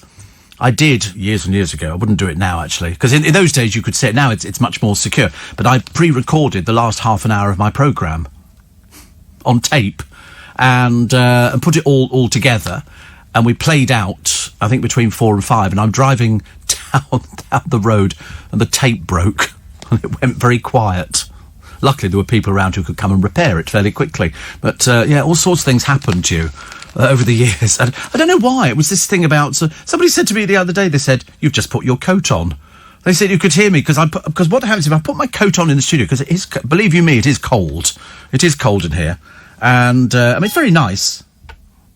Sorry, the phone's come to life again. It does little things like this. And I got the cord for my headphones tangled around my jacket. And the father of my godchildren said, I can't believe you just put your coat on. You haven't even finished work yet. And I was tempted to write back and go, it's cold.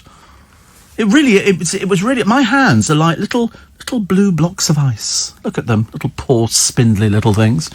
Steve, I've been a chef for 9 years. I wanted to say most restaurants reheat food to save waste, because you're allowed to reheat food at least once as long as it's been put in the fridge. That's what you get taught in food hygiene, says Dale. I still wouldn't want to eat it, even though I probably have eaten it.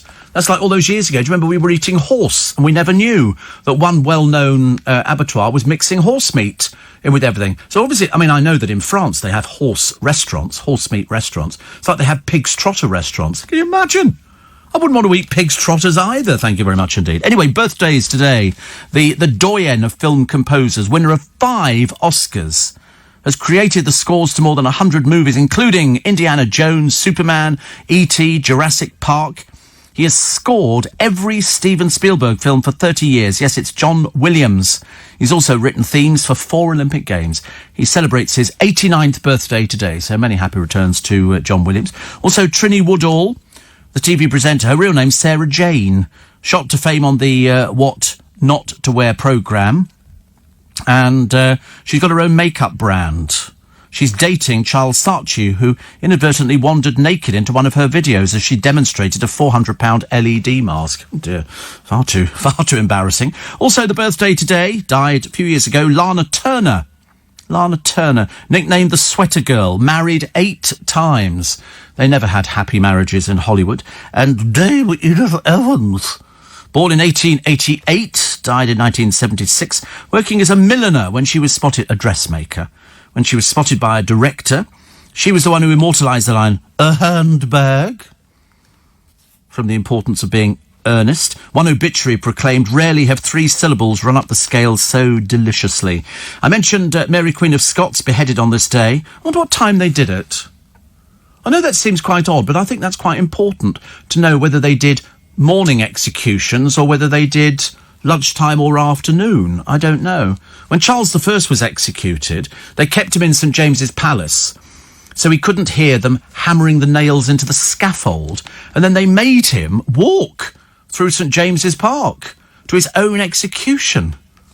I mean, seriously. Also, in 1978, guess what?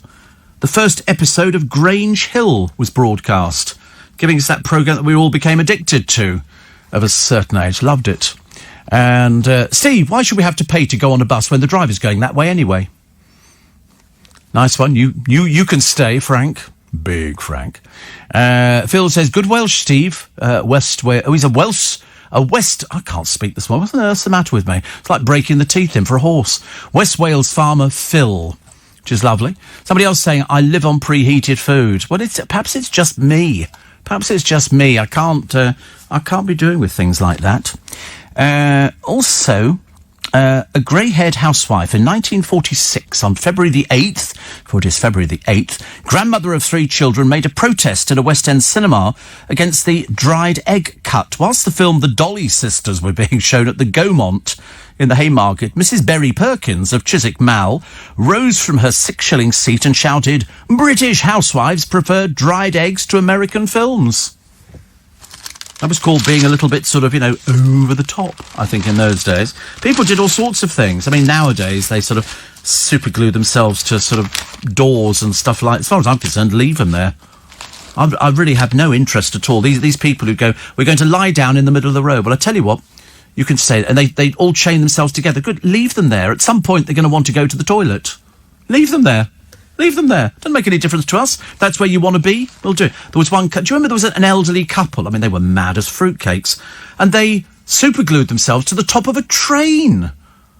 Of all places. I'd have left them there. OK, cling on tight. Off we go. You'll love this. Imagine, can't you? Not really, no. Christy Brinkley had the COVID jab at the weekend. She's 67 as well. But she looks good. She looks better than I do. But she's had the vaccine. Somebody said to me, "Oh, everybody gets the side effects." No, loads of people, millions of people don't get the side effects. Campers fined for breaching lockdown. A mountain rescue volunteer was seriously injured in a fall. 2 people went off and decided to go camping, and so they had to bring out the rescue operational teams. And, so all they got fined was 200 quid. Should have been 1,000. Should have been 1,000, if not more. If not more. Apparently the green industry revolution is our future, our heritage. Oh, that's nice. I'm all in favour of that. I don't want to go too green. It's not one of my favourite colours. Used to be when I had the paint palette, but now I'm not particularly bothered. Tory London mayoral candidate Sean Bailey is calling for more police support after glimpsing firsthand how overstretched the force is. The challenger for City Hall said his car was stolen from outside his house. Officers were unable to help. Instead, he tracked down the vehicle after a tip-off. Well, see, we actually could have told you how overstretched they were. You only have to listen to radio programmes and stations on LBC to realise loads of police officers phone up to say we just don't have the manpower. They don't prosecute loads of people. New book coming out from Linda and Anne Nolan. And Anne says, I'm happy to better share the emotional and physical experience of my recent cancer with people. Just the most ghastly illness. It really is. We're still waiting. We're still waiting for a cure, but let's do COVID first, shall we? And then perhaps we can go back on to cancer and loads of other things. George Shultz, who spent most of the 1980s trying to forge a Middle East peace deal, has died. Aged 100, a veteran US diplomat. He served Nixon, and then he served Reagan as Secretary of State. He negotiated the first ever treaty to reduce the size of the Soviet Union's ground-based nuclear arsenal. He lived in Stanford, on the campus at Stanford University in California. 100. Fantastic. Also, posties could be delivering prescriptions to the elderly in a way to revolutionise the ailing Royal Mail. Why do they say ailing Royal Mail? I think the Royal Mail do a fantastic job. Where I am in Twickenham, they're brilliant. They're absolutely brilliant. I know my postman, Darren, sometimes there's a lady who sort of does it, and they're fantastic.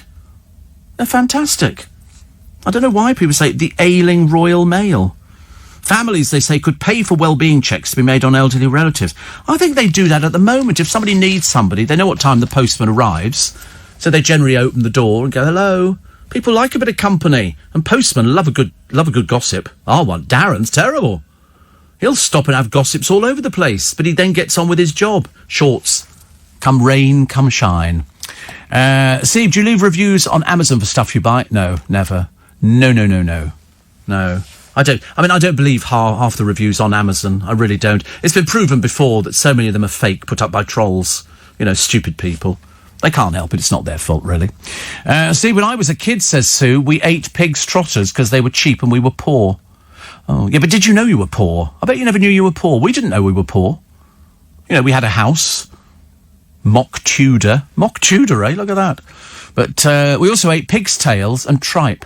I love them all, probably because I was hungry. Now I'm living in luxury in Penge. I only ever eat the best cuts of meat and would never eat reheated food. That's Sue in Penge. See, I don't think we'd have had pig's trotters or anything like that. I don't think so. I wouldn't even touch oxtail soup because I thought it was oxtails, and I didn't fancy eating it. I went off eggs years ago after Edwina Curry did her thing on eggs. I kind of went off those, and I didn't eat mushrooms for years. Now I love mushrooms. Stick them in everything. They're lovely. Sort of do them down with some sweet corn, little bit of mayonnaise. Very nice indeed. Very nice. It was only a short while ago that she was asked to be Harlequin on The Masked Singer, and then she was outed. Yes, believe it or not. She's back. Gabrielle. So they managed to get 2 pages out. They must sit there watching the television and think, oh, look, there's somebody from the past. We could do a double feature on her. And she's living, they say, her best life. She says that the show is filmed in such secrecy, she has no idea who Badger Sausage and the other finalist Robin are. Yeah, I was asked the other day, who's Sausage? I don't know, what are you asking me for? I've never even seen the programme. I've seen little bits of it as I flick through the channels, but I've never sort of sat down and watched a whole programme. I got halfway through a programme the other day and there was a bit that came on. I went, I don't want to watch that. So I flicked over. But I do love the programme, which is it Bangers and whatever it is? And it's a place, this garage up north of England. And they buy all these cars and sell them at auction. I love those people there. Salt of the earth they are. Seriously, you don't see people like that anymore. But they're all out there buying all these old cars to restore, and some of them go for huge amounts of money. 6:45. My husband, says Anne, had his jab on Saturday. Straight in, straight out. Very well organised. People on hand to help. He's had no side effects whatsoever. No, I hear the same from friends of mine who've had it as well. But 1,000 a minute they were doing. 1,000 a minute. And typical in my area, they run out. Not so good. Lots of people talking about the snow, the skiing, the freeze, how bad it is, how dreadful, how awful, how we're all going to freeze to death. And you think, well, yeah, the rest of the world seems to survive with temperatures which are far worse than anything we're ever going to get in this country. When are we ever going to get minus 40 degrees? The answer is, we're not. We're absolutely not. So we have to sort of think ourselves quite lucky, but I'm looking out at Leicester Square at the moment. If I stand on tippy toe and peer over the top of a room, there's a light dusting in Leicester Square. Just a light, but it's obviously cold enough to keep it going. But there's nothing outside, is there? It's not, no. It doesn't seem to last 5 minutes here because it's only like little tiddly little bits of flake, and it just sort of dries up and gives up, which is rather a shame. Holly Willoughby in the Dancing on Ice programme. Her Purple Rain. The papers obviously have sort of love affairs with certain people. She seems to fit every category I can ever think of that people like.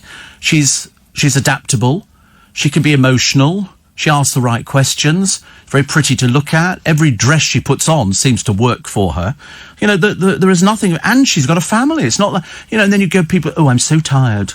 And you think, I'm sorry, she's juggling home life and a television job 4 days a week, plus all the other things she does. I love it when people say, oh, I'm so tired. All these little sort of bimbo-himbo people who wander off Love Island and other places like that. They haven't done a day's work in their life. I don't call putting on a bikini and walking up and down a beach a day's work.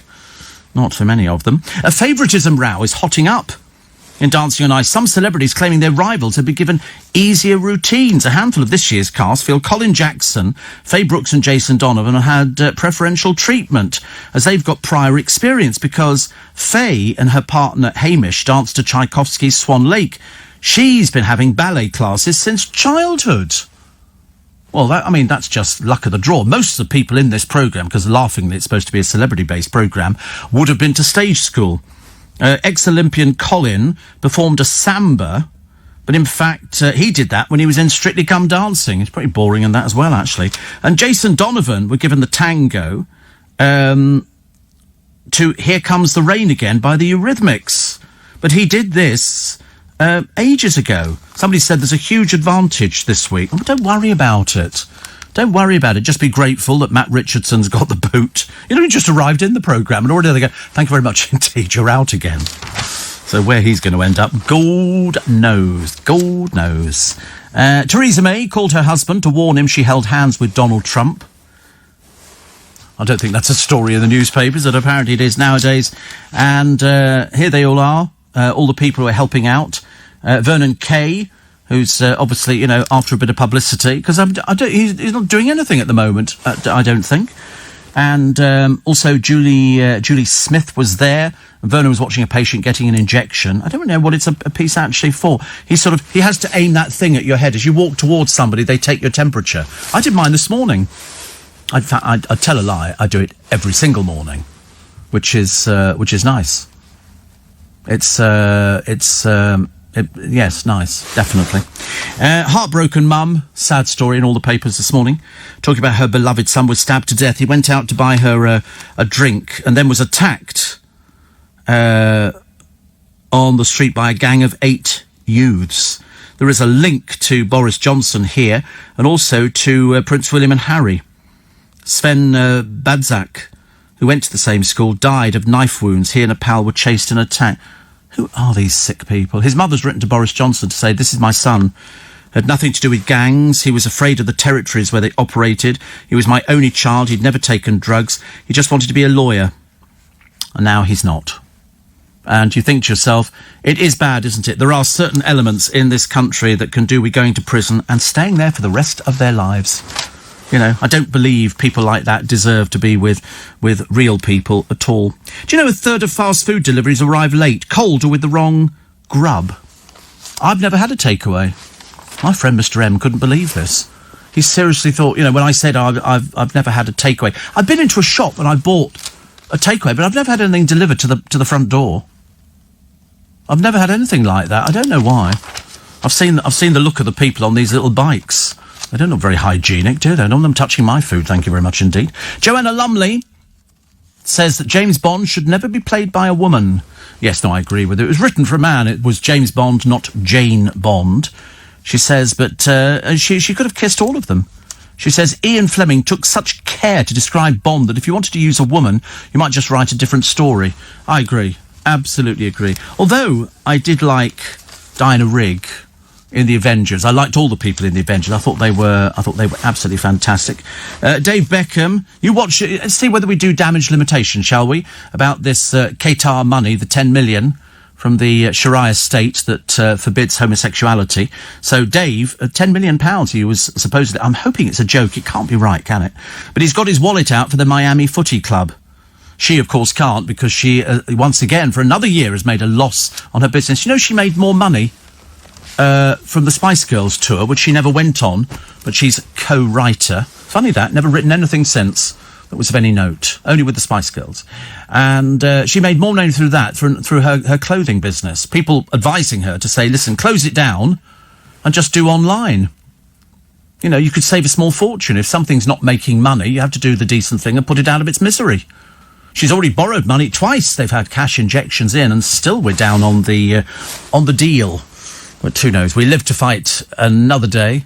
Travel disruption predicted across much of the UK. Storm Darcy. Bit windy outside, but as far as I can see, we just made the producer stick his head out the window, and he's discovered there is no snow coming down at the moment, so that's good news. Mind you, might be different where you are. Today, on my free Little Bit Extra podcast, Victoria Beckham, as I say, earned more money from being a Spice Girl than her own fashion brand last year, despite not being on the tour. She never did that at all. She didn't contribute much to the songs anyway. Love Island could take place in Devon or Cornwall this year. Seriously. That's a bit tragic, isn't it? Where are we going? Devon or Cornwall? Oh, no, that'll still... Yes, I think so. About 100,000 people have applied to be on it. That's 100,000 wastes of space you've still yet to meet.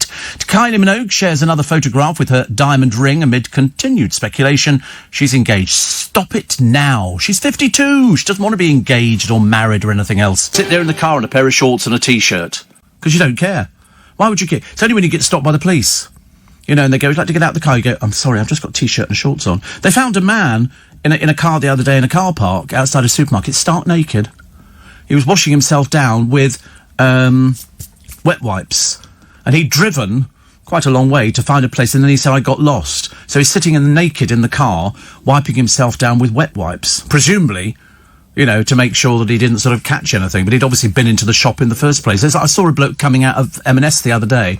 He walked out of M&S with his mask on. The moment he gets outside, he takes his mask off. How stupid was he? And a woman gets on the bus, Richmond Station. We were talking the other day about bus drivers letting people go for free. This particular woman gets on. Now, I don't know her medical history or anything like that. All I know is she gets on the bus and she says to the bus driver, oh, I'm going to get my COVID test. And do I have to pay? And I'm thinking, well, of course you have to pay. I mean, it's like you're on the bus, dear.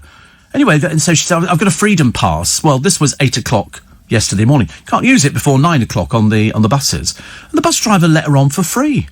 And I remember thinking, that's not the way you do it. Honestly, some of the bus drivers are bloody awful round our way. They bounce along, you know. I didn't get on for free. I had to pay. Why did she get on for free? And then she sat there. I thought she was on the phone. No, she spent the entire journey talking to herself. The entire journey. Because I was thinking, perhaps she's got one of the... You know, you sometimes get people who hold their telephones and they go, yeah, that's what I said to her the other day. It was marvellous. The rain came down and we got our Wellington boots out and all that. No, she didn't have a phone with her or anything at all. She was just talking to herself on the bus near me. And I get slightly disturbed by people who start... I mean, because the worst thing was, you can't hear the whole conversation. You can only...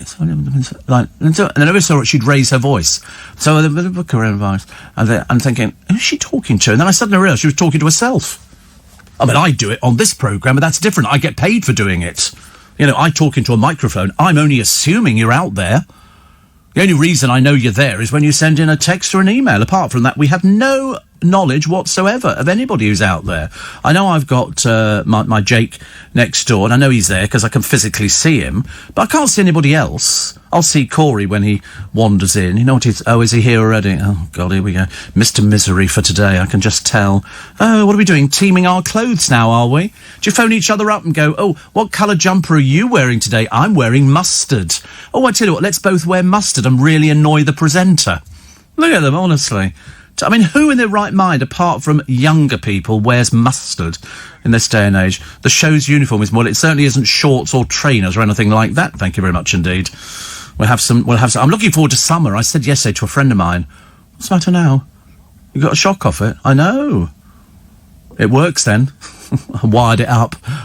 We're wired for a sound. Yeah, I mean, I can't wait for the summer when we actually get a bit of sunshine and it's all lovely, because at the moment it's just cold, miserable. And we haven't had it too bad down here. We haven't had it too bad. Certain part where my godchildren are, they're knee-deep in the white stuff. You know, different things. I mean, Jake didn't get any. You didn't get any snow, did you? Yes, just little flurries of it, but nothing of any consequence. So I feel so sorry for all the people who live, you know, up north, for that read, anywhere near Watford Gap, or people who live in Kent, you know, having to suffer with the snow. Because when it comes down I mean, it's beautiful to look at, but I remember when I were a wee chappie, I remember having to walk to the bus. It was about a mile to walk to the bus, and in the winter in Yorkshire, and we were in the middle of nowhere, little village, and then you had to walk along one of the little roads to get to the main road where the bus would wait for you. And the bus knew, not like today where, you know, if you see the bus coming, it sort of keeps going and whizzes straight past you. You've got to wait for the next one. In those days, they actually waited for you, which was good. You should have got on these old buses. It looked like something out of an Ealing comedy. And I used to have to walk all the way to it, and the snow would come down. It would be binding into your face, blinding you. And, but we never complained about it. I never got home and went, oh, it's really cold outside today, Mum. You know, there was no way they were going to get the car out and run you to school. That wouldn't be happening any time soon. It must have taken a good 35, 40 minutes to get to the bus stop. But we did it. Why? Because we had to. There was no other way to do it. Nowadays, the kids get up in the morning, mother dresses them, they're still asleep, sticks them in the back of the car and drives them to school with a piece of toast shoved between their ears. It's small wonder they sort of wander through lessons in a bit of a doze. Shane says, I'm in shorts but not in a T-shirt. Yeah, they don't really wear T-shirts around here. It's part of the dress code for the programme. We don't have T-shirts. I don't mind them wearing jumpers, which is okay, but when they start wearing matching jumpers, it starts getting a bit creepy, doesn't it? Starts getting a bit creepy. I mean, look. Oh, God. It's so vile. It's such an awful colour.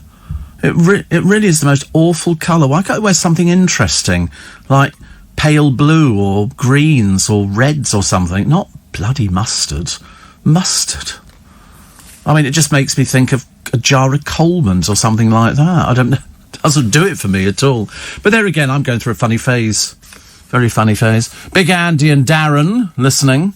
There you go. You see? So I've now found 3 people listening. No, I know there's loads of people. I've seen the spike. What was I going to tell you today? There were loads of things, actually. Oh, prescriptions for erectile dysfunctions have doubled in a decade. So I'll throw that in and throw it out again. And back in the room. And bad news for people working for Arcadia. Yep, it's another load of jobs going on the high street. 5,000 working for Arcadia are set to go, and thousands more will follow, about another 2,500, 3,000 people. I said at the beginning of the year we were going to see more of these redundancies in the retail sector. So that's about 7,500, 8,000 jobs will be going. You know, and then people say, oh, so you're having a good time? You go, well, not really. I'm having a good time because I'm working. And so if ever I find people that sort of say, oh, I don't like doing it, I say, listen, be grateful you've got a job. There's thousands of people out there who haven't had a job. Mind you, so lovely. We all love, don't we, Zara and Mike Tyndall? No, we don't. She's very stuck up. I had no idea how bad she was until somebody on television asked her about her mother, Princess Anne, and she became quite hoity-toity. Oh, do we have to talk about that? Yeah, you do what you're told, love. This is the woman who literally you can sponsor her for just about anything. She's sponsored by Land Rover, as indeed are most members of the royal family. And also she's got another one as well. And then she's got Mike Tyndall, who's a bit of the useless one. He's tried a few reality shows. He's pretty dim on them. Anyway, he's worth, they say, 15 million. How he can be, I've got no idea. You know, what people make up. They go, oh, you know, Gemma Collins is worth this much money. And you go, no, she's not. I don't know what they think these people are earning. But anyway, Mike Tyndall, they say, is worth 15 million. No, probably together they might be worth that.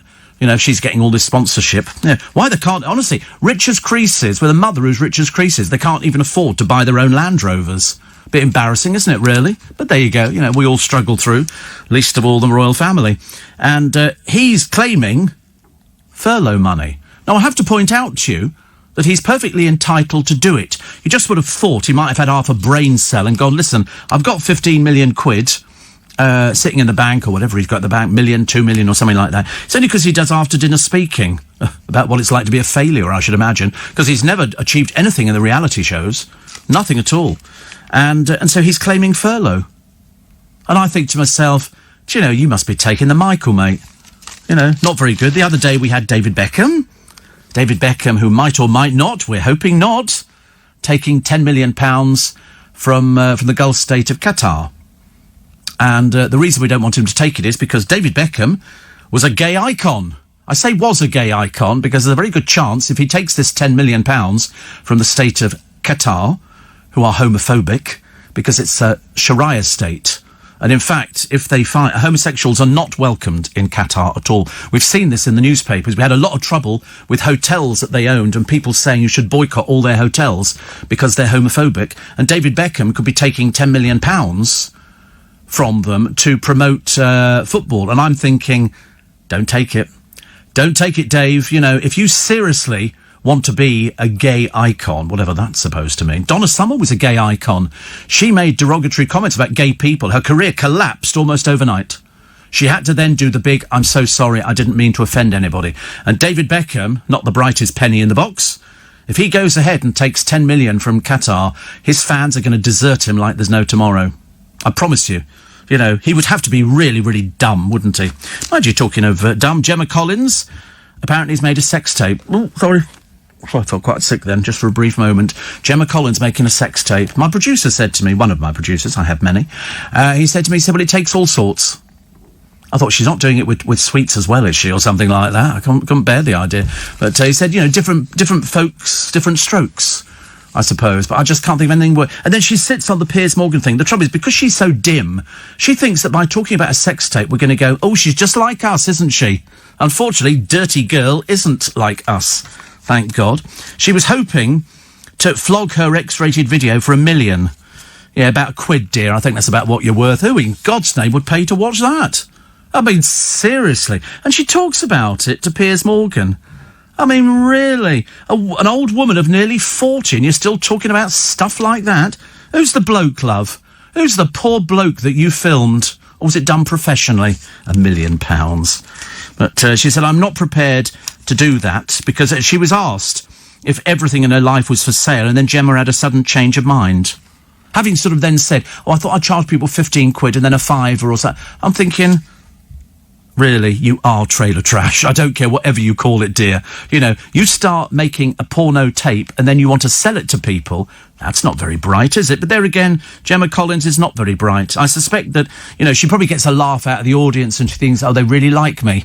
Doesn't work like that. She said, I'm not prepared to do it. I'd rather go and work 24 hours a day. She's never, of course, worked 24 hours a day. She couldn't work on the Dancing on Ice programme. Why? She spent most of her time on her fat arse. That's what it was. She was sitting on I don't think she ever skated on the programme. They sort of pushed her on and then left her sitting there looking like a beached beach hut. So what has she done? Nothing. She says, I'd rather work 7 days a week. Yeah, well, that'll be the day, love. That'll be the day. I hear the work's drying up. And yet it was only less than a year ago she was telling everybody, oh, she's so busy, she's got this and that, hardly enough hours in the day. And what is there? That dreadfully naff little programme where they go, Gemma Collins diva. No diva at all. You want to see a diva? Look at Diana Ross. She got frisked at London Airport and threw the mother of all fits. Somebody touched her inappropriately, she says. And I'd had the same thing at the airport. When they frisk you, you go through and they sort of pat you down. I mean, for goodness sake, don't need that kind of things going on, do you? I went through 3 times. I said to them, you sure you've done everything? Anyway, back round again, put on a different hat, scarf, dark glasses, sunglasses, went through, Laura Geller blouse, and went 3 times. Very excited. But poor old Donna Summer had it. She went, I shall never fly into the country again. I shall never do this and that. Because it's an easy opportunity. It's like we used to do on this programme, some years ago, admittedly, group hugs. Before we started the programme, ooh, like that, and sort of, not with this lot. Not with this lot. You do that, and they'd probably have little heart attacks or something. But no, it was good. We do the group hug before, like they do at football grounds, like they do at sort of all these big matches. They put all their hands together, and it's fantastic. We haven't done that actually. How are your feet today? They're good actually. I looked at them earlier on. I did look at them earlier on just to make sure. And what I'd done is, I didn't tell you about this. I was sort of, because I've got no feeling in my feet. The doctor said, you've got to be careful. Well, the specialist, because I could tread on broken glass and not feel it. And so I cut my toenail, but I sort of cut a little bit underneath it. Unbeknownst to me, what I didn't cut the nail, I'd cut the skin with a pair of clippers, which sounds horrendous. And I then put my sock back on again. I'm sitting there and I'm watching the television. I've got a big red Chinese rug in my sitting room, an oval rug, which is red and with dragons all the way round it. Takes up nearly the entire room. And I looked down and thought, what the dickens is that? And there was a dark patch. And I touched it, and it was about that much. If you're listening in stereo, it's on the right-hand side, about that much.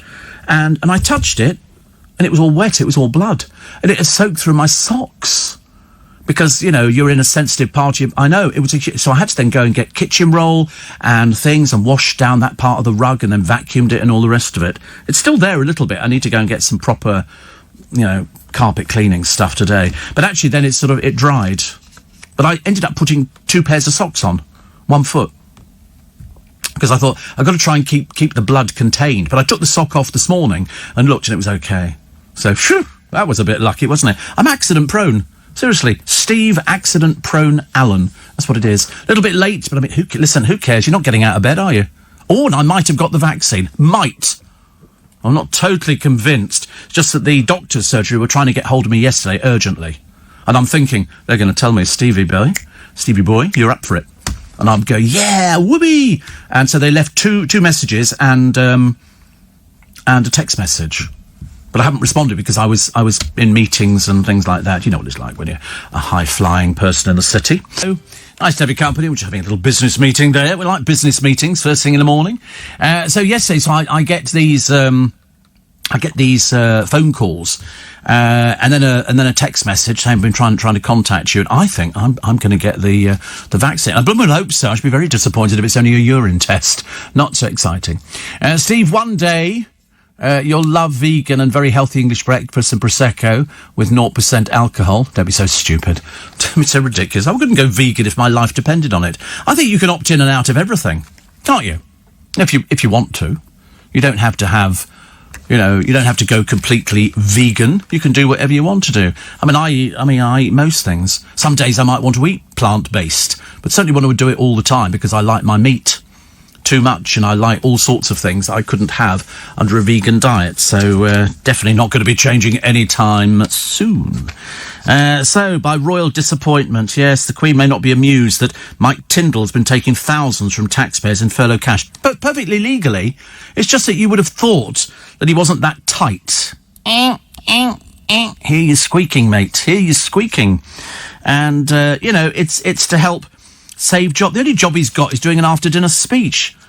That's you just stand up there and say the same speech to a load of different people, like it's of any interest. They've actually got pictures of him doing it back in 2018.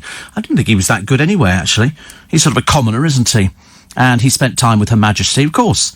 But, poor old soul. He goes to the Cheltenham races and the wife takes every bit of money she can. She's a bit like the David Beckham in the royal family. Bit disappointing, really. But there you go. If that's what works for him, that's fine. But don't expect us to give any sympathy. They're appealing to lots of people over the age of 70. Go and get the injection. There's all sorts of people who've been trained to give the injection. I'm not really mad keen on it. And remember yesterday we found a girl in the Royal Navy selling pornographic films of herself, filmed on board a submarine. Well, they've now found another one. There was another one. The mystery woman. Here she is. This one calls herself Mawson. She's Izzy Bell. She's on the OnlyFans. She's a 5-foot submissive princess. What does that mean? A 5-foot submissive princess. What's that mean, Jake? 5-foot submissive princess. Does it mean something? Oh, here we go. Oh my God, that's had an effect. That's had an effect. Slight damp patch on the seat. Yeah.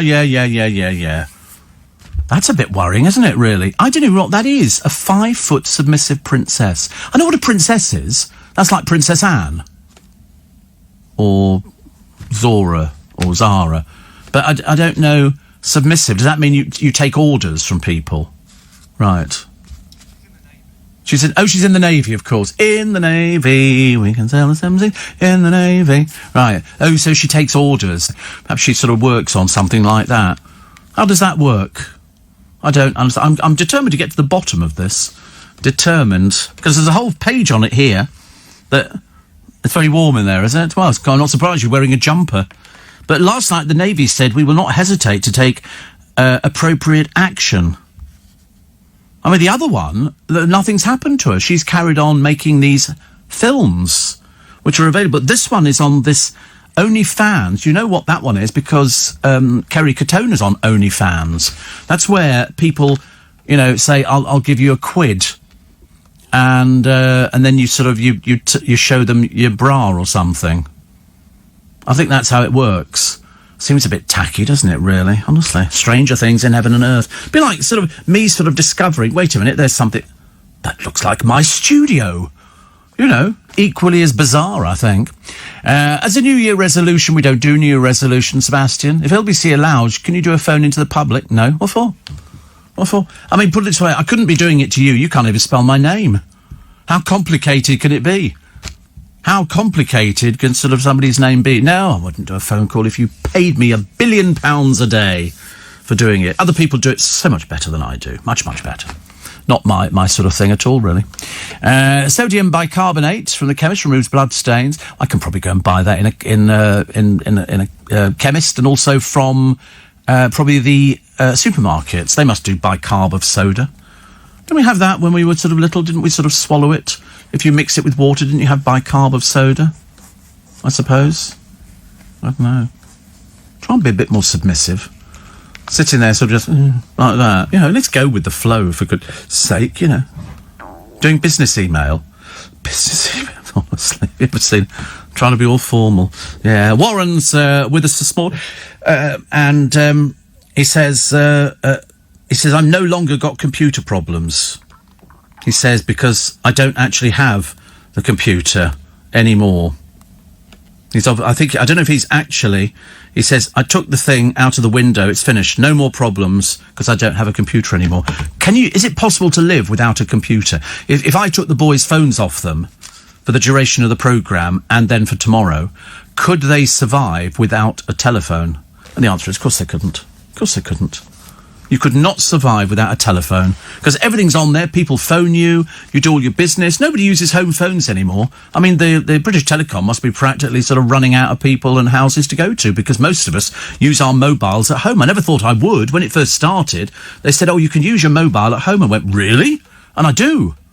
Because it's the only time you're guaranteed that somebody can actually get in contact with you. Whereas the home phone, I never bother with that. I mean, I've not had a home phone for about 4 years. I've got it there. I haven't. I'd love to know how many messages are on it, but I haven't even heard it ring in all these years. 5 years, I haven't heard the home phone ring. Isn't that funny? How bizarre is that, honestly? I think one day, because I did get a call centre, and I vowed then I'm not answering the phone ever again, so I didn't. And then after a while, they just sort of take the number. I've still got the number. The number is obviously still mine because the computer goes through it. But you don't actually need to answer the home telephone. That's why mobile phones are such a godsend, aren't they? You could do everything. You could send a message to somebody. You could do FaceTime. Love FaceTime. Love FaceTime. One of my favourite things to do. And now we know that poor old Warren doesn't even have his computer anymore. His life's going to be very different. Very different. You know, very difficult to touch it. And they did an experiment in a village, I think in Yorkshire, years ago, about 15, 20 years ago. They took away all the televisions. They went round, they took all the people who'd agreed to be in this experiment, which actually turned out to be the whole village. Can you live without your television? Within 2 months, there had been 3 breakups of relationships, 2 divorces, kids had left home, kids started behaving very badly, and all as a result of taking away the television, because we come to rely on it. You know, people have got them in the kitchen, people have got them in the sitting room, kids have got them in their bedrooms. You know, it's quite dangerous. It's like we always used to say years ago, if you've got children and they've got a computer, make sure it's not in their bedroom. Okay? Make sure it's downstairs where you can see what actually is going on. Because children put in all sorts of things. They might have one of their friends at school who says, try this one here. And just remember, they probably don't know, but you can access their history. You can see what they've been watching. A friend of mine had that, and he said to this particular young person, he said, I can see what you've been accessing.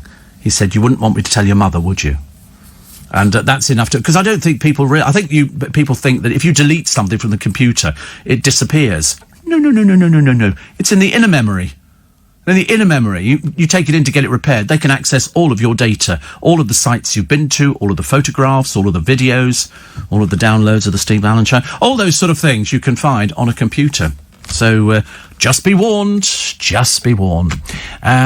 Steve, the problem with Pfizer, as soon as you've pronounced it correctly, you've infected 5 more people. Pfizer. I don't care which one I get. I'm really not remotely bothered. I'm fine, fit and healthy, as you can be, and looking forward to getting it. I shall skip down there. I shall be going, I'm here. I don't want somebody who's going to look a bit aggressive with a needle in their hands. You know what some people are like? Come here.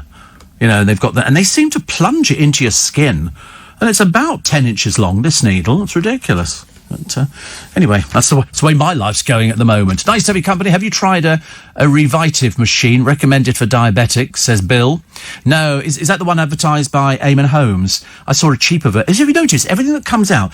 We had the repair shop.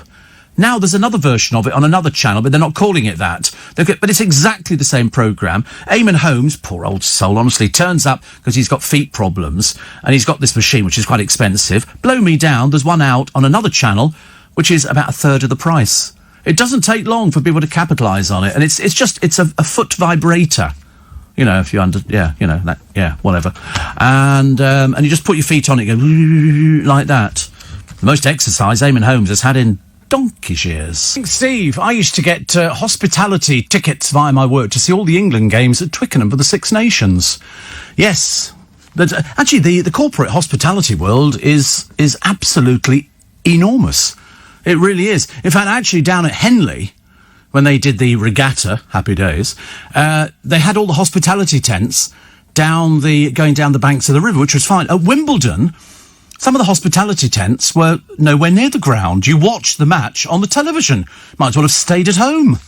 What's the point? Ridiculous. Steve, I love my landline phone, says Carol. I don't care what brand mobile phone you have.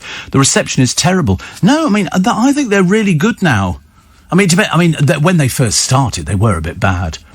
But great. Steve, COVID jab is nought to fear. Felt sore for a day or two, but no other effect. Listen, I inject every day, so I spend my life with holes in me. If I have a glass of water, I'm like a little mini fountain that you would see in front of a beautiful, beautiful place.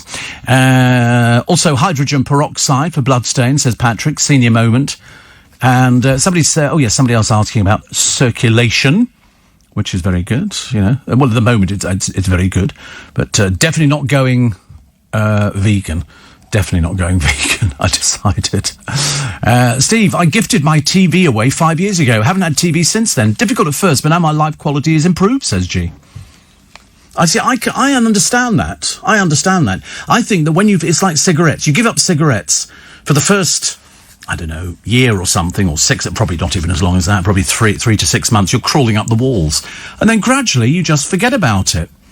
When I gave up for the second time, and I was doing, 60 cigarettes a day, it was a bit of a wrench. And then once I got over the fact of not having that first cigarette of the day, I didn't worry about it. And it was having that first cigarette which got you to the second cigarette, the third, even before you'd climbed into the shower in the morning, you'd had about 10 cigarettes. Go to the loo, cigarette.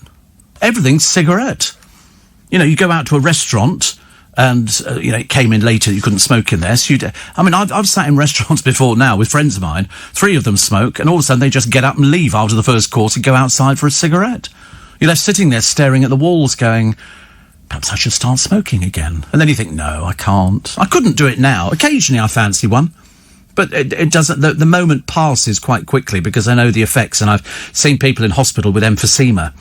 And believe you me, if you're a heavy smoker, and I don't sound like I smoke at all now because it's gone through my system, so I'm much better. They said it was going to be awful after you give up. All the tar on your stomach is going to fall off, and it's going to be like sort of icebergs crashing into the Aegean Sea, or whatever. Well, you wouldn't get icebergs in the Aegean Sea, but up in the Arctic Circle, where you get sort of and all of a sudden the glacier pushes it a bit nearer, and then huge chunks fall. That's what they described it to me as being like, with all the tar in my body. I never got anything like that. Never developed a cough. Never did anything at all, but by God, could I put cigarettes away. And another one here, talking about actually gifting away the television. Darryl says, my house phone rang for the first time in about 8 years. I didn't know what it was. I thought it was the smoke alarm and ran out of the house in my boxers. Too much information. Every day there's another picture of somebody. Here's useless Kim Kardashian doing how many more pictures of her in a bra do we need? We've already seen them, thank you very much indeed. And this is TV's somebody Smith, Maisie Smith. I didn't think she was still about, actually. I thought she'd had her 5 seconds, and it had sort of tiddled away, really. But here are all the cars in Suffolk trying to negotiate a bend in the snow. Not a good idea, because 2 of them crashed. Straight, it's people think you can drive in the snow. People who've never driven in snow before, they think you can drive in the snow as you would do normally without the snow, and you can't. Travel chaos. They've got here a farmer delivered a calf in a blizzard and then had to get his tractor out to save stranded motorists. Another car here in Maidstone on fire. They think it was sparked by a heater overloading the electrics. Bit worrying, isn't it? I mean, it's all right to see people sort of posing in a wood with a bit of pretty snow. It's very nice. Desperate, of course. But the rest of the place, travel chaos. In Rutland, in Uppingham, a car skidded off the road and you have to abandon them. What do you do? And then you have to go back when it's all melted. By that time, of course, you find it sitting in a river, which is not good at all. So there's still more to come. The 3-day forecast. Today, this is, I think, up north, heavy snow showers. Heavy snow showers. The low -5. Blooming cold yesterday. Tomorrow, heavy snow showers in the east. -10. Tomorrow, -10. Now, again, positively warm compared to Canada, which can be in parts -40. Thursday, light snow showers, the low -5. It's still cold. You know, if you don't go out with something protecting your ears and your nose, because your nose gets very cold, your ears get a bit froze, don't they, and stuff like that. But I mean, no, I wouldn't. The people who go out with just nothing on nowadays amaze me. You see people walking, getting on the train in a pair of shorts. I mean, and people without the mask, I'm assuming they don't have the money to buy one. You know, that's what I put it down to, because it can't be any other blooming reason. Definitely not. A referee and his family have received death threats online. Believe it or not. This is a Premier League official that's made a series of controversial decisions at recent matches. So trolls on social media targeted him after he sent somebody off the West Ham-Fulham game. A decision later overturned after an appeal. A source said he's a tough character and has seen it all, but some of his threats are now made towards the family. Well, it won't take them long to find these people. The person who made the disgusting comments against Colonel Tom, they found him. They found him. And you know, I think it's about time now that the little people bite back. The little people bite back. Even the Prime Minister said, you know, you don't make comments to somebody who isn't here anymore, you know, and make them to his family. So, very bad. Very, very bad. Clemmy Moody today talking about Harry's diversity drive. Introducing, she says, the artist formerly known as Prince Harry. 13 months on, after flouncing out of Britain, trading the royal family for a showbiz one, Harry Windsor's made his first solo celebrity appearance. That's 13 months he's done nothing. Okay? A little bit embarrassing, but there you go. Kind of summed him up, didn't he, really? And this time he was with his A-list pal, James Corden. He was on a bus, an open-top bus, but it wasn't the the jazz hands, and it wasn't the thing like that. It was all fine. It was all fine, but he just can't make up his mind. He doesn't know whether or not, you know, Harry is doing. I mean, what is he supposed to be doing? You know, the ongoing bid to end global poverty, of course, is just pie in the sky. An appearance on the planet's most famous showbiz segment. He needs to decide, is he a minor royal, a campaigner, a tycoon, a family man, or a superstar? He cannot have it all, I'm afraid. A bit like poor old the Pricey. Only the Pricey is just the walking disaster. If you're ever feeling a little bit glum, it's worth remembering things could be worse. If you take Katie Price, and somebody has to, a potted summary of her past 2 years goes like this. Her Alsatian Queenie was run over by a Domino's delivery driver.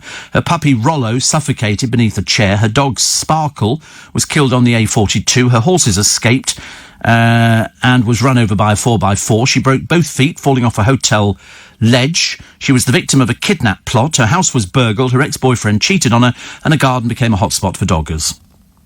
And that's just over the past few months. I mean, it's unbelievable, isn't it? You know, is most of it made up?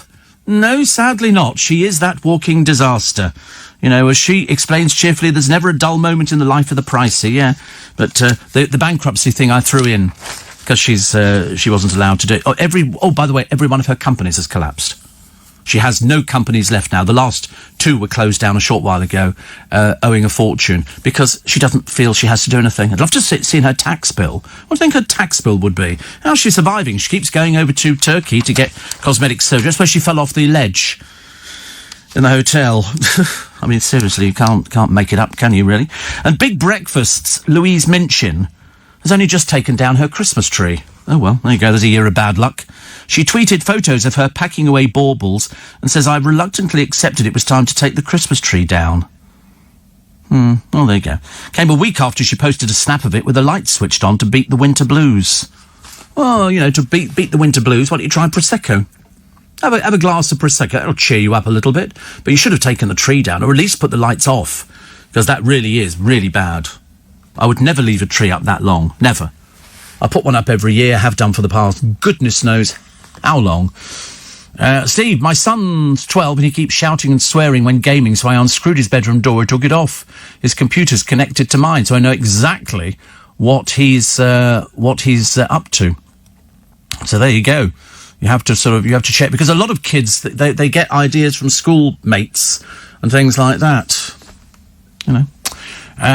Steve. Somebody else gift away their television. It's amazing, isn't it? The amount of people that say, I can live without a television. Mind you, the television licence is going up. So there's another chance that people might not be afforded. It just means less people do it. Might have to send around the television detector van. And you know how useless they are. And bad news for Westlife. They've been let go by their record label. I don't know why. Why would they be let go? So it's a shake-up at the label. Has cost Shane, Marcus, Kian and Nikki their deal in what's a brutal time for the industry. I would have thought they were very bankable. Very bankable, Westlife. That's what people say about them. Westlife, they're real bankables. That's what they say. It's everybody 12 minutes to 5. Oh, guess who's died? Guess who's died? I only heard about it yesterday. Joe Allen. Joe Allen has died. Yes, there really was a Joe Allen who set up Joe Allen's, and he died the other day. I met him in New York when I went over there, because I'm an account customer. A bit pointless at the moment, but I'm hoping it'll be resumed shortly. And they, I said, I'm going to New York. Can you get me a table at Joe Allen's? Of course. And they phone up and just say, we've got an account customer coming over, and my account here is valid in New York.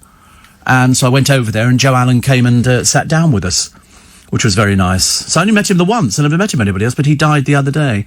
So much comment on social media.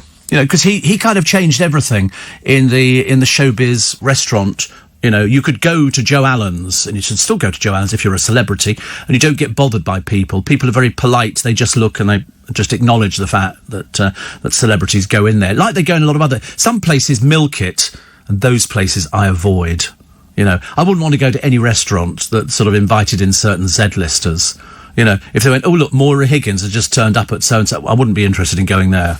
I really wouldn't. I'm going to a restaurant. Not some of these people go there to be seen, whereas I go there because I'm going for the company and the people I'm with. You know, that's how it all works.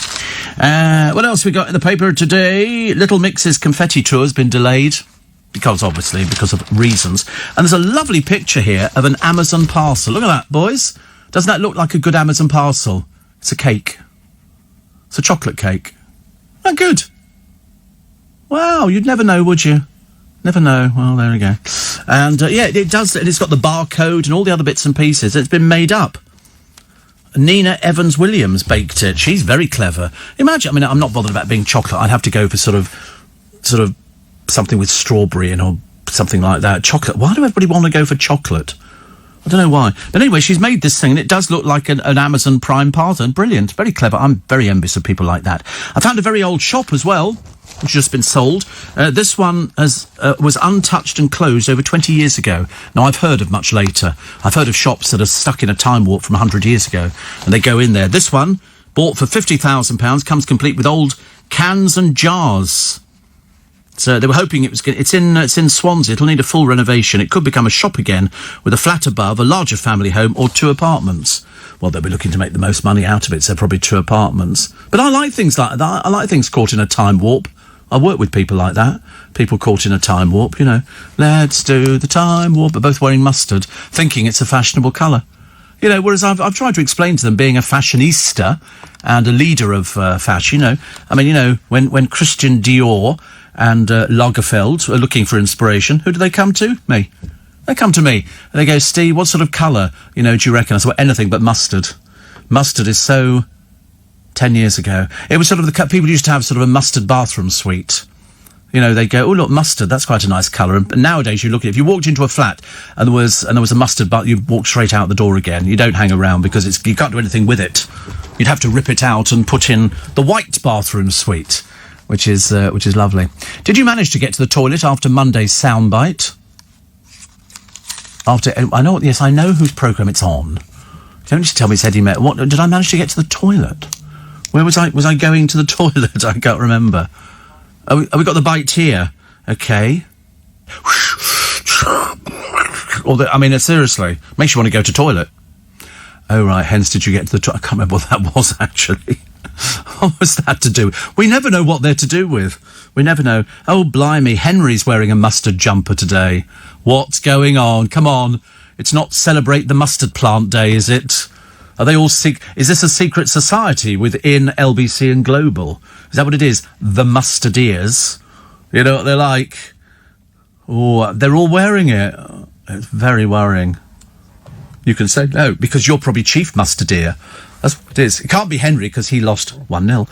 And not that I make a big deal about it, but, you know, we did do quite well, actually. 1-0. And he's wearing mustard as well.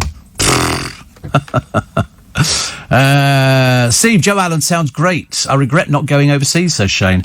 No, it's lovely. I'm surprised they never opened one in Australia.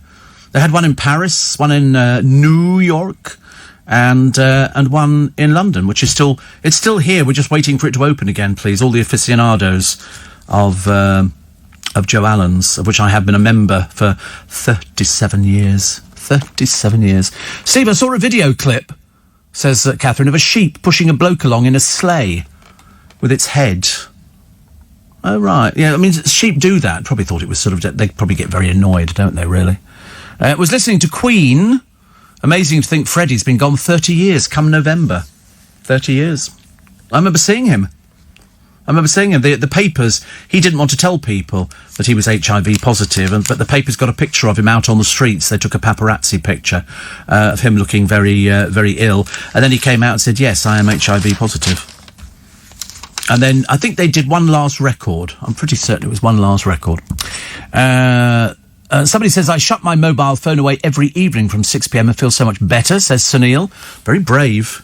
Very brave. See, the trouble is I can't, because just supposing it's something very important, that somebody needs to phone me to tell me I've got a pay rise or something like that, or, you know, or the car's just been upgraded to a Phantom, anything like that. So I always keep the phone with me. And it's useful on the train. I mean, I spent ages on the train using it. I think it saves looking out the window, because not a lot to look at apart from other trains. And a piece of, you know, there was a song that came, I'm a train on a track, I'm a train on a track, I'm a train on a trick-a-chain, yeah. Remember that song? Oh, me, oh, me, look at me, I'm a train on a track, I'm a train on a trick-a-train, yeah. No? I'm making it sound good. The other one, Mama's taking us to the zoo tomorrow, zoo tomorrow, zoo tomorrow. Mama's taking us to the zoo tomorrow. We can stay all day. We're going to the zoo, zoo, zoo. How about you? You can come too. I can't remember who did that. I think it might have been Julie Felix. That was such a good song. All these songs that you grew up with that you've forgotten about till you turn on the radio and hear Steve Allen singing them for you. I like the Pick Up a Parking Lot. Ooh, and I think that was Joni Mitchell, The Big Yellow Taxi. I loved all those sort of songs, I really did. But Mama's taking us to the zoo tomorrow. I thought it was great. I used to sing along to it. But there again, I was a bit of a sad child. Even in my early days, I used to sing along to everything. You know, she'll be coming round the mountain when she comes. She'll be coming round the mountain when she comes. She'll be coming round the mountain, coming round. I found a house for you. This is down, I think it's around Shepherd's Bush. They say it will appeal to bohemian buyers. In other words, wait for the price of this one. This house is 5 floors. Okay, it's got kitchen, dining area, reception area, bathroom and 2 bedrooms. The problem is it's only 1.6 metres wide. 1.6 metres wide. It's obviously sandwiched in between 2 others, but the good news is it's at a price we can all afford in London. £950,000. Just shy of £1 million for this piece. Somebody will buy it. You know who'll buy it? It'll be a businessman. And he'll buy it because it'll be somewhere to lay his head down if he's working in the city. Cheaper than staying in a hotel. It'll pay for itself and then he can always sell it at the end of the day. I mean, it is very... Now, I think what it was 2 houses with a corridor down the middle, which probably led to the backyard, and somebody's bought the freehold of that bit and they've fenced it in and they put up a brick-built building. 1.6 metres wide. ridiculous, isn't it? But it's 5 stories. I mean, by the time you actually get into work, you're going to be like all hunched up and all horrible, aren't you? Jake couldn't work out how you were going to get the bed in. He said, I'm bigger than the bed. I said, no, it's going lengthways, isn't it? It's not going sideways. He didn't understand that. He didn't understand how to explain to him how it works. Steve, Tom Paxton's going to the zoo tomorrow. No, this was definitely Julie Felix. I'm pretty certain. I mean, listen, I could still be wrong. It's very rare. Very, very rare. So, Mama's taking us to the zoo tomorrow is by Julie Felix. Thank you. Always right. I still like, what was the other one, actually? All right, I'll test you. Who did the song Island of Dreams? Don't cheat. And it starts off, I wandered the streets and the gay crowded places, when gay meant something different. Trying to forget you, but somehow it seems... No, not Paul Simon, no. It was The Seekers. The Seekers. You know, hey there, Georgie girl, walking down the street, so from the film, which was lovely. And they did all sorts of things. Train, whistle blowing. Big fan of Judith Durham and the Seekers. They're all still together. I think she must be getting on a bit by now, Judith Durham. I think she'd had illness and everything else, but I loved her. I love anything like that. Anything where they had hit, and I've downloaded them all. And sometimes, as you know, when I'm having one of my peculiar moments, most days, I play it in the car. And I sing along. If anybody's sort of next to my car at the traffic lights and they look across, they're going to see me singing with gusto. You know, all these songs, you know. And I do all the Motown hits. Baby love, my baby love. Do anything like that. I don't really care, actually. Somebody else saying that they're actually putting their phone away of an evening time. Ah, interesting. And Steve, our socially distanced dog walkers group discussed leaving Christmas decorations up until Candlemas, which is the 2nd of February. Makes a lot of dusting. Oh, I think they have to go down before the 2nd of February. I do 12th night. They actually come down, which I think is the 6th, isn't it? And I take them down. If it's the tree, I just turn the lights off, which is good. Steve, I'm sure your sound bites were sounds from the dentist that make you want to go to the loo. I've never actually been to the dentist and under the effects of the anaesthetic and wanted to go to the loo. It never works like that. But the last thing you'd be thinking about doing. Last thing. Spice up your sex life with the Love Island champs. It's another sad, tragic story of 2 talentless nobodies who are sort of thinking that they are the perfect... Oh, all right, the Springfields did Island of Dreams before the Seekers. You can't have everything right, can you? Goodness sake, honestly. It's early in the morning. Sort of early in the morning. I quite like this time of the morning. It's good, actually, but yesterday was freezing cold. And you've just heard the temperatures on the news. What did they say? Could go down in Scotland to -15. -15. I mean, you know, I do love Scotland, but I should imagine I think that's only if you're out on the wild, windy moors, or you're sort of, you know, by a loch or something like that. It sounds dreadful. -15. But it's colder elsewhere in the world. We have it mild, but when we do get it -15, we make such a big song and dance about it, like I'm doing. Because I'm sort of thinking there are people who've got to be out in that. Farmers. There was a bloke on the television the other day, and he was one of these people who lived in a small community, I think, up north. And he decided to take on the big boys. And so he had a herd of cows, and he made his own milk. Well, the cows made the milk, he just sort of processed it, and he delivered to everybody. And it showed him going about his business. And he also had something which was totally unusual, because he had a little small holding. He had a vending machine on his farm which sold everything from bacon to sausages to all sorts of things. So people could call in there.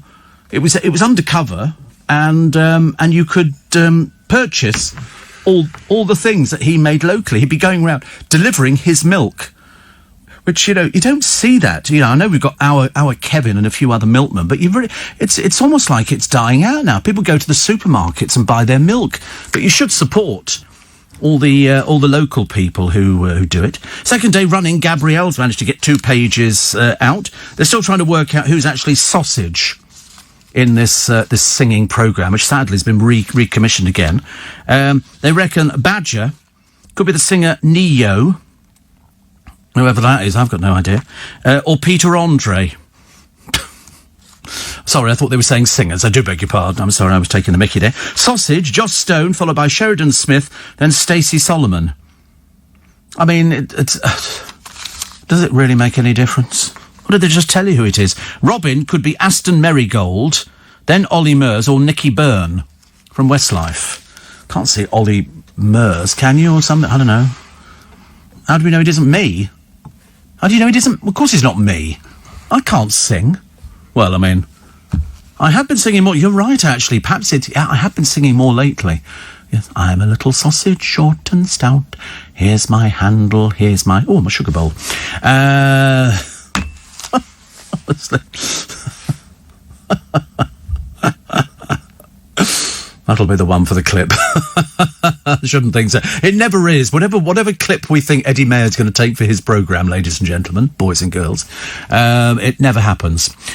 Steve, you should become a singer, and then the boys could be your backing singers, all dressed in matching mustard. Listen, don't encourage the mustard thing. I'm trying to get them into other colours. I remember years and years ago, I didn't do coloured clothing, like bright colours, and I was doing a discotheque. And one of the girls there, she said, she was a regular. She said, I'm going to take you shopping tomorrow. She said, it's driving me mad. So we went out and we bought a bright yellow jumper, bright yellow, and all these other bright clothes. She said, now that's better. So she sort of kind of changed my my clothing wear. I thought it was all a little bit of a cheek, you know, to actually sort of suggest what somebody should wear. But that would be my ultimate, to take somebody out and go, you know, you buy this. You can't tell people to do it, because then you've turned them into something that you like. It's got to be something they want to wear. So it's no good going, oh, you'd look really good in that, because they'd be going, no, I don't think so. I don't think so. The lady the other day whose son was murdered, this is Sven Badzak, who went to the same prep school as William and Harry, was butchered by a gang of 8 youths. His mum, Jasna, wept as she spoke of the good deeds which set him apart. Why would anybody want to take somebody's life? I mean, I just don't understand the mentality. You know, he wasn't a member of a gang. He wasn't up anything.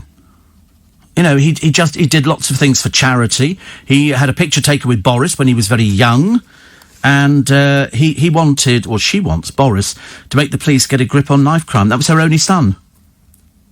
You know, sure. And this isn't the early hours of the morning. This is 10 to 6 at night. 10 to 6. It's ridiculous. You know, and Sven's pal was also stabbed and was serious but stable in hospital. Perhaps he'll be able to identify them, because people like that should be locked up and the key should be thrown away. I don't think you should be allowed to take somebody else's life. I really don't. Also, a mum. I mean, do you know, honestly, what is this down to? This is Gemma Wood. Gemma Wood's a drunk. She's a rather pathetic specimen. She threw petrol over friends before threatening to set them on fire at a neighbourhood barbecue. Anyway, she also waved a kitchen knife at a pal before punching her in the face and pinning her to the ground. She admitted assault, ABH and a fray. The victim, who was called Carol, told the court, I experienced flashbacks, but Wood, mum of one, has now been jailed for 2 years. When the police arrived, they genuinely thought there was a risk to your victim's life. What is it with these people? They're just bad drunks, aren't they? Bad drunks. Very, very sad. Very sad. We've got a poem for you today. Got a little poem. And this one's by Faith Trexham. Faith Trexham.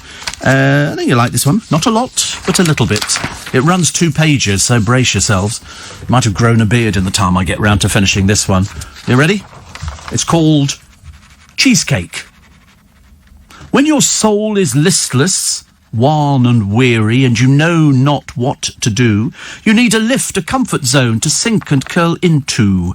You need something to nurture you, to heal your tired heart. Something soothing, something soft, a begin, a fresh new start.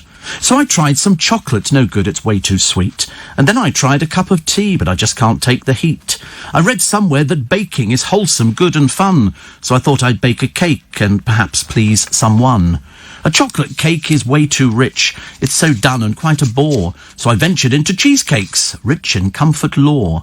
I crushed some biscuits tenderly and formed a buttery base, and added eggs and cottage cheese in anticipatory haze.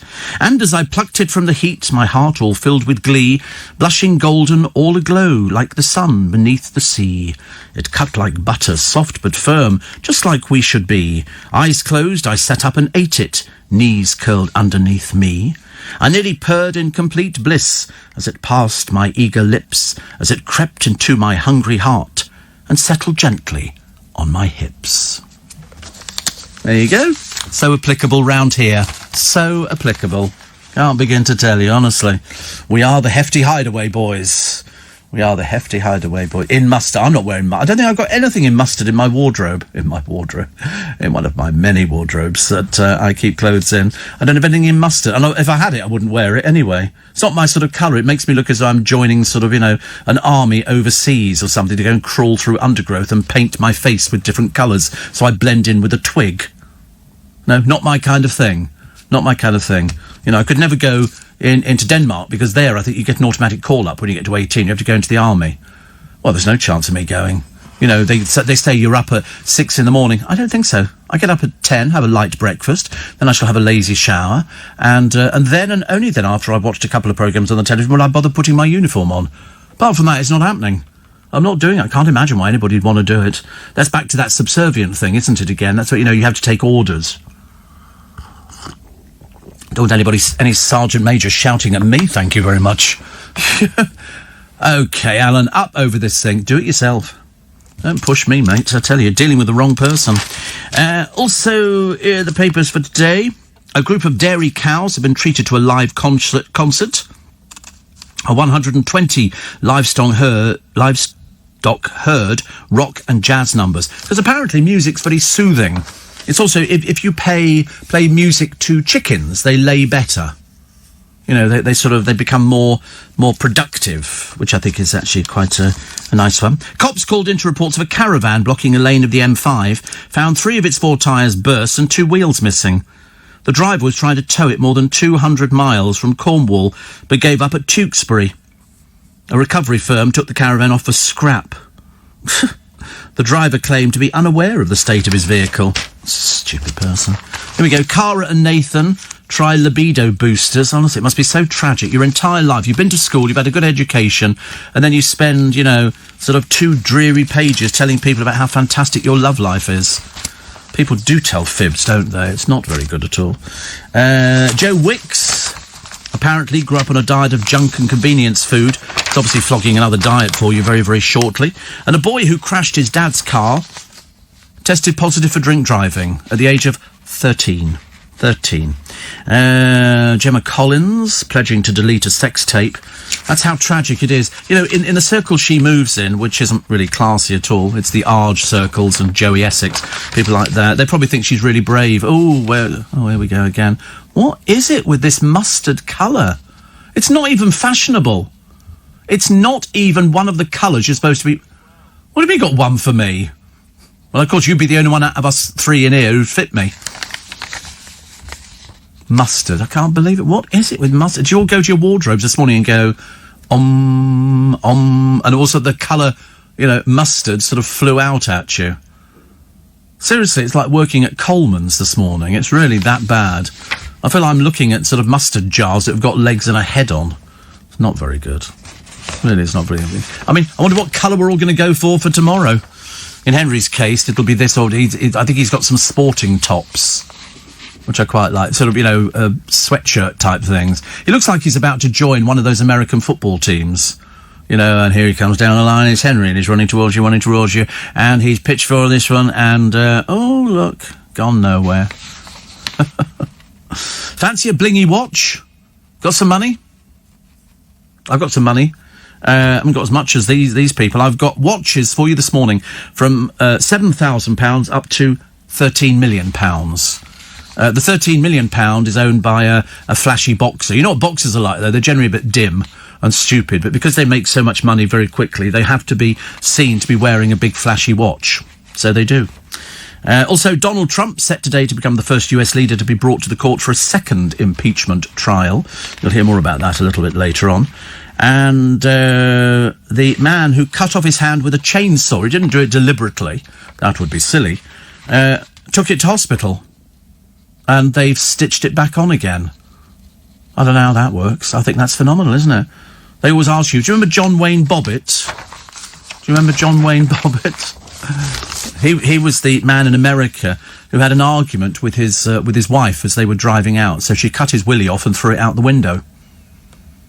So they go to hospital, and so the surgeon goes, okay, and he said, yes, my wife's cut my willy off, thrown it out the window, and he goes, well, why'd you not bring it back in again? So they had to go back out there to find it, take it back into the hospital so they could sew it back on again.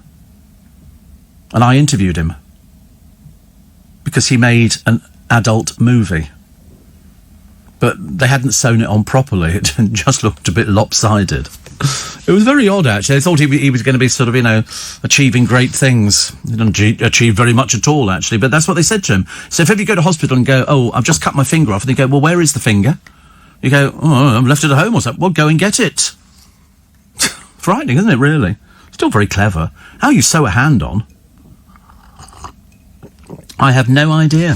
Oh, there was a lot of dogs are being snatched at the moment. People have got to be very wary when you go out with your dogs. There are ghastly people out there who will take them away from you. Somebody tried to steal this woman's guide dog. It's her guide dog. What possible use is that to anybody? He's been trained as a guide dog. The days of the bicycle chain are numbered. They showed us a bike on the television the other day. No chain. And it's like a gear. It's fixed to the back pedal, and it's just a long pipe, and it's got a gear on it, so there's no chain. You pedal, and that turns the back wheel. I've always fancied one of those sort of bikes, but also I quite fancied one of those electric bikes, where you can just get a bit lazy. I was on a bus the other day, and there was a cyclist in front of us. She was going so slow, it would have been easier if she'd taken the bike onto the bus. But for some reason, people don't take bikes on buses unless they fold up, I suppose. And our bus driver refused to overtake her. So I felt like saying, we're not following her all the way into Twickenham, are we? And then eventually we finally managed to get past it, which was much easier. Steve, I've been listening to you talking about your feet, like you. I'm a 63-year-old diabetic. I'm not 63. Outrageous thing to say. I rarely drink. Dreadful thing to say. And hearing about your neuropathy and with no feeling in your feet touched a nerve. One night I went to the toilet. Another way, I kicked one of the 4 new doors on my landing. I didn't feel anything. Went back to bed. Noticed my big toe was bleeding. The skin was broken. It's become an ulcer, and I'm visiting the nurse twice a week to get it bandaged. Oh yes, there's an awful lot of danger with feet. I know all about the thing, but no. So he's only got 2 toes left. People do lose them. Mind you, if sort of you get an infection, I check mine. It's perfect. It's perfect. It doesn't hurt. Nothing at all. Well, it wouldn't do, so I can't feel it. But no, it's fine. What I did, I just cut the skin and it bled. And it's the bleeding bit that's bleeding skin, as they say. Sorry? Travel? Oh, yes, we must do the travel. Should we do that now? OK, we do it now. 5:20, another cold day. Another cold day. Don't bother going out unless you've got some thermals on and some heated gloves or something like that. They must be doing great guns on Ideal World. They're selling a jacket which is heated. It's got little wires through it, and I quite fancied that idea. But is it actually warm enough? Because I think if you put on a mustard jumper, you don't really need to wear anything else, do you? Because the embarrassment will show on your face, which is burning, because everybody's going to be talking about you. So you don't really need a coat to put on, but that's the thing. Apparently, says Lauren, the boys should all turn up in red tomorrow. They'd look like employees at Butlins. Yeah. Yes. Oh, sorry. Or what? All Ferrari. What? What? A Ferrari? Oh, a Ferrari. What, the car? Oh, right. Employees of Ferrari. Right. That's what I have to deal with. Seriously, I have to deal with this on a daily basis. It's almost like being their carers. I have to sort of sit here and they go, oh, so-and-so, Steve, and they go, right, and try and feign interest. Yeah, what's my favourite colour? It certainly isn't mustard. That's a fact, OK? What's my favourite colour tomorrow? I've got no idea. But if it's mustard again, I'm definitely not working. I shall go home in a huff. Or a hoff. Big fan of Baywatch. Topical joke day. Don't get that on every programme. Some of them we do. Funny man Ramesh Ranganathan once toured a nudist camp with his mother but was rejected as a member. Is that supposed to be a play on words or something? I don't know why. He said, as we walked up the drive, there's a bloke fixing his car, completely naked. And I was like, ooh, my mum never batted an eyelid. There are naked people playing squash, naked people. It's a nudist camp. They're naked. They're swimming, and I'm there with my mother. The club near Crawley. Oh, I know that one. It's very fair. I think it's called Eureka. How I know these things, I have no idea. But he asked his mum to join, but they told him they didn't take single men. Most of the clubs, the nudist clubs, don't want single men. They'll take families, and they'll take couples, but they don't want single men, because they think they're just going to be a little bit ogling. And the whole idea is, if you go to a nudist camp, not to ogle. You know, it's a little bit like, oh, never seen naked people before. Yeah, we came into the world, I suppose, like that. Not that I'm advising we all join nudist camps. I'm not one of those sort of people who would happily walk around naked. Thank you very much indeed. Here we go. Paul Gascoigne headbutted and punched his dad after he died. After he died? Because he said he lost it after his father's death. And he said, I was so close to my dad, but did he cope with the tragedy? He said, not very good. It was funny as well. When it was just me and him in the hospital and he passed away, I jumped on the bed and punched him. I headbutted and punched him, got my own back from when I was younger. And then I just lay there and hugged him for 45 minutes. He's not the full ticket, is he, really? I mean, he really isn't. I don't... That sounds to me like, you know, the kind of thing that sort of people would worry about. Poor old Gemma Collins, urged to delete a sex tape by Piers Morgan. And she revealed 2 years ago she made a video that would knock Kim Kardashian off her pedestal. Unfortunately, Gemma, you're never going to be Kim Kardashian. You're not bright enough. You're not attractive enough. There's nothing going on, I'm afraid. And to actually sort of make a sex tape is almost tragically embarrassing, I suppose, as you're just about to hit 40. Mustard, Steve, is the new Groovy Gang official colour. Yes. John says, the story of cutting your toe, did you not say that yesterday? Yes. I was just repeating it for the producer who wasn't here yesterday. Do keep up, John. This programme is obviously not for you. It's a bit too sophisticated. Too sophisticated. Steve, I walked nearly 6 miles for my vaccination yesterday to avoid maskless bus passengers. Only just made it back, but saw many on passing buses without masks. Why? Don't ask me. I've got no idea. On the mustard theme, Steve, says Ray, I had a mustard-coloured Lotus Esprit. Lotus called it Norfolk Yellow. Yeah, is that because of all the... I used to think they were mustard fields. You see all that yellow in the fields, and it's not mustard. It's something else. But we used to call it mustard, but it wasn't. I think it's something else. Fields of mustard, but they're not fields of mustard. So having a quick check on what they are. Are we doing the emails this morning? We're doing emails? Oh, right, okay. Just checking. Thank you. So not fields, what do they call it? Not fields of mustard, but it's something else. But it was very nice, whatever. But we thought it was, because you went past it. What is it? Is it rapeseed? Oh, it could be rapeseed oil. I think it's rapeseed oil. Yeah, see, I knew eventually. I get there, I'm just a bit slow in the uptake. Yeah, rapeseed oil. But we thought it looked like mustard. I was watching an old Royal Variety performance the other day, which was very good. And top of the bill was Yul Brynner, who we talked about yesterday on the programme. It's almost a bit ironic, isn't it? And also on it, Bill Haley. Got a huge cheer. Bill Haley and the Comets. Very nice. Oh, look, Rebecca Vardy again, heading for Dancing on Ice training with her photographer. Very dreary, very boring. Plus Donald Trump. And also, more than half of children have seen even more fake news online in the past year than before 2020. Apparently, the survey to mark Safer Internet Day. Do you feel safe on the internet? I do. I mean, I don't have any sort of problems with the internet. But the trouble is, I'm not on it all the time. I've got friends of mine who've got, loads of coverage and everything. Mine's just fine. John says, I'm sorry, I wasn't sure I was going mad. At least I'm paying attention. Well, you should be, John, for goodness sake. You're obviously in the poorer end of Weybridge. Can't be in the upper end of Weybridge, can you? Steve, have you heard of the ghost bus that apparently appears at 1:15 in the morning? Other cars and drivers have had to swerve to avoid it. Been seen near Cambridge Gardens.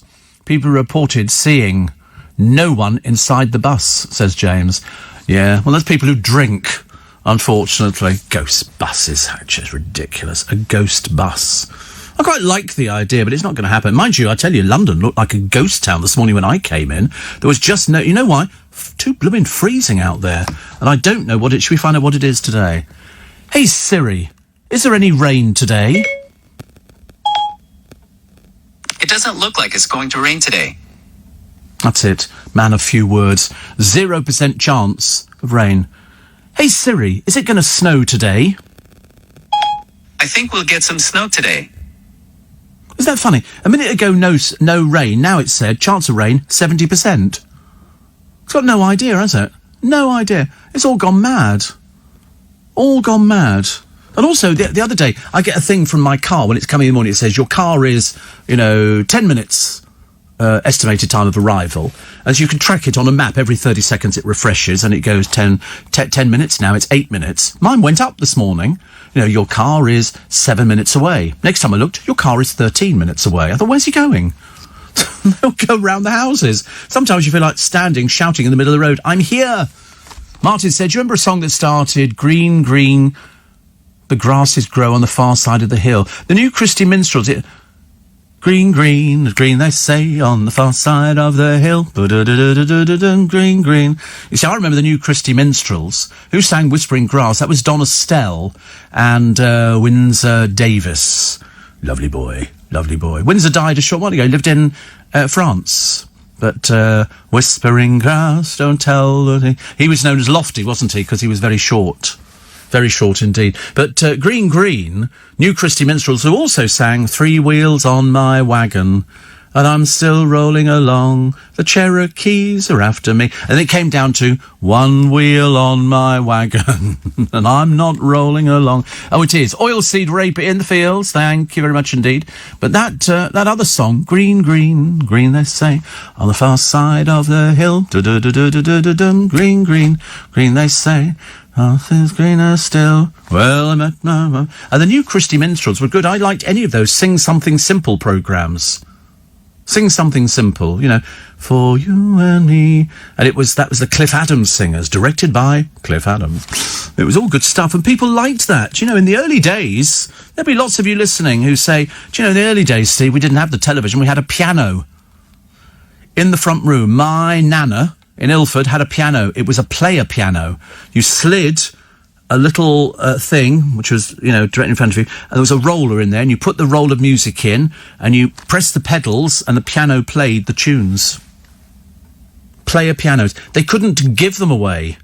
At the end of their life, or the end when people sort of went, oh, I don't think we want that anymore, because nobody was sort of playing it, what they were actually doing was sort of playing the songs, and then people just stopped playing them. And you had to pay somebody to take away the piano. They ended up with so many pianos. Everybody had them. Everybody had pianos. It was all lovely stuff. News time. Got a lovely little video the other day from Michael Dennis, the Black Cab poet. And he's sent a picture of going down a slope, sitting on a sledge. Some people did it on dustbin lids. Those old galvanised metal dustbin lids. Kids used to love that. But this is on a plastic thing. See, it was all right going down the hill, shooting, but you've got to then walk all the way back up again. That's when ski lifts became possible, Michael. And very good they were too. Very good. If you have joined us, it's nice to have your company. It's 25 minutes to 6. I know. I can't make it sound any better. It's like, if I say it's 20 to 8, you'll then go, oh, God, we've missed the bus. So I don't say that. Although the bus driver yesterday, my God, he did not put his foot down. I got on the bus, and I literally I've discovered that there's some pretty good buses. The Penge one is very nice, but it was so fast. Tom Swarbrick's off this week, I suddenly realised. And who's being Tom Swarbrick this week? Ian Payne. I think I saw him walking down the building, because there's nobody else at that time of the morning as I was coming in, because I came in early to try and get some bits and pieces done. And but then I wasn't sure if I knew what he looked like, so I didn't say anything to him. Well, he had a mask on, and people look completely different with masks. So I might have said hello to the wrong person. So I didn't want to risk it, actually. Lee Mack once held the Guinness World Record for hitting the most darts bullseyes in a minute. I like him. He's very good when he's on some of these comedy programmes. Definitely. And here's 400,000 people have signed a petition to rehome Britain's loneliest elephant, Anne. The Asian elephant has not seen one of her own kind for 20 years. Oh, poor soul, honestly. Poor soul. What can you do with an elephant like that doesn't know anybody? It's like being the meerkats. Poor old meerkats. And some underwater photography here. You'll love it. I love these sort of things. They look brilliant. They've gone down and they found fish and sharks and all sorts of things. And a tank sitting on the floor of the ocean. And loads of other things. The shipwrecks are absolutely brilliant. Beautiful pictures. You can find those in the Daily Star today. Plus, the owner of a blind cat has been reunited 11 years after it went missing. Oh, I like stories like I like it when people get reunited with their cats. And sausage dog Willow looks like she's winking. She's only got one eye. She lost it to an infection, but still plays with Dachshund pal Maya. Owner Lauren Tinton from Worthing says the wink matches her sassy personality. Ever so pretty dogs. Pretty dogs. Very nice indeed. But, I mean, I feel sorry for these dogs when they go, we'll have to amputate a leg. And then they still manage to get around, don't they? Amazing fortitude. But somebody said, if ever you're going to get a dog, go and get a rescue dog. They're so grateful for the attention and the love. It's lovely. Steve, Ken Barry, the voice for Postman Pat and characters, was a Cliff Adams singer. Often did a solo, lovely voice. Lots of him on YouTube. Sadly died in 2016. Oh, I didn't know that. I only know Neil Morrissey, who did he do Bob the Builder? He was the Bob the Builder one. Andy Peters. Oh, I forgot to mention it. Do you remember I told you? I'd been in Twickenham, and I thought I saw Andy Peters going into Iceland, and he was. He then sent us the text, if you remember, saying, yes, he was going in there. He was trying to find some croissant or something. Well, anyway, whatever it was. He went into Iceland, so I was quite right. Blow me down. I'm walking past the coffee shop next to the station in Richmond, and there's Andy Peters. And so, because I've got my mask on, and nobody recognises me, so I stopped, because I said, last time, I said I have to... I must say hello to him next time because you don't want to make a mistake and go, hi, Andy, and somebody go... There used to be a guy who used to eat in Joe Allen's, and he used to look like Richard O'Sullivan. And the first time I said, oh, hi, and he came over and he said, I'm not who you think I am. Which, of course, just made me even more curious. It turns out he writes crime thrillers. But anyway, that's another story. And so I see Andy Peters, and there's two of them, and I looked at him, and he obviously sort of thought I was a fan, which is the way it works anyway. And so he just sort of smiled and sort of nodded. And they went, Steve. I went, yes. So we had a little chat. He got up to do exercise. I felt quite depressed. I was going off to get a bacon baguette with 2 extra bacon. I love it. And Paul Ray... I think we're going to lose you, actually. I've decided, actually. Because you're a bit rude. I don't like rude people, Ray. So we're going to lose you, and then it means that we don't have to worry about you ever again, which is so much easier. So there you go. You've gone. How quick was that? Don't mess with the Alan. It's like messing with the pricing. Steve, they found a tank at the bottom of the ocean. Does that mean it's become a fish tank? Well, I don't know how it must have fallen off a ship or something. I don't know how they get to the bottom of the ocean. But it looks almost perfect, as if you could sort of bring it up and you could get it going again, because there's loads of people who restore these things. Loads of people who restore them. But not all the time. Sheridan is a class act on stage and screen. And there's somebody here. How about a sexy picture of the actress Jordana Brewster, says Colin in Kent. Who is she? I don't know who she is. Jordana Brewster. Is she known for something? We're supposed to know these things. I mean, I know most people, but I mean, they put names on the screen now. And I have to say to myself, who is that? So she's an American. Oh, she's an American. She was in All My Children. And, in fact, to be honest, she hasn't done anything in this country which I'm remotely interested in. TV shows Lethal Weapon, Chuck, Dallas, Secrets and Lies. No, but she's an American actress and model. So unless she's doing something in this country, we have to kind of leave her to one side. Bradley Walsh and his son Barney have been raiding the dressing-up box for their travel show Breaking Dad. In next week's episode, they reach Italy's capital and get into the spirit of things. They become gladiators and battle it out. But the trouble is, the problem with sort of battling it out for gladiators was one died. That was the problem. He's no good going, oh, I think I'll be a gladiator. That's a nice life. Yes, only if you were winning. If they put you up against somebody who was much better than you, you didn't come out of the ring unless you were dragged out by horses. They, of course, emerged to fight another day. So the last thing you'd want to be is a gladiator. Last thing you'd want to be, but it's another wacky look which they've pulled off. They seem to get on all right, don't they? I mean, I was quite pleased with the because sometimes you watch these programmes and think, oh, I'm not keen on that, but we like Bradley. So very happy with that, and his son. It's nice when you see kids doing things with their parents, because it doesn't happen very often nowadays, does it? Most. I mean, you can't see any of the Love Island people hanging around with their parents. Parents are far too embarrassed. Anybody over 70 listening at the moment? You could be.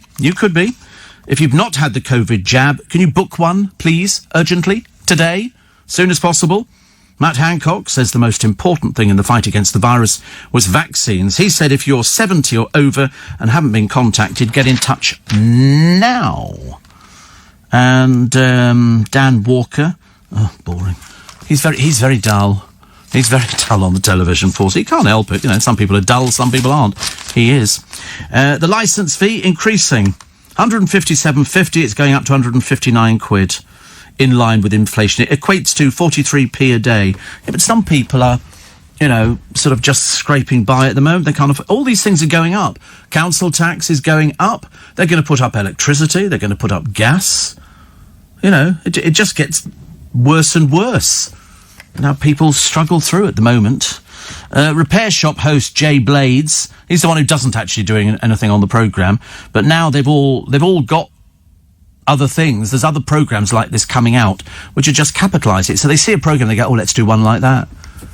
So, you know, sort of celebrity cooking programmes are a bit tedious at the moment. The Four in a Bed programme, oh dear, I've never met people who don't like each other so much. Celebrity dinner dates was about the most embarrassing thing. To have to admit that you couldn't find anybody to go out with, and then you looked at their table manners, and you suddenly realised, of course, that's why nobody's going out with you, because you're peasants. 2 arrested, 52 people fined. Why? They went to a gym. I mean, you know, are these people who can't read, or they're a bit stupid?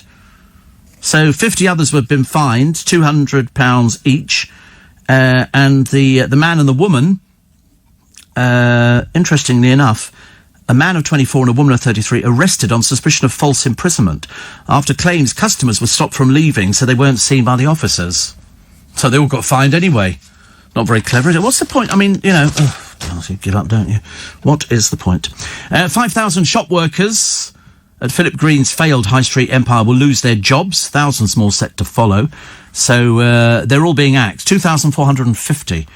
Axed after the online fashion giant Boohoo bought bits of Dorothy Perkins, Wallace and Burton. £25 million deal includes the website and stock, but none of the 214 stores. So interesting. It comes a week after the rival internet fashion firm ASOS snapped up the Topshop, Topman, Miss Selfridge brands, but not their shops.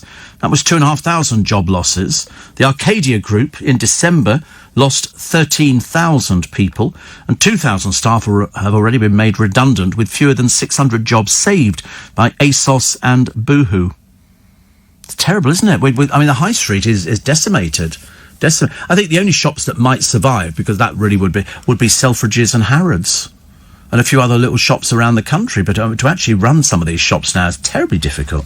You know, it really is. Very difficult. I mean, total retail sales were down 1.3% in January, which means that you're not going out, you're buying. Although I spoke to a friend of mine the other day, John, he's never bought anything on Amazon. Why? He hates Bezos.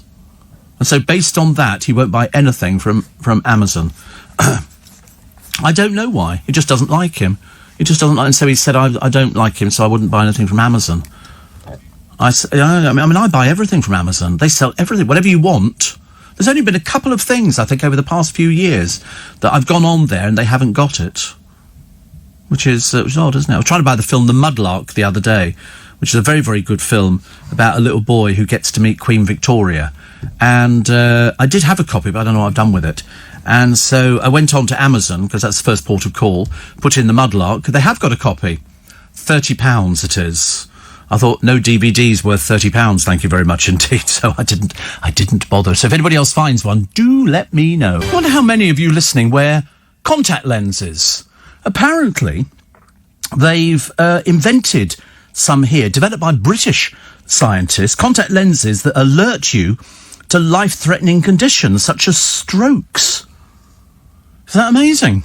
I've never fancied contact lenses. I've never fancied the idea. I've seen people struggling with putting them in their eyes, and I've thought that looks way too complicated. And this has got an electronic mesh embedded with light, temperature and glucose detectors. From Surrey University, Dr. Yung Long Zhao says our system could be used as a non-invasive way to help monitor health. Brilliant thing to do, isn't it? Because otherwise you never know these things, do you? You never know. Steve, I found this film for you. The Mudlark, $9.99.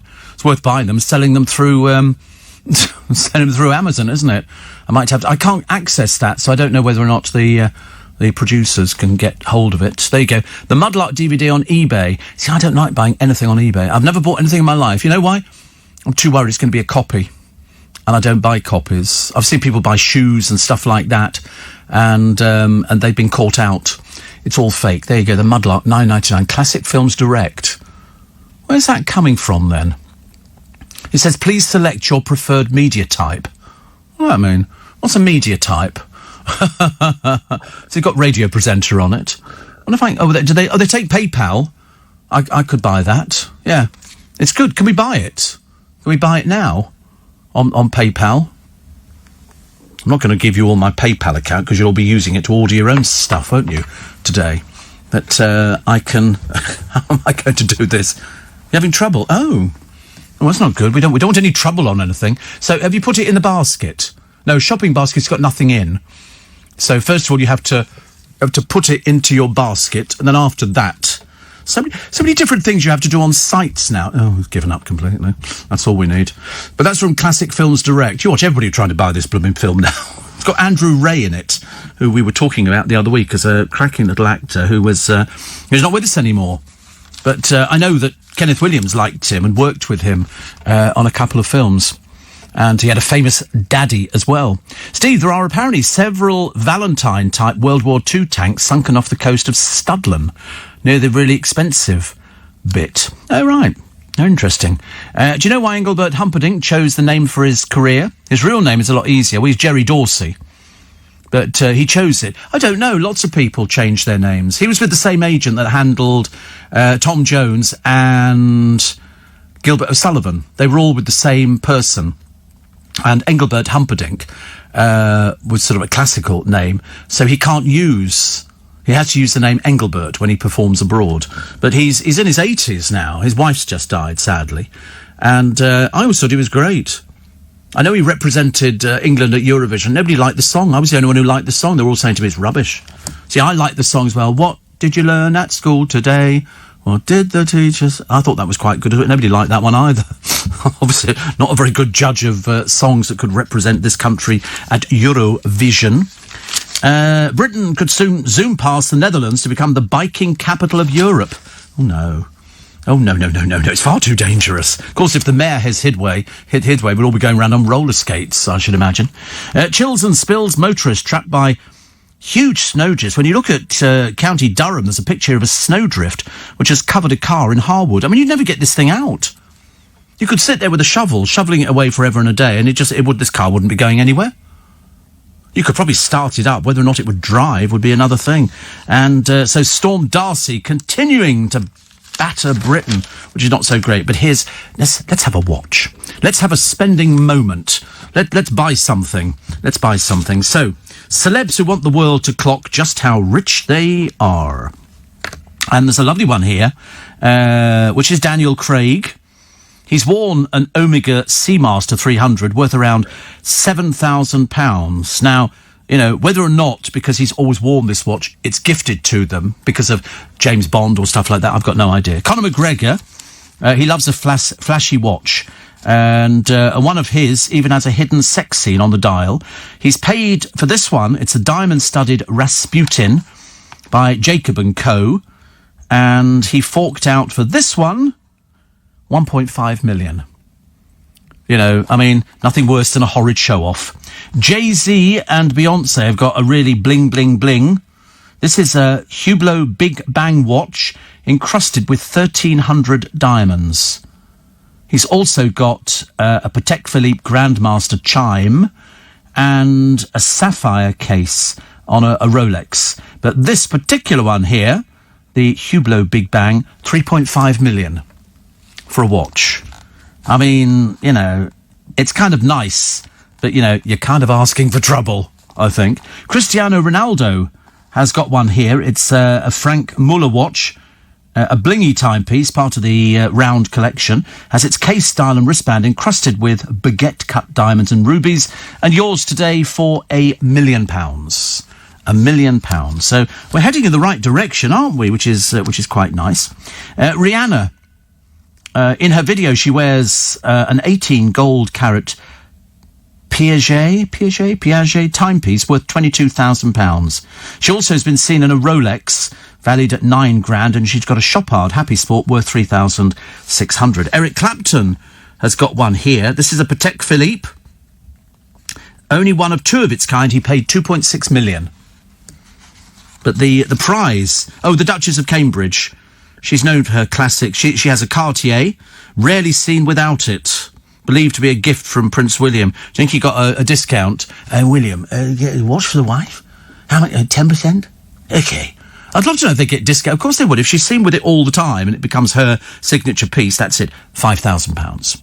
However, we have to leave the bling capital of the watch world to Floyd Mayweather. Floyd Mayweather has a diamond-encrusted watch. He's splashed out on this one. It's the Billionaire watch by Jacob & Co., made from 18-carat white gold, studded with 260 carats of white diamonds. And how much did he pay for it? Dun, dun, dun, dun, dun, dun. 13 million. 13 million. Now, I don't have any problem with anybody spending whatever they want on a watch. It's like buying a car. It makes no difference to me if that's what they want to do. But I can't help feeling that it just tells the time, like all the other watches. What is the time? And also, people now, you don't need to. Everybody's got a mobile phone. I can look at it and go, it's 05:56. It's Tuesday the 9th of Feb. Tells me that straight away. I don't need to roll my sleeve up, have a look and sort of go, oh, I think this is... No. In fact, actually, my watch at the moment is having a bit of a mare of a day. It's one of those automatic watches. You know, you shake it and it winds itself up. It certainly wound me up on occasions. But it's never come up with the right time since I've had the blooming thing. But there you go, it doesn't matter.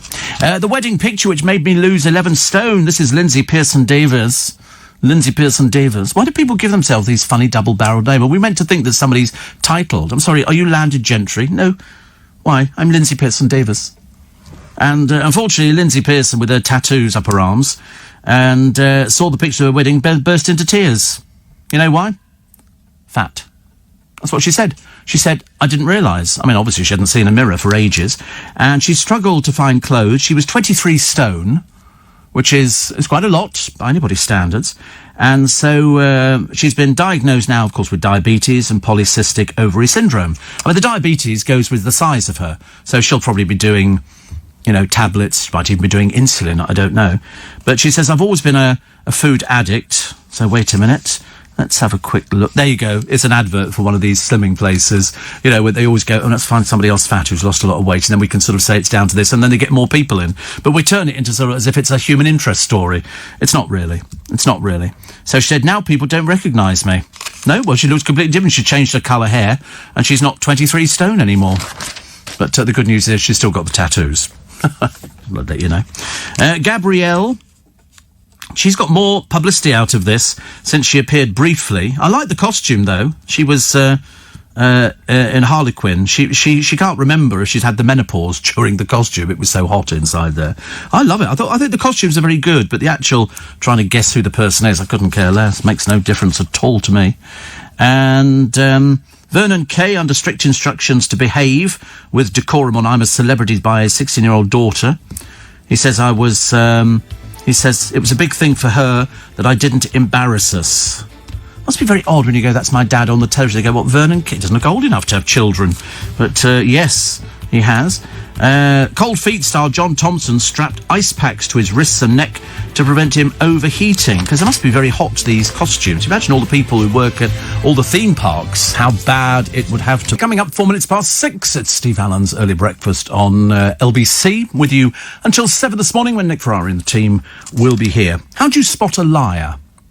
I always thought it was very difficult to spot liars. Apparently, it's in their voice. It's in their voice.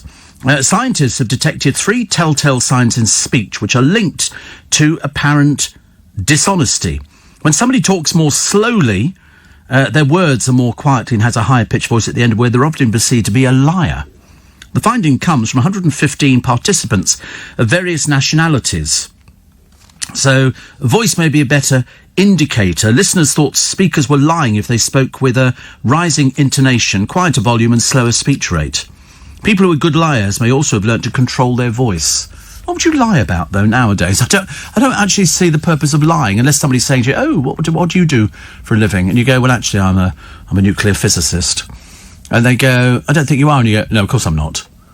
I just wonder, actually, what you would lie about today. The only thing you could lie about is how much money you've got.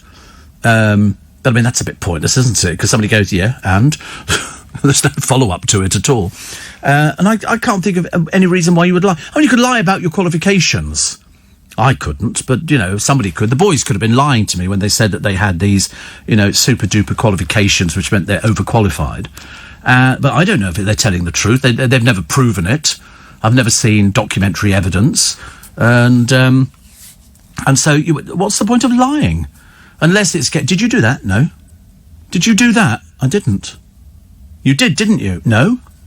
Yes, you did. I saw you. You didn't. And so it goes on. Like having an argument with a ventriloquist dummy, isn't it? Steve, where are the gritters? The roads and the pavements are frozen. Oh, well, we've had all the gritters out. They're out in London, all of the areas round here. In fact, even outside our front door, there was grit. It's very messy. Very, very messy. You need the rain to come down to wash it all away. But yeah, it's all over the place. The lorries have been out on the roads, gritting. Nothing to do with lockdown. They're out there because they're an essential service. So that's how it works. Joe says, have you ever looked at the keto diet for diabetes? Nope. No. Nick says, Ruth has an antique watch. It's an old-timer. Amen. Lovely. The old gags are the best. But it's amazing what people would spend 13 million on a watch. I don't think that's the most expensive watch in the world either. I'm sure that there has been a watch which is a lot more than that. I don't know why people become addicted to them. I'm addicted to magic, and I'm constantly spending money on magic. So much so that the bank manager's going, listen, how much money do you need to spend on magic? Well, almost on a daily basis. And also with the internet, I mean, that was the godsend for magicians. Bad news for people putting on magic conventions, which, attract hundreds and hundreds and hundreds and thousands of magicians who like going there to see some of the latest new inventions. And you go there now. But because you've got the internet, by the time you get to a magic convention, of which I've been to quite a few, you can buy the stuff on the internet because stuff gets whizzed about all over the world. So I can go... On my journey, I've done it before, on my journey home on the train, I've been on a website in America ordering stuff from a website in America. And you just push PayPal, put in the account password. Next thing is, you just leave it and then it turns up on the doorstep. It's fantastic. Brilliant idea. But it did take away that contact that you need by going to a convention. And I like going to a convention. I don't want to be so engrossed in it, but it's a good opportunity to meet people that you haven't seen for a long while. Otherwise, you never get to see anybody, do you? Kent! Yes, and why not? Kent is the pothole capital of Britain. More than 52,000 defects recorded in the past 3 years. That's almost 50 a day. Unbelievable. Do you know it took them more than 31 days to repair a pothole? I mean, don't they just go out there with a little bit of tarmac, put it in... and do it. They were doing something in Twickenham the other day. I can't remember what it was. Whatever it was blooming inconvenient. And the traffic tailed back for miles. Because they then put in extra traffic. Oh, it was just a pain. And nobody was ever working. You hardly ever saw people working. It was all very disappointing. Very, very disappointing. But luckily now it's all started. Also, Judy Love, Loose Women, keeps popping up on all types of shows. I've only ever seen her on Loose Women. She's a comedian, Adrian. That's all I know. She seems, perfectly okay. Perfectly okay. There's nothing, I mean, I think Loose Women sometimes loses its way. I think it's very easy to become a bit self-indulgent, and they mainly seem to sort out their own problems, because it seems like everybody who's ever been on the panel has got some issue going on, which gives them an opportunity to talk about something. But it was the other day we heard, because first of all we lost that one... Syra Khan, who you never found anybody from Loose Women making a comment on it, which I thought was rather surprising, seeing as she'd worked there for about 5 or 6 years. Then you lost the Andrea What's-Her-Face. She went, but she didn't tell anybody either. Do they leave because they don't like working? among a group of women, because I always thought the whole idea was they all got together. You know, they actually tried Loose Men, biggest pile of rubbish you've ever seen in your entire life. It was so ghastly. It was just awful. Oh, Jeff Brazier was on. Also, it was really dreadful. And this Down on the Farm, who's the presenter of it? He's certainly very camp. That's all I can tell you, but I don't know who he is. I don't recognise him. And I should normally recognise this, not Down on the Farm, you know, the celebrity-based farm programme, which is appalling. You don't need to waste your time watching it. But I just happened to turn on yesterday looking at this presenter who I've got no idea. I don't know if he's a comedian or if he's a radio presenter or a TV presenter or a columnist. I've got no idea at all. And I like to know who's presenting some of these programmes, so you could sort of go, not very good, you know. They all think, I think I'll be a TV presenter. And Steve, we all know someone who's not quite qualified to do something. Steph, not qualified to run any chat show, says Nick. Well, the one on the television must be costing somebody an arm and a leg, and it's not working. She doesn't have likeability appeal. She doesn't have whatever that magic thing is that Pip Schofield's got and Holly Willoughby, you know, which is being normal. Steph doesn't have it. Stephen Bailey, is this presenter, is a cocktail of class, caring and comedy, with the most flamboyant umbrella to top it all off. He's a comedian, presenter, television personality, who's certainly not, and writer whose friendly and open brand of gossipy humour has made him one of the UK's most... this is his agent writing this, isn't it? Made him one of the UK's most exciting up-and-coming acts in comedy and an in-demand talent for all things showbiz and entertainment. No, he's got the word irritant written all over him. Very, very, very irritating. And he wasn't very good. Have you noticed, though, they give people... it's like me saying, I'm a presenter, a wit, a raconteur, after-dinner speaker, hand juggler, glittery jacket wearer, comedian, political commentator, newspaper columnist. I can be all of these things. You know, it's the same as whatever his name is, you know, doing that. Steve, I stopped a lorry earlier. I said to the driver, you're losing your load. He said, I'm gritting. Thank you. You're barred. I see Gemma Collins on the new series of Piers Morgan. Should be a quick one. Yes, I'm sorry, who are you? Gemma Collins. Thank you. And anyway, moving on. Let's find a proper person, shall we? Don't need to... I mean, he knows better. But what he's doing it for, he's doing it because, A, she's desperate for any sort of publicity. B, the main crux of her dreary existence is she filmed herself having sex and wanted to put it out as a pay-per-view. I mean, really. That bad. That bad. Another one here. Somebody says, I hope you're keeping warm. I am actually. My hands were frozen yesterday, and this morning I sat in the car because obviously all the drivers, they don't have the heat on in the car because it makes them drowsy and they can't drive, and they've got 12-hour shifts to do. So I always sit there with my little hand warmer, which when I get into the studio I charge it up again on the computer. Just plug it into the size of the computer. But it's got the smallest little cable to it. It's only about, what's that, about 6 inches? Something like that. 6, 7? 4, that's 4, is it? Oh, well.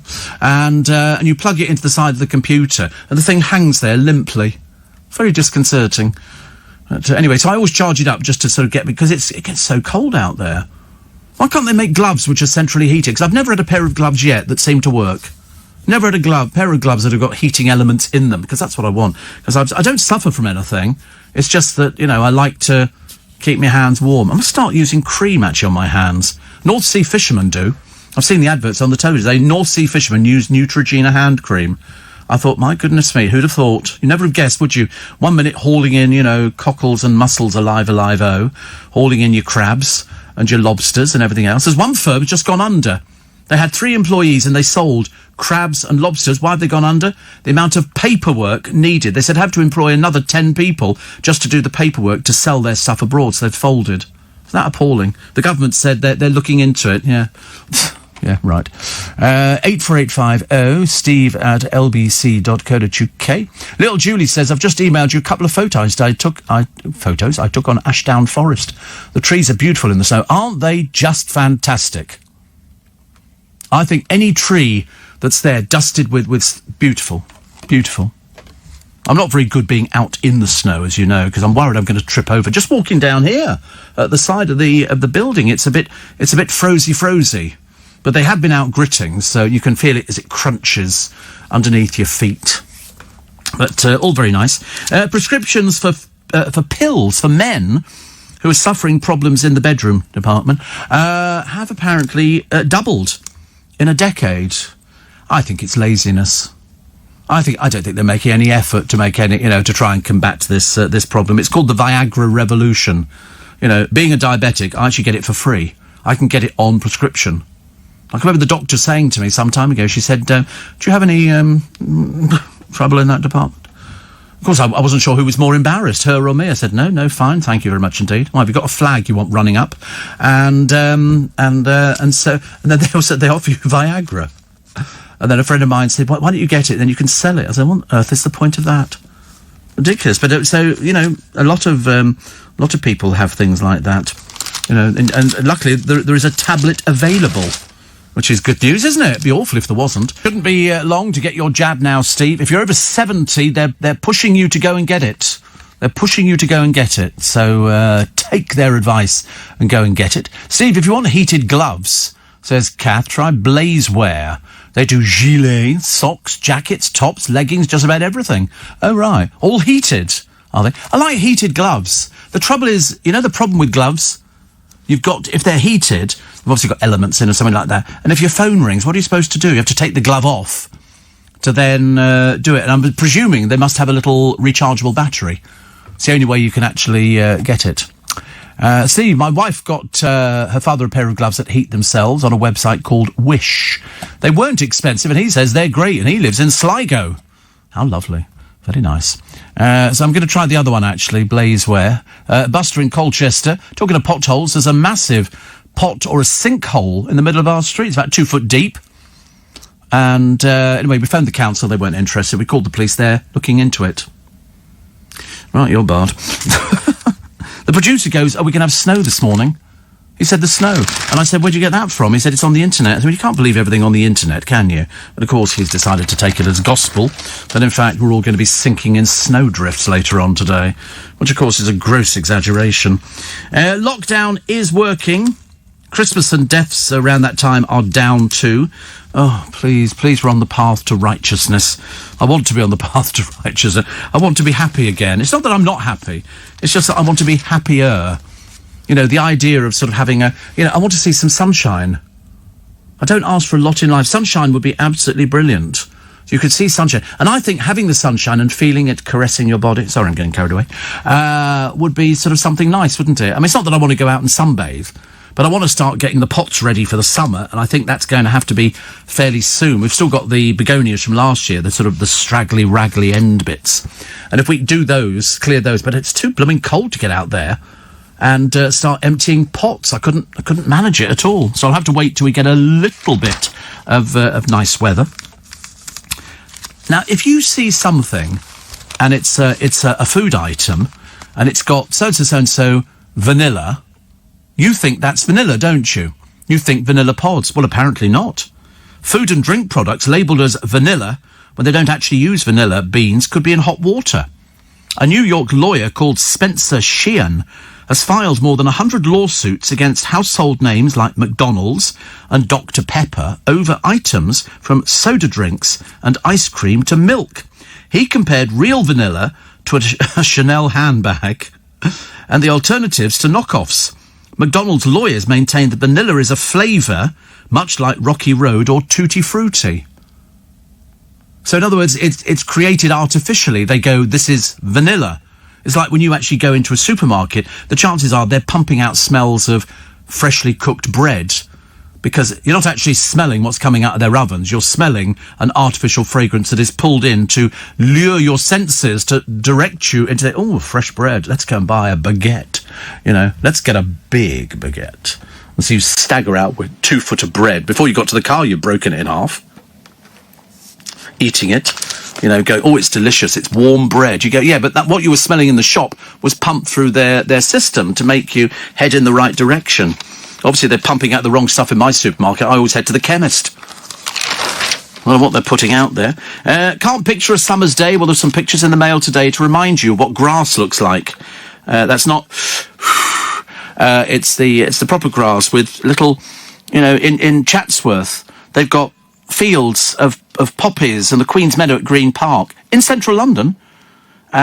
Sunrise at Prince Charles's Highgrove home, and it's all right for him. He's got loads of land, and he doesn't have to worry about money. For the rest of us, you can go and buy loads of seeds and throw them out the car window to make sure it all goes sort of quite nicely. But if you had room, you'd do a wildflower meadow, and you leave it. Could you just say, oh, let it grow? As kids, we used to love running through meadows.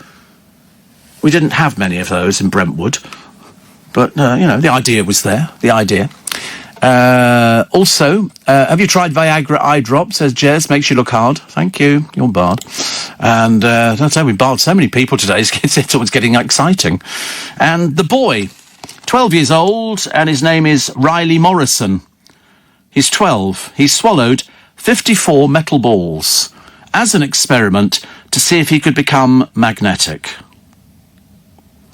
I don't want to be rude, but he's not a very bright 12-year-old. You can't swallow more than 54 metal balls to see if you become magnetic. So they had to, these powerful magnets were in his stomach and in his bowels, taken to surgery. He had a 6-hour operation. Doctors said a day's delay could have caused fatal complications if sepsis had set in. He guessed 25 to 30. They produced 54. I mean, so his mother has now thrown away all his magnetic toys. I've never heard anything so stupid. We had a dog the other day, didn't we? Or was it another little child? It was another child, I believe. People do swallow things. Why? I've got no idea. Why would you think you'd become magnetic? And what would be the advantage of being magnetic? Normally... 1, 2, 3, 4, 5, 6, yeah. Because we've got Easter egg time coming up. Hate to mention it, but I think is it this weekend that we've got Valentine's Day? Is that Sunday? That'd be on Sunday, Valentine's Day. Please don't send goodies to me. Thank you very much indeed. Least of all, Easter eggs. Because now the supermarkets, last year they were doing 2 for £5. This year they're doing 4 for £10 on Easter egg. The most expensive way you can buy chocolate is an Easter egg, because it's all the packaging. If you actually take the actual content, which is the chocolate and whatever is inside, if it's a Smarties one, it'll have a little tiny packet of Smarties inside the middle. If you take all that out and put it together, it's cheaper to go and buy a bar of chocolate. But it doesn't matter whether they're fun or not. I'm just advising people for financial reasons, because money is tight. I don't care whether you think it's fun. We can see it's fun by the size of your stomach. That's where your idea of fun is. Oh, let's have another Easter egg in bed. And they've got, all of them, from Terry's Chocolate Orange, which has got exploding candy in it. Do you remember that? Moon dust. Was it moon dust? Have you ever had moon dust? That's very good. You put it in your mouth and it all starts popping away, which is very exciting. Plus they've got Cadbury's Twirl, white Oreos, egg sploshing caramel or something like that, and a Cadbury's cream egg one. Perhaps it's got little tiny cream eggs. But it's a very expensive way of buying chocolate, but I know everybody likes it. But I'd be more into Valentine's Day if I thought we could all sort of get away with something that wasn't as expensive as they really are. Because people send roses. And what I'm going to do on Valentine's Day, I'm going to find out, I might do it Friday actually, the cost of a dozen roses. Because they do seem to vary, don't they? They do seem to vary on how much you pay for. I mean, you can pay serious money. There was some man, he bought his wife or girlfriend 100 red roses.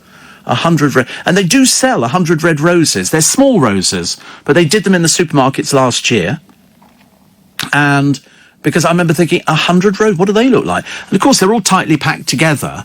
They're ever so pretty, but they're not as big as you think. You think 100 red roses, they're going to be delivered in a skip. But they're not. They're not.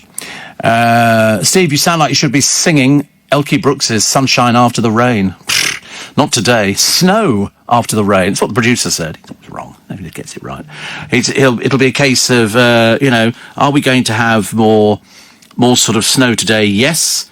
And Chris, father of my godchildren, sent me in 2 pictures because they've got a wildflower meadow in their garden. Because they've got 6 acres. It's big. I mean, the further out of town you get, the more you get. And this is a proper wildflower meadow. Looks fantastic. And all you've got to do is just throw seeds in every year, and they will seed themselves. Lovely. You've become quite an addict to this, haven't you, Chris? But it's the snow. I mean, they haven't got the wildflower meadow at the moment, obviously. This was taken last year. But the snow yesterday, when he sent me a picture from his bed, they were knee-deep in the stuff. Absolutely knee-deep in it, which is great. But you only got to go out there. You suddenly realise it's freezing, blooming cold. It's not the best thing to do. A couple of birthdays we're going to celebrate today. So Maureen was yesterday, Sheila and Mike fame was the day before, and my brother's wife, Marion, was on Sunday. So 3 people I know all celebrating their birthdays within a few days of each other. It's good, isn't it? I like it. If you're celebrating your birthday today, many happy returns of the day. Can't have a party, but it doesn't matter because you can still celebrate your birthday and still have as much fun, just with yourself and immediate family. We tried to find heated gloves, so we nipped on to Amazon and having a quick check for heated gloves. Well, there's loads of them, but I think what they're made for is people who ride motorcycles and scooters and stuff like that, and also people who go skiing. Because they're all I don't want to walk down the road with really thick gloves. They've got some other nice ones, but they're not heated. I think they've definitely got to be heated, just to keep your little mitts warm out there, because it's bitterly cold. The poor old Jake was saying that he went home yesterday, and because he's got shoes which are flat bottoms, you can slide about all over the place. And I said you've got to be really careful, because if you fall over and crack your head open in this thing, it can be dangerous. Whereas the bottom of my shoes, I could climb the Eiger. I'm like a limpet. Not really like a limpet, but I feel a lot safer in these shoes. I've got some things at home somewhere where you clip them onto the bottom of your shoes so you can walk in ice and snow. But it's we're not geared up for this sort of thing, are we? Really? Steve. Roger says overtime is why I join you late. Waste of time last night watching celebrities at the farm. Kerry's got new teeth. She's so irritating, isn't she? But there you go. When you've got no talent. And Ian the Skip buys his wife 200 red roses. Now, I can't remember how much the supermarkets were selling them for last year. I thought they were doing 100 for about 20 quid. Whatever it was phenomenally cheap, which meant that they didn't come from this country. They obviously came from another country. But they were doing 100 red roses. And I think it was about 20 quid. It was certainly cheap. And you'll know because you'll be seeing the adverts in the papers very, very quickly. Birthdays today. Who are we celebrating? Carole King. Too late, baby, now it's too late. She co-wrote The Locomotion. Everybody's doing a brand new dance now. Come on, baby. But her breakthrough album was Tapestry. Sold 25 million copies. How old do you think Carole King is today? 79. 79. She was, I believe she was a proficient pianist by the age of 4. Was she the one who did You Walked Into the Party? You're so vain, you probably think... Which was written, I believe, about Warren Beatty. That's all I remember. Also, Tom Hiddleston, the actor, starred in The Night Manager and played Loki, brother of Thor, in the blockbuster films. He dated Taylor Swift, described his time at Eton as like mixture of summer camp and Harry Potter without the magic. There's no answer to that. I don't know what the answer is. I was just trying to think of something witty and I couldn't think of anything at all. Also, born on this day, Clive Swift, the actor from Liverpool, made his name as Richard, the henpecked husband of Hyacinth Bouquet. He died a couple of years ago. Do you remember him, the henpecked Hyacinth Bouquet? Honestly, she's still going strong. And he said that at traffic lights, lorry drivers would shout, "Why don't you leave the old cow?" He was only acting. He was married to the novelist Margaret Drabble from 1960 until their divorce in 75. Carmen Miranda celebrates a birthday today, born in 1909, died in 1955. She was the lady in the Tutti Frutti hat. And in 1972, Paul McCartney's new group Wings made their live debut with a performance at the University of Nottingham. And 2003, BBC Three was launched. The digital channel gave us Little Britain and Gavin and Stacey. Little Britain. Love it, love it, love it. Also, women students at Oxford in 1963, on this day, Feb the 9th, won their battle to join a man's world, the right to full membership of the traditionally all-male Students' Union Society. After winning by 1,039 votes to 427 in a ballot, there was uproar as girl students raced to enrol. Now they'll be able to stand for office and go into any part of the union building, even the bar. Can you imagine? Can you imagine?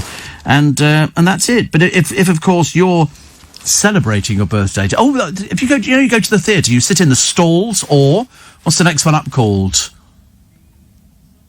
Dress circle. Dress circle. The one above the dress circle is the upper circle. Do you know why it's called the dress circle? See, nobody ever they just go, oh, you're in the dress circle. And people go, oh, they don't think about it. Refers to the seats on the first floor of the theatre that overlook the stalls from the custom for the audience in the dress circle to wear evening dress. You had to wear evening dress. You know, when you went to the theatre, you have to dress up for. I haven't dressed up for the theatre. Well, I've not been to the theatre in ages. Oh, You're So Vain was Carly Simon. Thank you, Mark, former producer. That's two things I've got wrong this morning. Very unlike me. It's unheard of, isn't it? I don't get things wrong at all. And my brother says we have some snow at last. Not much. Well, it's just started here, but it's not. But luckily, I've got a hat, an umbrella. Producer, nothing at all. Absolutely nothing. Seriously, you know, I wouldn't mind. We're in the middle of winter, and you feel like saying to him, "Look, why are you not prepared for this? You know, where are your mittens? Where is all this stuff?" You know, he goes out, he gets wet, he'll end up with pneumonia or double pneumonia, because he's a bit like that, doesn't want to do anything by halves, and then, you know, he'll phone up tomorrow and go, oh, I can't make it, I don't feel very well, and then we'll be going, yeah, because you didn't have all the right gear, and even though everybody's wearing mustard today, they won't be tomorrow. Tomorrow we're going to have a day where they all wear normal clothing, as opposed to let's wind up the presenter day, where we all wear mustard. Mind you, of course, you might be putting a mustard jumper on at this precise moment.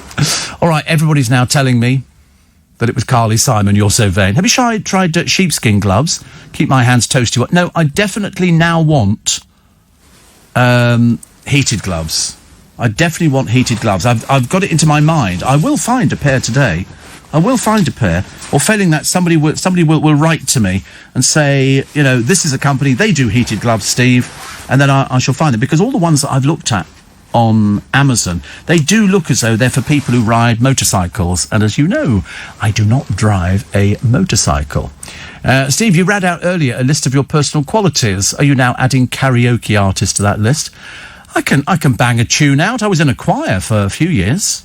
Not you know, big boys choir. I was in church choir. Church choir, I loved it. And I'm in hospital, Steve. I've accidentally poisoned myself. Oh dear. The producer will appeal to this one. There's somebody who's written in to say they're in hospital, they poison themselves. I was meant to use shallots, but instead I used daffodil bulbs. I should be out in the spring. Bar them. Barred completely. Never to touch this show ever again. Never, ever, ever. What have they got? Oh, it's loads of stories about Valentine. Why is it? I can't remember what happened to Valentine. Whatever it was, it's all, you know, it's hearts and flowers and chocolates and, you know, ooh, love you, love you, love you, love. Whereas in fact, really, you don't. But you feel guilty, don't you? On the way home, you have to call in the garage and get a pile of firewood for the wife. Because that's about the only thing they've got, apart from some rather naff-looking flowers sitting in a bucket at the front. You could always buy them a pint of milk now, couldn't you, really? I bought you milk, love, for Valentine's Day. Well, it's not very romantic. No, but it's the best you're going to get. OK? Enjoy.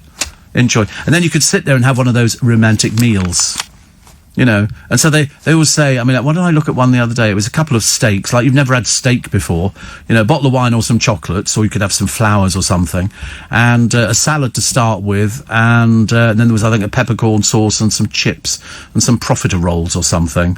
15 quid. I think it's about 15 quid. I never do that. Because, I mean, I've done it in previous years, obviously. I don't want people to think I don't have anybody to go home to.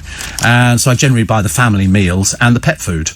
Just so people think I'm an all-round entertainer. You know, I've got all the right things going on. But I quite fancy the idea of but the wine is never anything I want. Why can't they give you a bottle of Prosecco? I don't want any pink wine or red wine or white. I don't want any of that. Because wine, I think, is always cheap, whereas I've got a rough idea what I think Prosecco should actually cost. Jackie says, I celebrated my 60th birthday on Saturday. 60th birthday. Well, you'll be very close to getting the vaccine. I mean, I'm hoping that's what it is. I'm hoping today they're going to say, we've got you on the list. It should be within a week, which would be quite nice. Very much looking forward to that. Very much looking forward to it. And then not just looking forward to the first one, but looking forward to the second one as well. And, Steve, what did you reheat for your tea last night, says John. I didn't reheat anything at all. I never reheat, as you know. It's an outrageous thing to say, you're barred. And, Steve, the snow my brother gets in Ontario in Canada is several feet deep. Open the curtains and it seems the weather's beaten me. A very seasonal-like dusting of snow out there. Very rare in these parts, says Bill in Bournemouth. Oh, I don't know, I got some pictures of some seaside resorts in this country from yesterday, and they're covered in snow. Covered in snow. My brother should be covered in snow, but they'll just have a light... It's just pretty round here. It's not... although by the time we get outside, you know, we'll have to attach one of those bells to the producer's neck. It's the only way, if he disappears in a snowdrift, we can find him again. Shake your head, you know, so we can hear the bell going. Otherwise, you know, we're completely up a gum tree. Kay Burley's got a new role. She's been helping hand things out. The Daily Express were telling us earlier on the icy blast is to stay, but it's not like we've got anywhere to go. You can't go... Well, some people just ignore that, don't they? And the gender pension gap bars couples from a good mortgage deal. What was I watching on the television the other day? It was a programme about people... It might have been this gay programme. It's a Sin? And it might have been people trying to get a mortgage. Well, of course, in the early days of HIV, the mortgage companies weren't giving mortgages out to gay people. They weren't allowed to have them. Because I remember asking my brother, because he used to deal with things like that, and I said a couple of friends of mine were looking for a mortgage, and he said, are they gay? I said, yes, they're gay. He said, just tell them to say they're not. You know, it was as straightforward as that. Because gay people... And I watched it on the television. I remember thinking that they asked some bloke who'd gone in to see his mortgage broker to say, can I organise a mortgage? And the man had to ask him these questions. You know, are you a homosexual? No. He said... I mean, you could see he was. But it was so funny. And then he said, you know, are you in a relationship? Nope, I'm not. No. Have you ever slept in the same bed as another man? It was all these peculiar questions that they were asking to make sure they didn't give you the mortgage if you were gay. Can you imagine? Even though the mortgage advisor could have been gay. The Queen's doing very well at the moment. I mean, apart from the fact of her age, she's also got investment in wind farms. Wind farms. They own all these different sites, and it means that her annual income could rise from 85.9 million to 220 million because of the sovereign grant. I mean, it's not surprised she can afford to keep Prince Andrew in the style to which he's become accustomed, which is called not working. The Green Revolution will create 1.18 million new jobs. I never actually got as far as the green thing. There's been so many movements over my life. You know, so many sort of people, you know, ban the bomb and all these other things that were taking place. People marching through London, lorry drivers. We've had strikes, people chaining themselves, supergluing themselves to the top of trains. We've had just about everything going that there is available to go, and we're still going. Steve, is the Empire still there in Leicester Square? Yes, I think it is. Yeah, we've still got, I think, one big cinema. The other one came down, and they've turned it into a hotel, which they're still equipping. Oh, no, but because there's no tourists. We need the tourists back to get London, you know, vibrant again, and the whole country. I only say London because I'm being a bit selfish because I'm here. Steve, I'm the same age as you. Non-insulin diabetic. You're nothing like me at all. Nothing like me. I'm insulin. Had my first COVID vaccination last week, says Joe. But I think actually that this is what they're going to tell me today. They're going to go, we've got a date for your vaccination. Can't wait. Can't wait. I shall pick up my legs and my skirts and go running down there as fast as possible. It only takes a minute to do it, doesn't it? I mean, what were they doing over the weekend? 1,000 a minute. 1,000 a minute. I mean, that is phenomenal. Well done to everybody. Well done. So we're streaks ahead of all the other countries in the world. Streaks ahead of everybody, which is really good. Plus, this brazen thief who tried to steal a guide dog as its owner was walking with a white stick. Maisie McAdam was exercising in a nature reserve with guide dog Willow when she was approached by a man. He started asking questions about the dog's age and breed, partially sighted Maisie, heard a click and saw the man trying to attach a lead to her dog. You believe it? She says, I asked him what he was doing and he seemed startled and jumped up, because obviously he didn't know that she's got partial sight. So she saw it. But anyway, she's reported it to the police. And so they should find this person. I mean, more lone dog owners are being targeted. So be careful. But, I mean, to take a guide dog, what sort of sick person does that? Once they're arrested, you'll find out. You'll find out. Steve. Hiddleston makes Eton sound great. I went to an inner London comprehensive, says Sue, which was a cross between St Trinian's and Prisoner's Cell Block H without the laughs. Now, Sue, you know damn well that there's no chance you'd ever be going to Eton. Do you know that parents put their kids down for Eton when they're born? And in fact, you know, the one thing to do, if you want a trip back into Tom Brown's school days, go down to Windsor. Take the train to Windsor. You can have a look at the castle. When it's open, you can go round the castle. That's all very exciting. It used to be free. Now, of course, ever since the fire, we have to pay for it. So they charge you. But then you can go over the little bridge into Eton. And if the school is in session, you'll see the boys walking around in the town. Sometimes sort of dressed. It is like a trip down memory lane. It's very exciting. Very, very exciting. Lots of pensioners are not taking up this money, 88 million quid's worth of help for heating their homes this winter. More than 630 older people have not claimed the £140 discount on their energy bills. So where do you go to? Where do you go to? It's pension credit. That's what you're looking for. Pension credit. That can help you. It's not risen above the 64% for around a decade. So you can get this money. £140 discount might not seem an awful lot, and it's not an awful lot in this day and age, is it? So one thing people worry about. You know, you can't afford to put the heating on, so you sit there and freeze. No, put the heating on. Put the heating on. You know, as far as I'm concerned, what are they going to do? Drag you out of your home and put you in prison, in which case you then get 3 meals a day and full central heating. You know, I think it's worthwhile people sort of, you know, pushing this and going, this is ridiculous. I'm a pensioner. How am I supposed to afford these things? And the answer is you can't. You can't.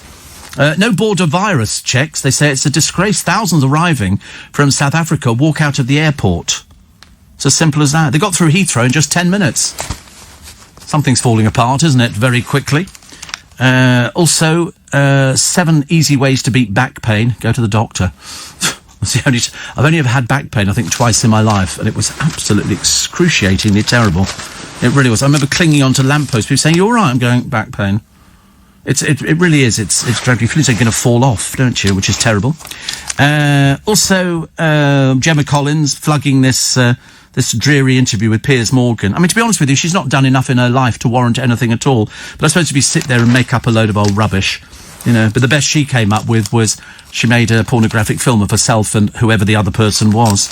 Very bad news. I quite like the idea of Britain could soon zoom past the Netherlands to become the biking capital of Europe. Does that mean we have to get rid of cars in central London? You can imagine, can't you? No more cars in central London, but we'll have buses. Otherwise you'll never get out anywhere, will you? You'll be stuck there. Also, a pensioner is locked in an exhausting 5-year legal fight over a parking fine of £100. Retired delivery driver Alan Beddoes received a ticket in 2016 after he left his car straddling 2 bays outside his home. He said he was forced to park millimetres over a white line because of the way other vehicles had been left. Anyway, UK Parking Control Limited disagrees, and they're threatening to send in the bailiffs to recover the debt, now £160. Alan says, "I haven't paid as I shouldn't have been fined. I'm recovering from a stroke and I don't need stress." The firm was unavailable for comment. You think they'd have written it off by now, do you not?